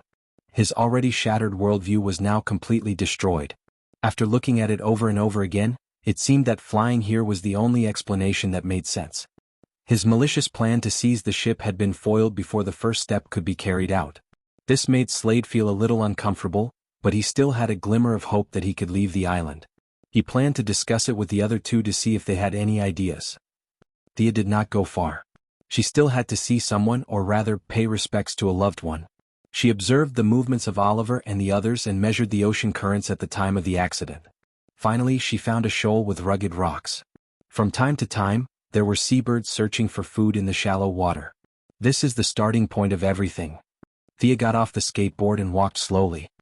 He looked around and quickly found two mounds of rubble on one side of the high ground. The names Robert Quinn and Yao Fei were carved on the two wooden boards with sharp tools. Old Robert and Yao Fei were both buried here. Thea was a little sad. She took out a delicate bottle from her bag. "Dad, I'm here to see you. This is the wine I stole from your study. I hope you..." Thea was a little choked up as she spoke. She unscrewed the cap and slowly poured the wine on the grave. Although this way of paying respects was a little oriental, she could not find any canons or priests. She could only make do with it. As for moving him back to Star City, Thea had thought about it before. However, after some consideration, she gave up on the idea. Old Robert died with the desire to atone for his sins. He probably did not want to return to Star City, the city that brought him honor and shame. In the original drama, when Oliver returned to the city, he didn't mention anything about his father moving back to Star City. Presumably, he was thinking the same thing at that time. Thea sat on the ground and took a cup for herself. She poured some water on the grave and drank a cup herself. She was constantly immersed in the past. The bright full moon hung in the sky, and the bright moonlight shone on her body, making her battle suit even brighter. "Drink with me?"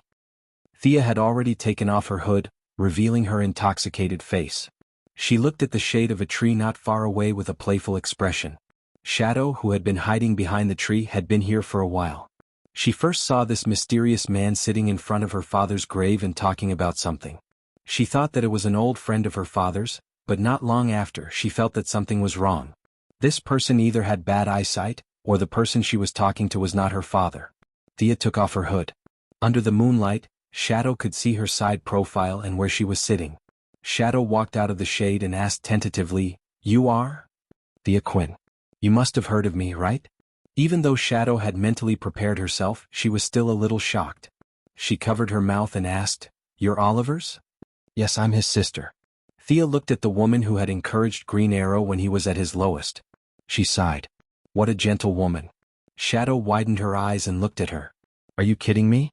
Is this how you communicate with your brother? Should I just beat him up without caring about anything else? Everything written in the books is true. The people of the United States are indeed living in an abyss of suffering. This billionaire family is indeed more complicated than our family of three." Thea saw the confusion in Shadow's eyes and guessed that she had misunderstood. What he needs now is not a family. He needs redemption. He needs to redeem himself. If he can get over it, he'll soar to the top. If he can't get over it, he'll achieve nothing. By the way, why are you here? Thea briefly told Shadow her thoughts. Halfway through, she remembered why she was here. This place was far from their current campsite. Of course, Shadow would not tell her that it was all because of what she said. Both Slade and Oliver had something on their minds. The campsite was too boring, so she came out for a stroll and ended up here by accident. Shadow walked to Thea and sat in front of Yao Fei's grave. 2 old men, 2 daughters. What a coincidence. Shadow thought that Thea would not understand her if she spoke in Chinese. She did not expect to meet a weirdo. Fate brings us together? Ah, you know Chinese. Shadow was shocked. Based on her understanding of Oliver's family, his family would not be exposed to Chinese. She felt a little embarrassed that her secret was exposed. Thea was amused when she saw Shadow's expression change from gentle to angry. She thought to herself, this is nothing. You haven't met Master Bruce. He can even sing Boundless Sea and Sky in Cantonese. Since they both knew Chinese, communication was much smoother. Shadow had to take care of Slade and Oliver, who were illiterate, every day. It was hard for her to speak English. The 2 women were on a deserted island. It was not appropriate for them to talk about makeup or clothes. They decided to talk about something more appropriate. That. Aren't you going to move your father? Shadow, who believed in returning to one's roots, was surprised when she heard that Gunyenji had no intention of moving the grave. What could Thea say? The cultural differences between the East and the West? It was a bit far-fetched and too broad. She could only tell Shadow her thoughts. What about you? I flew a helicopter here. I can help you move him back. I lied to you before. I didn't see your sister. I only know that she's in Hong Kong. If you want to go back. Thea's subtext was that if Shadow wanted to go back, she could find her sister to bury her father. Would be fine. If Shadow didn't want to go back, she, as an outsider, would not waste her time looking for him. She could just find a place to bury him. It would be worth it for Yao Fei to accompany old Robert for a few months. Well, Shadow was confused when they talked about herself. To her, burying her father and finding her sister were the most important things. Even if aliens came tomorrow, it was not as important as these 2 things. However, she did not want to give up Oliver on the island. I have something to say, but I don't know if I should say it, Thea said politely. Shadow rolled her eyes. I've seen TV dramas. It's not appropriate. Are you going to say that Oliver and I are not suitable? That's what a mother-in-law would say, right? You're really strange for a sister. Did you bring your checkbook? TSK. You're not playing by the rules. Thea was a little upset. This was not the right way to describe it. There were too many family dramas in the country. Shadow was experienced. Chapter 145. Although she choked back half of her words, she still had to say it. Sia cleared her throat and said, Ahem, you and Oliver are indeed not suitable. Don't glare at me, at least not now. Shadow's beautiful eyebrows were raised as she glared at her angrily. She probably couldn't beat her in a fight, or she would have argued with her this morning. Oliver and I are a match made in heaven. Is it appropriate for a sister like you to say that? I know you don't want to hear it, but I still have to say it. Did you notice the gaze of the man with 2 swords on his back? As Sia spoke, she even gestured to the 1.9-meter tall man with a full beard. This wasn't a game. It was impossible to know the other party's name just by meeting them. At the very least, Sia had to pretend that she didn't know. He's also secretly in love with you. If you choose my brother in the end, then Oliver's friendship with him will be over. Have you considered this? Thea enunciated each word clearly. Was there a friendship between Oliver and Death Knell? Judging from the subsequent developments, there was definitely one. Even if Death Knell killed Moira in Oliver's mind, Death Knell was only bewitched by Mirakuru's drug. Death Knell was still his good brother and friend. It wasn't as if Shadow didn't know about this. She had thought about it before, but when the choice fell into her hands she still panicked. After thinking it over and over again, she really couldn't find a perfect solution. Then there was only one way left for her. After standing silently with her back to Sia for half an hour, she finally made up her mind. Okay, I'll go with you. When? My plane is quite far from here. I'll get it. You can take your father out first. Thea jumped on the skateboard. She flew for about 10 meters before turning back. It's a little hard to say. My subordinates have a human revival experiment. The success rate is only 10%. Do you want to try it? She felt guilty about experimenting on someone else's father. However, Shadow didn't pay attention to these details. Her mind buzzed. You mean, my father can be revived? Thea suddenly thought of it just to increase the reason for her to leave. She nodded and said, it's a kind of biochemical experiment. It's not effective for people who die of natural causes. Your father didn't die of natural causes, did he? Of course not. No one would die of natural causes if they were shot in the head. Shadow's tears flowed uncontrollably. She would try even if it was 1%, let alone 10%. Olivier and whatnot were thrown out of the window. No matter how good a man was, he would never fall into her bowl. She didn't want to think about it anymore. Sia nodded when she saw the drastic change in Shadow's mental state. Then get ready. We're leaving now. The journey back was smooth. When they arrived at their temporary residence, Thea gave Catherine Monroe a call and briefly told her what had happened. This woman was well connected and knew what to say and what not to say. Thea's explanation of the revival project was very vague. Shadow could only assume that it was a secret experiment by the American military. This made her feel uneasy, but at the same time she had a glimmer of hope. No matter what, American technology was so advanced. Perhaps it could really succeed? The court personnel came quickly. They took Shadow and the frozen old Yao to Gotham in a private jet. Before they left, Thea gave Shadow her contact number and warned her that this experiment had a deep background. She told her to be careful when she got there. Of course, it would be better if she pretended to be dumb or blind. I'm finally out. Thea crawled out of the ground like a miner. Her face was covered in dust. It had been 5 days since she parted ways with Olivier and the others and sent Shadow away. Since my brother doesn't want to leave, I'll go treasure hunting. That was what she thought, and that was what she did. In the original novel, Constantine would come to the island in the 4th year to search for a treasure called the Orb of Horus. However, Constantine came with a map. With Olivier leading the way, he found the underground chamber and successfully returned with the treasure. Thea had nothing now. Even if she asked Olivier, it would be useless. The island was too big. There were no signs. Who would know where the treasure was buried? She could only use the stupid method. She sat on the ground and meditated. She used her strong mental power to sense the subtle changes in the magic around her. Fortunately, the island was one of the nodes of the world's magic network. It strengthened her senses to a certain extent. Even so, it took her 3 days to find the exact location. Finding the location didn't mean that she would be able to get the treasure. Constantine looked for a hole and dug a tunnel. Only God knew where the hole was. Thea could only use the stupidest method. She would use brute force and dig a hole. She took out the military shovel that she had prepared and equipped the mechanical arm to dig a hole. She dug through dirt and smashed stones. She didn't have to worry about being discovered on such a deserted island. She also didn't have to worry about disturbing the residents. It took her another 2 days to dig a hole that was 3 meters wide and more than 50 meters deep. It didn't take long for them to see this treasure. The handle was made entirely of gold, and it was 30 centimeters long. There was a light red gem at the top. This was the magic ball of the Egyptian pharaoh's guardian god, Horus. Thea looked at it from afar. The temptation of the inner demons and the guards in full golden armor that she imagined didn't appear. The magic ball was inserted on the altar alone, like a watermelon in an old farmer's field waiting for someone to pick it. Thea remembered that when the magic ball was picked up, a frame full of sharp blades would fall from the top. However, she didn't see any mechanism on the altar. She thought to herself, even if there is a mechanism, I'm not afraid. She looked at the time. It was just nighttime. She shook her shoulder and instructed her clone to do this somewhat dangerous job. But she didn't expect that as soon as her clone put her hand on the magic ball, not to mention picking it up, the moment her skin touched it, the whole underground room collapsed as if it had been hit by a magnitude 18 earthquake. The clone only had time to throw the magic ball to the main body before it was buried under a large number of stones. Hiss. Thea didn't have time to sigh.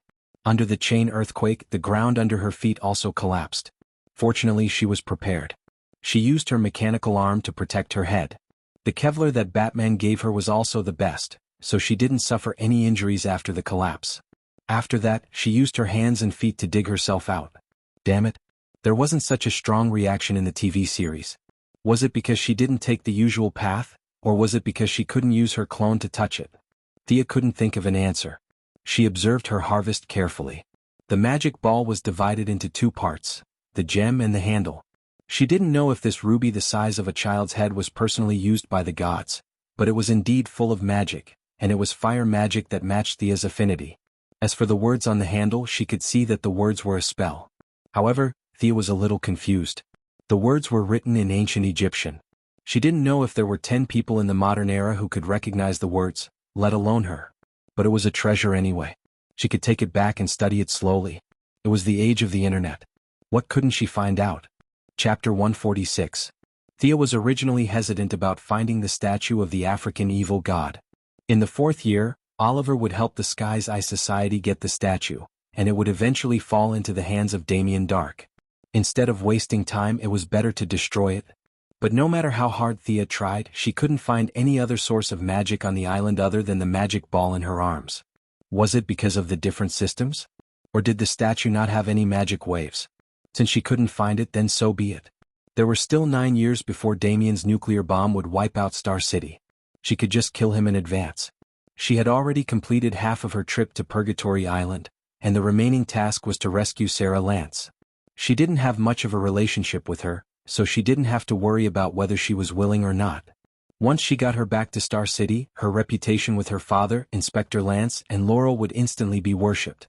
Thea wouldn't have bothered if it was too far away, but she was on a ship on the other side of the island. Since it was just a matter of convenience, she might as well give her a hand. Thea didn't hesitate. After searching for the magic ball for a few days, the island's environment was no longer as unfamiliar as before. She identified the direction and flew west under the cover of the night. It was difficult to find people, but a large ship on the sea was easy to find. This ship was personally funded by Dr. Ivo, who researched the Japanese biological weapon Mirakuru. He hired a ship of armed mercenaries to find the miracle medicine in his heart. Thea couldn't be bothered to find out what noble reasons he had in the beginning. She only knew that this guy wasn't a good person. She used infrared to observe from a distance. There were quite a lot of thermal reactions on the ship. She roughly estimated that there were hundreds of people on the ship. While the mercenaries were patrolling, Thea landed lightly on the deck. The skateboard wasn't suitable for movement in the narrow cabin. She needed to move as fast as lightning. She held the necklace that Malcolm gave her and whispered the spell on it. Wind walk. Following the successful casting of the spell, a circle of green smoke could be seen surrounding her body. She adjusted to the sudden increase in speed. Not bad. Although it wasn't as fast as the Flash, it was still close to 600 kilometers per hour. After some hesitation, he put the skateboard back into his bag. The interior of the ship was small, so he should not encounter any strong resistance. Using the stealth techniques of the Union of Assassins, he entered the cabin through the shadows when a few patrol teams met. Along the way, he knocked out a lone mercenary.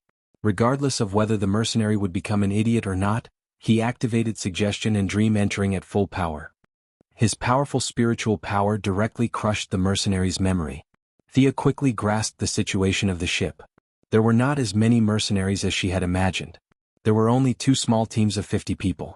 Dr. Evo had brought a small team to search the island this morning, so there were only 25 people left on the ship. As for the thermal reactions that Thea observed, most of them were from prisoners that Dr. Aiwa had captured and used for human experiments. Sarah Lance was doing well. Although she was only a beauty in Thea's eyes, she was a great beauty in the eyes of Dr. Aiwa, who had drifted on the sea for a few years.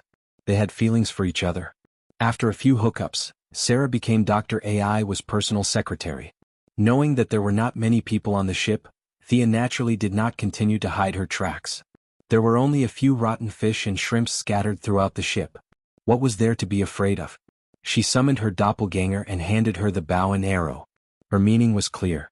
She saw them, kill them. If not, forget it. The real body drew out a long sword and a dagger.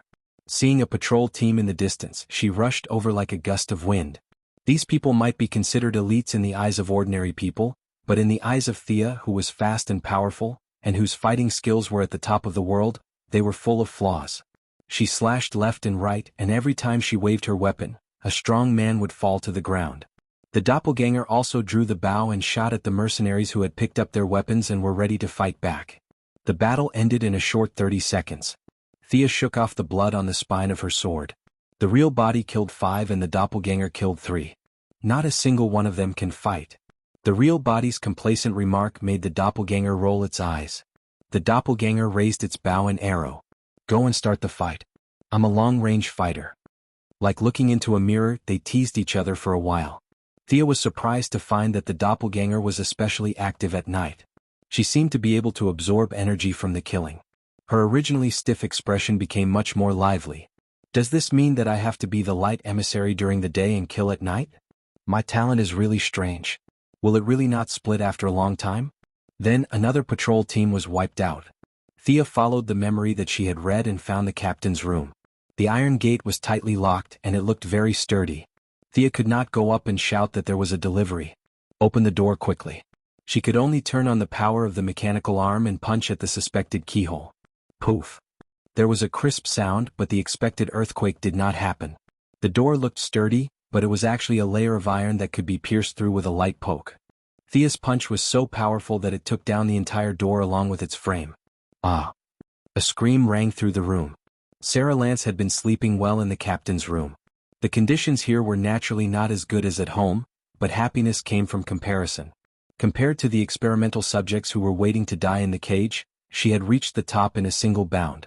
Dr. Evo did not make any excessive demands of her. In fact, even if he did, she would not dare to resist.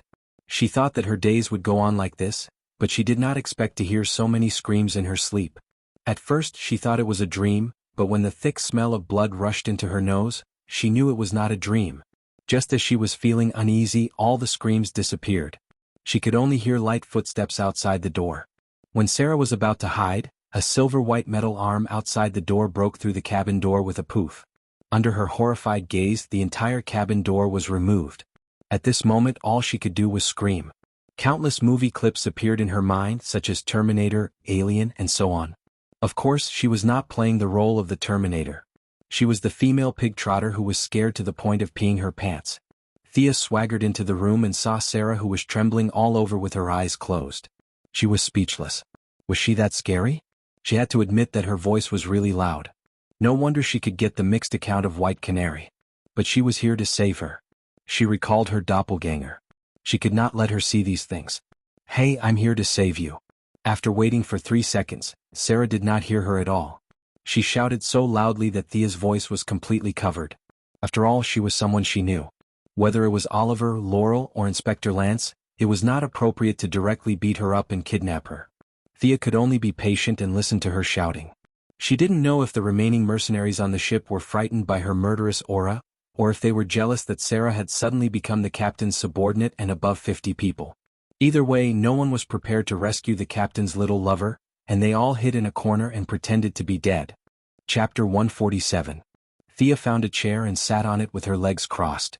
The corner of her mouth twitched. She thought to herself, I'm going to ignore you. Let's see how long you can howl for.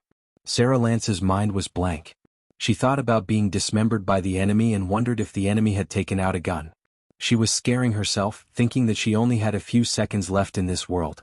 She should make full use of it and continue to scream.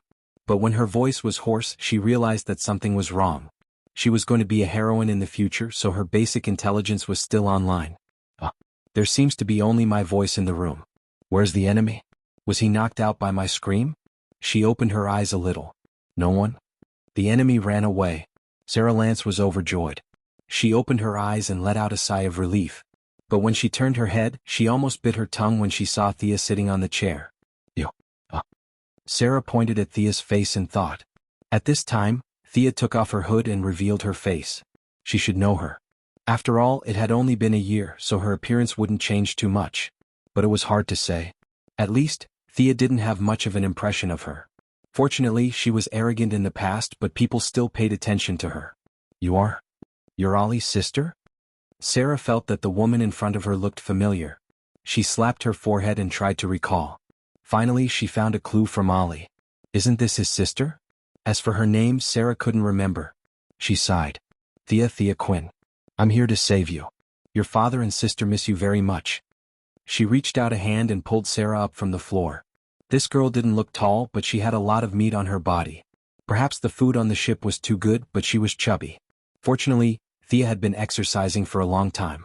If she was the skinny girl from before, she wouldn't have been able to pull her up. Sarah was still drowning in her longing for her father and guilt for her sister. She stood up and realized that she was being pulled out of the door. Where are we going? Where are the guards? Don't worry, everyone on this ship is hiding. Go to the island and find my plane. I'll send you back to Star City. Suddenly hearing the familiar name of Star City, Sarah's tears flowed down uncontrollably. Thea frowned. This woman was too emotional. To be honest, Thea admired Sarah Lance's future achievements. Whether she was the captain of the Wave Rider or the leader of the legendary squad, Sarah Lance was a great heroine. Relying on his own continuous struggles to repair the changes in the timeline, especially the phrase, "Legends never admit defeat," that left a deep impression on everyone.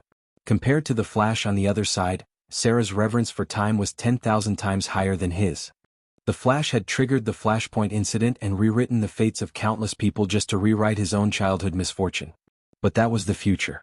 Thea could only say that heroes were created by circumstances, and that no one was born outstanding. Only heroes who worked hard to fight against fate were worthy of praise. Sarah only recovered a little when they were really out of the range of the ship. Her father's nagging and her sister's complaints were nothing. As long as she could leave this damn island, she would even beat her up. At this time, not far from the two of them, a wave of blue light appeared in the air. After a violent wave, a man and a woman walked out of the air. The short blonde woman was very alert, but when she looked around, her face was full of disbelief. Purgatory Island? The tall man on the side heard her call and looked around carefully. This is the Purgatory Island that you and Oliver stayed in? Why did Gideon send us here? Shouldn't we be in the Star City police station in 2007? The two of them were speechless. They could only silently get up and walk into the darkness. What is this thing? When Thea was installing the skateboard, Sarah's brain had returned to normal. She asked a lot of questions like where was Ollie, how was her family, and so on. Thea could only answer a few selectively. It's installed him. Just when Thea was about to jump on, she suddenly felt her temple throbbing. A strong sense of danger surged in her heart. She could only see a blue light flying toward her. Get down? He pounced on Sarah Lance, who was still looking at him in a daze. The blue light didn't hit them, but under Thea's horrified gaze, it pierced through the skateboard. God. The skateboard that was floating in the air was like a kite with a broken string. It wobbled and fell to the ground, never to move again. *CK your mother. Thea was instantly filled with anger. She turned her head to look at the culprit. Not far away stood a tall woman in black clothes with black hair and a blank expression. Who was this? Why would such a person suddenly appear on Purgatory Island at this time? But before she could open her mouth to ask, the weapon in the woman's hand started firing non-stop. Swoosh, swoosh, swoosh. Rays of blue light shot towards Sia and Sarah. Laser weapon? Thea was a little confused. There weren't such high-end weapons in this era. The Batfighter was considered the pinnacle of human technology, but it hadn't entered the laser era. Could it be that this person was an alien? The situation was grim. No matter who the opponent was or where she came from, the fact that she was an enemy was undeniable. After whispering to Sarah to hide, Thea raised her hand and cast a dark magic. She didn't need to trap the opponent. She only needed to temporarily interfere with the enemy's vision. Then, under Sarah's shocked gaze, Thea cast the wind-walking spell on herself again. The distance of 100 meters was covered in an instant. Facing the enemy who had just escaped from the black fog, she raised her hand and slashed. Thea's speed was very fast. In just a few dozen moves, she had completely gained the upper hand. She found that the woman's fighting ability was far inferior to hers. At best, she was at the level of a special forces soldier.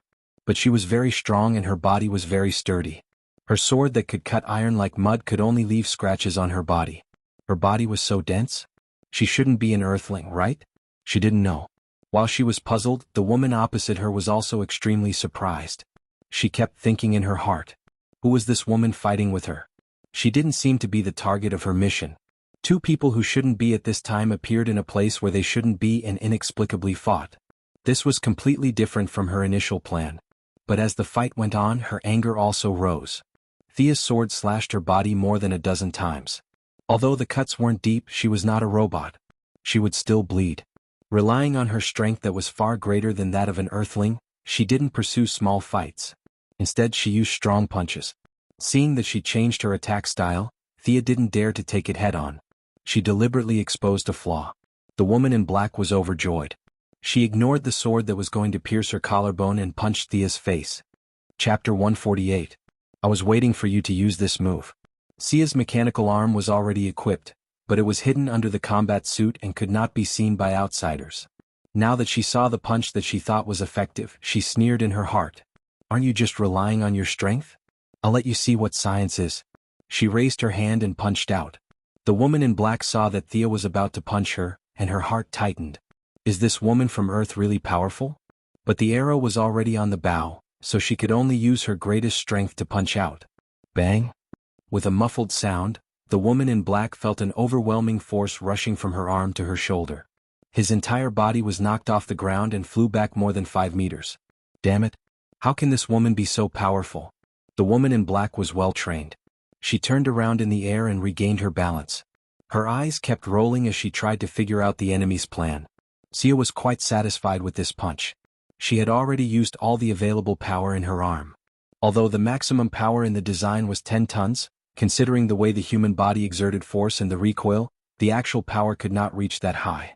However, this punch still contained more than 5 tons of strength. Although the woman in black was also known for her great strength, she was at most at the level of 1 to 2 tons, which was similar to the non-berserk Bane. Now that she was caught off guard, her arm was numb from Thea's punch, and her strength had decreased by at least 20%. Although Thea also suffered some recoil, the excellent shock-absorbing performance of the metal arm almost eliminated this force. She took half a step back and attacked the woman in black while she regained her balance. Who are you? The woman in black felt that this fight was not clear. Thea immediately asked, Tell me who you are first. I can't tell you. Tell me who you are. We must have misunderstood. The woman in black's fighting skills were not as good as Thea's, and now she was at a disadvantage in terms of strength and speed. She was beaten by Thea like a dog. Now you know it's a misunderstanding? Where's the energy you used to shoot my skateboard? You still want to know my name? Is it for revenge in the future? I'll never change my name or surname. I'm Barbara Gordon. Thea announced her name casually without any embarrassment. Her expression was so calm that it was a mess. Barbara, who was thousands of miles away, didn't know that she had taken the blame and was still receiving special training from Batman. She couldn't help but sneeze. The woman in black was naturally not a magnanimous person. She muttered the name twice in a low voice, Barbara. I'll remember this. Although she was furious, she couldn't beat him. She didn't have the ability to recall the memories of the main characters, so she didn't have that ability even if she wanted to.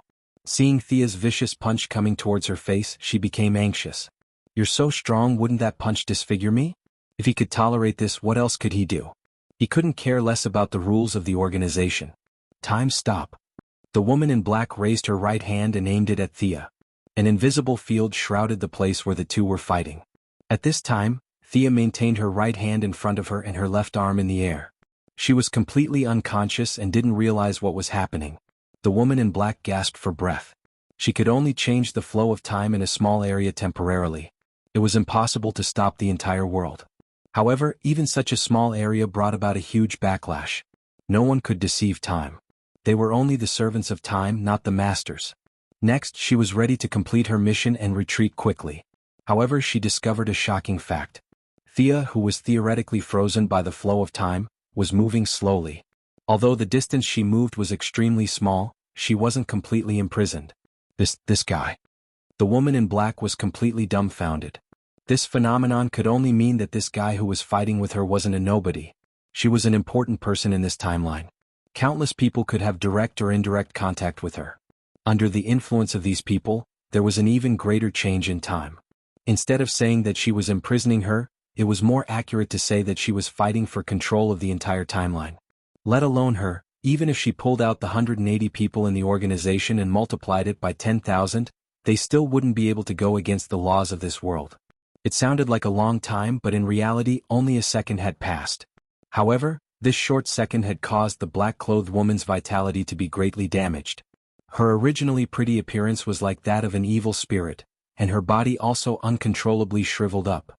No, the backlash of time was too great. She had to stop immediately. She would rather be beaten to death than use this move. However, she underestimated the tolerance of time and overestimated her own limits.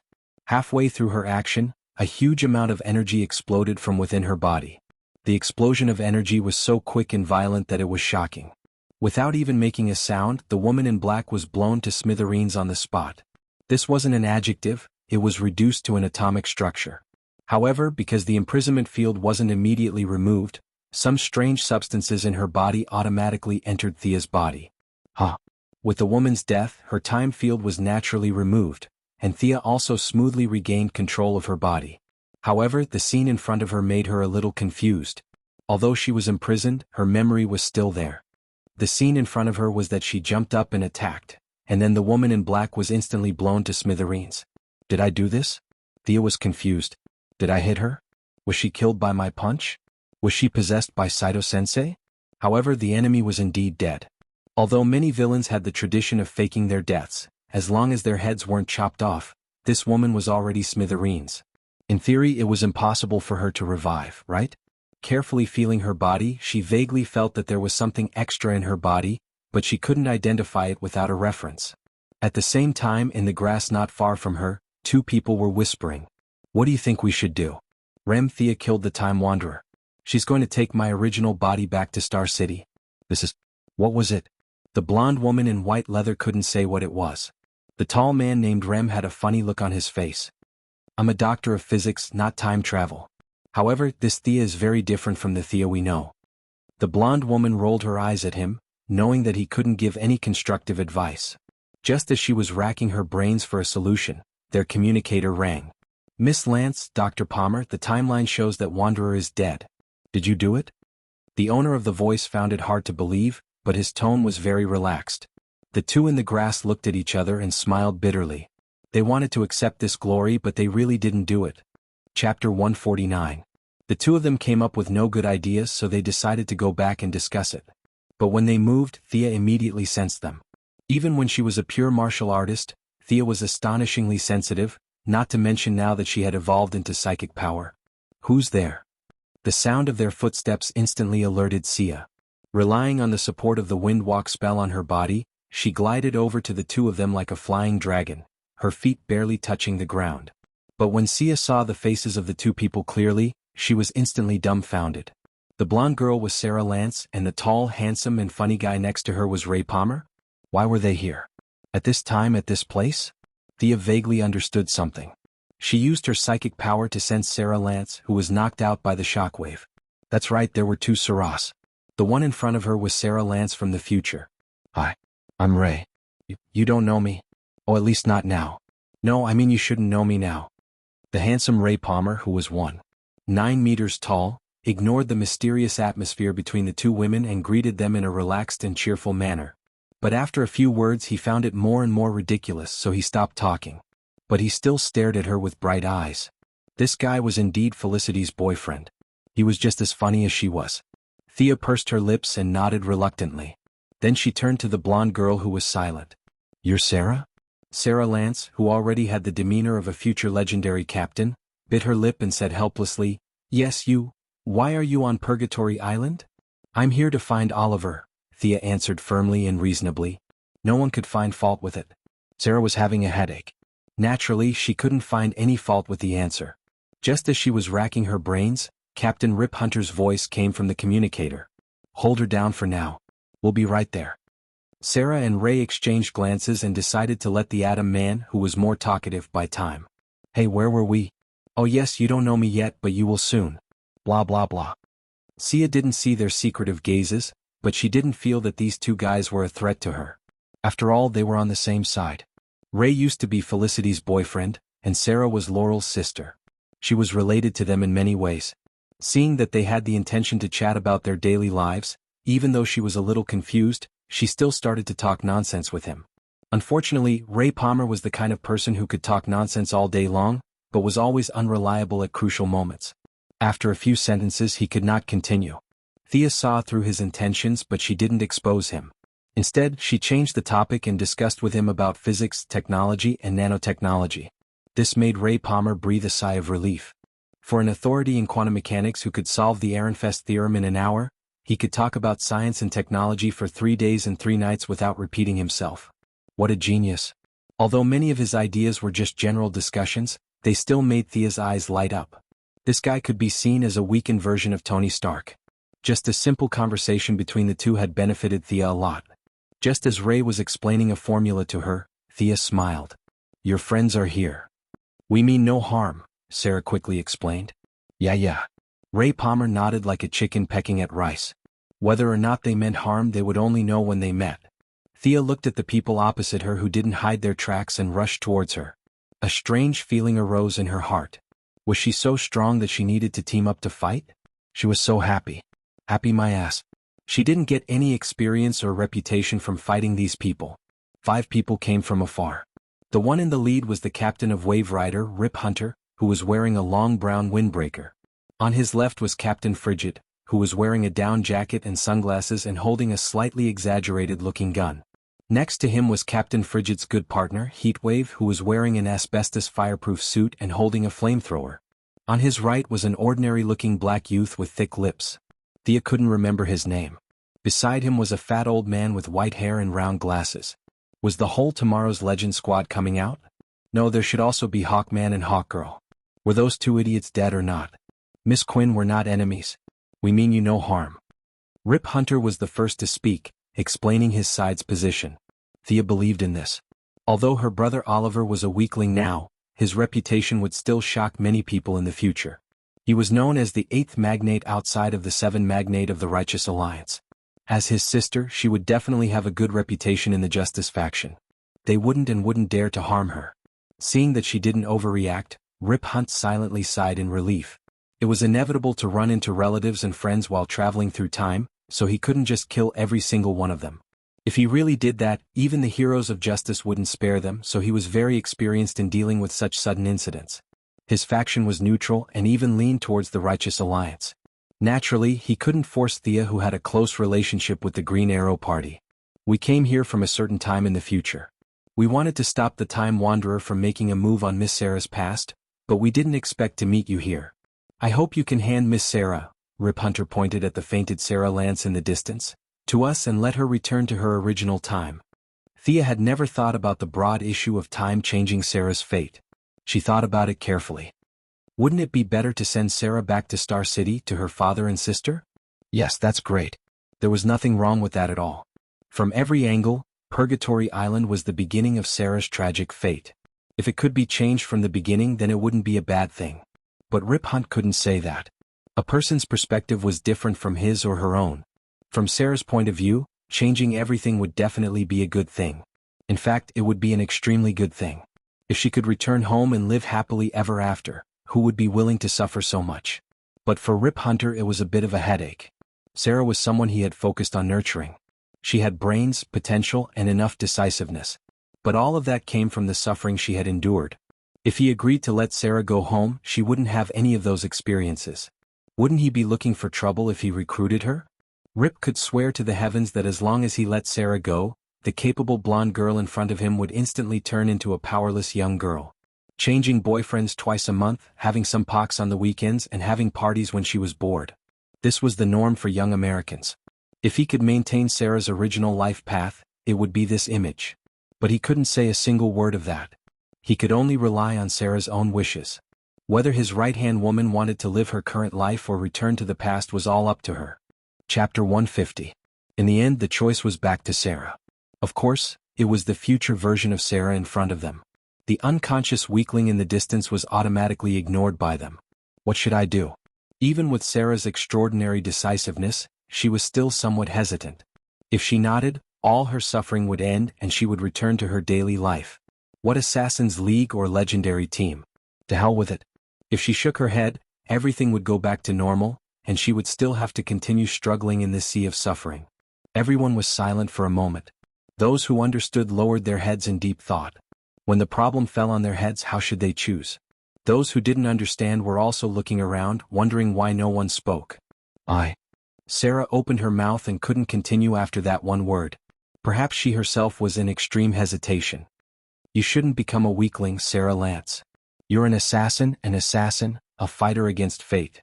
Think about the true meaning of your existence.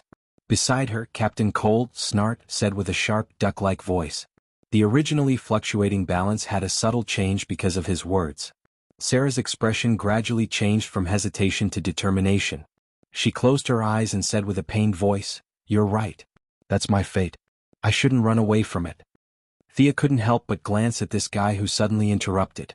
This person's overall aura was sinister, which intuitively made Thea uncomfortable.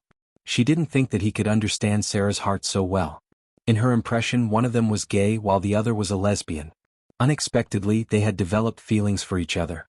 She really didn't expect that their hearts would be linked so early.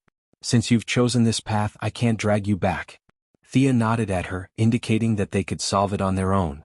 With one problem solved, Rip Hunt, who had a beautiful beard, felt a huge weight lifted off his heart. But immediately, a new problem emerged. He reached into his pocket and took out a capsule, saying awkwardly, "Miss Quinn, we're time travelers. You'll know us in the future but not now. So you have to take this pill and forget what you've experienced today." Ah. Thea covered her mouth and laughed in anger. "Just because you think I'm easy to talk to, you think I'm a pushover? Time traveler? I'm so scared. I'm dying of laughter." Thea was laughing so hard that her body was trembling. However, under the puzzled gazes of the others, her face instantly turned ashen. "Are you sure you want me dead?" Rip Hunter tried to mediate for the last time. "We don't want to be your enemy, but these are our rules." "Umph." Thea snorted. "Do you give everyone you meet pills? How is that possible? Our spaceship is a time-traveling spaceship, not a pharmaceutical factory. If we were to give one to everyone we see, we would have to work 3 shifts a day and not do anything else." Rip Hunter shook his head. "We don't want to do that. We respect Green Arrow a lot, but you need to know that there are 7 of us." Hearing his threatening words, Thea smiled contemptuously. So what if there were 7 of them? They were just chickens and dogs. He drew his bow and aimed at Rip Hunt, who was threatening him. Although this guy spoke of saving the world's peace, it was actually all for the sake of saving his wife and child. Saving one's wife and child wasn't shameful at all. In fact, it was a very noble act. However, in order to cover up this fact, he dressed himself up as the savior of the world. Perhaps he didn't even realize how fake his words and actions were. As she drew her bow and shot an arrow, the others had no choice but to join the battle. "What abilities does she have?" The gloomy Captain Leng asked the so-called acquaintance of Thea, Sarah Lance. She was the one who interacted with Green Arrow's party the most. "She's Malcolm's daughter. Her training is similar to mine." Although Sarah had seen Thea fight with the Time Wanderer, she was a bit far away at the time. Thea didn't display much supernatural power, so she could only describe it based on what she knew. "So that's a normal person with extraordinary skills?" Heatwave shook his head, his face full of disdain. Rip Hunter said in a low voice, "Don't hurt her. She's an important person in the timeline. Don't worry. We can take care of her with our fists and feet." The Ice and Fire duo silently put away their weapons and rushed out. The rest of them also ran towards Thea. As they ran, they finished changing. Ray Palmer took out a small box from his pocket. The atomic suit instantly enlarged and he put it on. The black guy and the white fat old man clasped their right hands together and combined to become the superhero Firestorm. Although Sarah didn't want to be Thea's enemy, she still took out her iron rod and pretended to run. Thea was a bit speechless at their formation. 7 people. Fine, 1 person. Now there were 6. The 6 of them ran in a row like European soldiers from the age of matchlocks. From a visual point of view, they were indeed intimidating. The 6 of them were like fierce tigers or dragons coming out of the sea. But this isn't a photography competition. This is a combat competition. You're standing so close together that Thea was embarrassed to attack. But since she didn't want to take advantage of them, Thea decided to teach them a lesson. The name of the lesson was, "Mom will never group together again." Her right hand released the bowstring and drew a few mysterious runes in the air. This was her modified illumination spell based on the dark mist spell. The starting movements and ending sounds were exactly the same. She just needed to change the rhythmic runes in the middle from dark to light. With the help of the sun rune's strong light affinity, Thea released this modified spell in less than a second. The light attribute was known for its speed. Thea raised her hand and threw the glowing ball at Rip Hunter, who was running at the front. The ball of light instantly exploded around them. The originally beautiful formation immediately fell apart. "What's that? A flash bomb?" Thea didn't have the obligation to explain it to them. She quickly shot out a binding arrow. They didn't want to shoot the rat for fear of breaking the vases. She couldn't kill them directly either, so she could only use a skill to stun and blind them. Under this kind of unprepared situation, the difference between an ordinary hero and a hero with superpowers could be seen. Rip Hunter lived up to his name. With a very ridiculous posture, he was caught in the net without even making a sound. He reflexively struggled a few times, but the result was that the net became even stronger. He naturally couldn't withstand the chemical agent that could stun even Bane. In less than 10 seconds he was GG. Heatwave, who was also rushing fiercely, was in the same situation as him. He came into close contact with the spiderweb. As an arsonist, the first thing he thought of when he saw the spiderweb was to burn it. But he didn't have a weapon with him. Even if he did, he wouldn't dare. He was still hanging on the net. He could only turn his head to his partner, Captain Cold, for help. Captain Cold, who was known to be able to fight against the Flash with his ordinary physique, had amazing reflexes. Perhaps his sunglasses also provided some protection, so he was less affected by the strong light. He could vaguely see Thea shooting an arrow, so he slowed down a little and avoided the fate of being caught in the net. Chapter 151. Sarah, on the other hand, was very lucky.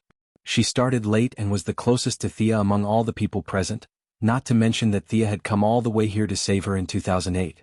She couldn't bite the hand that fed her. She seemed to be rushing out with the team, but in fact she was still far away from Thea. The ball of light did not explode in front of her, and she used the heat wave to avoid most of the glaring light. Although it was more or less uncomfortable, she still saw the dense cobwebs and nimbly avoided them. Ray Palmer was usually very funny, but his atomic suit was not for show. The moment the spider webs were about to hit him, he shrank and passed through them. The remaining firestorm seemed to be a combination of two people. His brain was a little messed up and he rolled his eyes every day. It was not the supercilious eyes in anime, nor was it the adjective supercilious eyes. It was purely the action of rolling the black eyeballs to reveal the white eyeballs. Thea did not understand how they could receive retinal signals like this.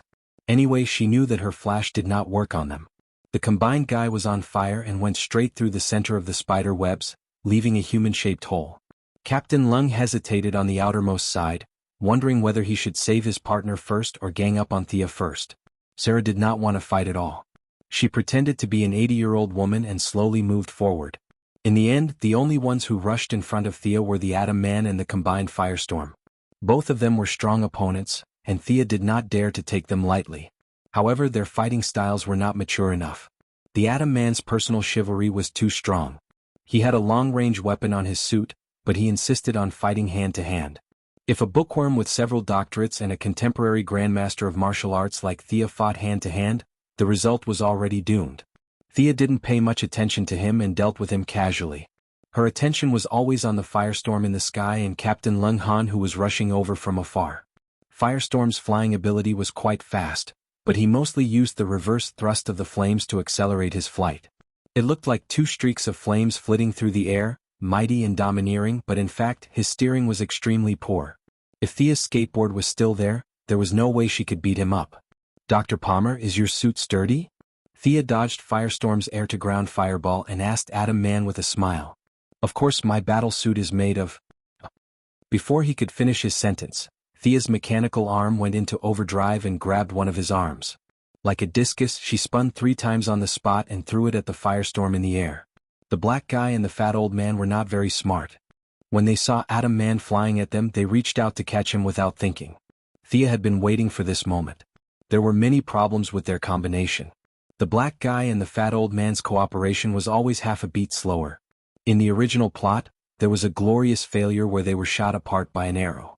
Coincidentally, the arrow was shot by none other than Malcolm Merlin, Thea's biological father. Of course, in the current timeline they hadn't met Old Ma yet, so they didn't realize how big the problem was with their seemingly cool combination. Thea found the right landing point and shot the arrow right in the chest of Firestorm. There was a momentary pause in the communication between the two of them. One of them wanted to run to the left, and the other desperately dodged to the right. As a result, the two of them withdrew from the combination state with blank faces. Fortunately, Atom Man was on the side and gave them a hand. Otherwise they would have been crippled. The two of them fell to the ground a little angrily. When they tried to combine again, they found that their hands were swollen and there was no sign of fusion. Thea looked at this scene from the corner of her eyes and felt relieved. Super speed, super conversion ability, and a body strength and damage reduction ability that far surpassed Superman. So balanced in all aspects. Do you think you are Superman? There must be a limit to so many abilities. Otherwise, if you are so strong, how can others play with you? Thea had expected that the combination would have a cooldown. Since they couldn't combine, the threat to Thea instantly decreased from the biggest to the smallest. She turned her head and looked at White Canary Sarah Lance, who finally ran over. It's so strange. You are much stronger than the Thea I remember. Sarah, who was determined to stop killing, said with a puzzled expression. At this moment, Thea didn't display any supernatural abilities. They thought that the flashing spell from before was a flash bomb. After that, she also used a bow to deal with them. Although Sarah didn't see any clues, her intuition told her that Thea in front of her was fully capable of killing her. Hearing her question, Thea rolled her eyes. How refreshing. Do you think I'm the Eagle Hero and Eagle Girl who are still weak even after being reborn 206 times? Those two are a disgrace to all reborn people. Thea couldn't be bothered to explain. She silently raised her hand and made an inviting gesture. Speaking of which, I haven't fought with you before. Judging from your movements, it seems to be the martial arts of the Assassin's Alliance. So, you and Malcolm have reunited? Sarah constantly adjusted her pace and at the same time analyzed why Thea was so strong. According to her timeline, Thea should still be in Star City. But when she saw Thea's movement, she instantly understood. So that's why. She and Malcolm had reunited in advance. Thinking that she had found a reasonable explanation for the timeline's distortion, Sarah felt much more at ease. Thea neither admitted nor refuted Sarah's conjecture. Those were all trivial matters. It was rare to meet a pure earthling who didn't have any messy abilities or technological equipment. Thea also put away her bow and secretly deactivated her mechanical arm. She wanted to face this legendary team leader who had surpassed her master in a fair fight. Both of them drew their swords, greeted each other, and began to duel according to the rules of the Alliance. This battle was far less intense than the last time with Talia.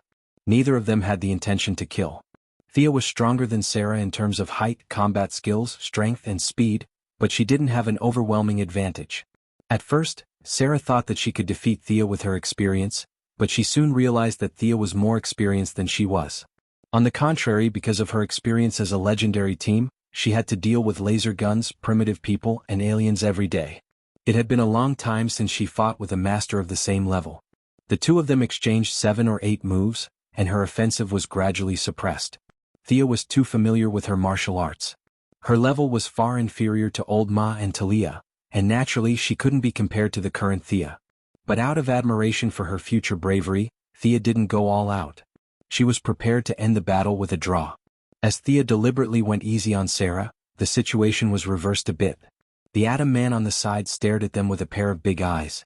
It was not until Captain Frostbite shouted, "Sarah, let me help you," that he realized that he was still in combat mode. His body was sluggish and he also ran up to attack. Chapter 152. The three of them seemed to have the advantage in numbers, but it was no different from before. Captain Frosty's freeze gun couldn't be used, so he could only pull out a dagger for close combat. The Atom Man, on the other hand, was more of a hindrance. He was 1.9 meters tall, and with his battle suit, he blocked their line of sight, which made the short Sarah stomp her feet in anger. The fat old man and the black guy were cheering them on from afar, which made Thea laugh. As expected, heroes on the side of justice were more or less funny. If they were Gotham villains, they would have run away by now. Thinking of running away, Thea was also ready to retreat. It wasn't that she couldn't beat them, but that there was no point in fighting them. It wasn't appropriate to win or lose, so she had to take care of their reputation. He kicked Captain Frosty away and grabbed Sarah's arm in front of him to block Atom Man's fist. Thea threw a Batman smoke grenade. Bang! The smoke grenade was specially made by her master, and no infrared or thermal imaging could see through it. It was the best escape tool in the DC world. Where is he? Where is he? The Atom Man, who was wearing an X-ray helmet, looked left and right. Everything was white, and when the smoke dissipated, they were the only ones left. None of these people were injured, which was a good thing, but the two people on the net were in a bad mood. The more they struggled, the harder they got stuck. Rip had already fainted, while the rough man's heatwave physique was better than most people, so he was barely conscious, but his face was currently covered in white cobwebs, which made him look quite pitiful.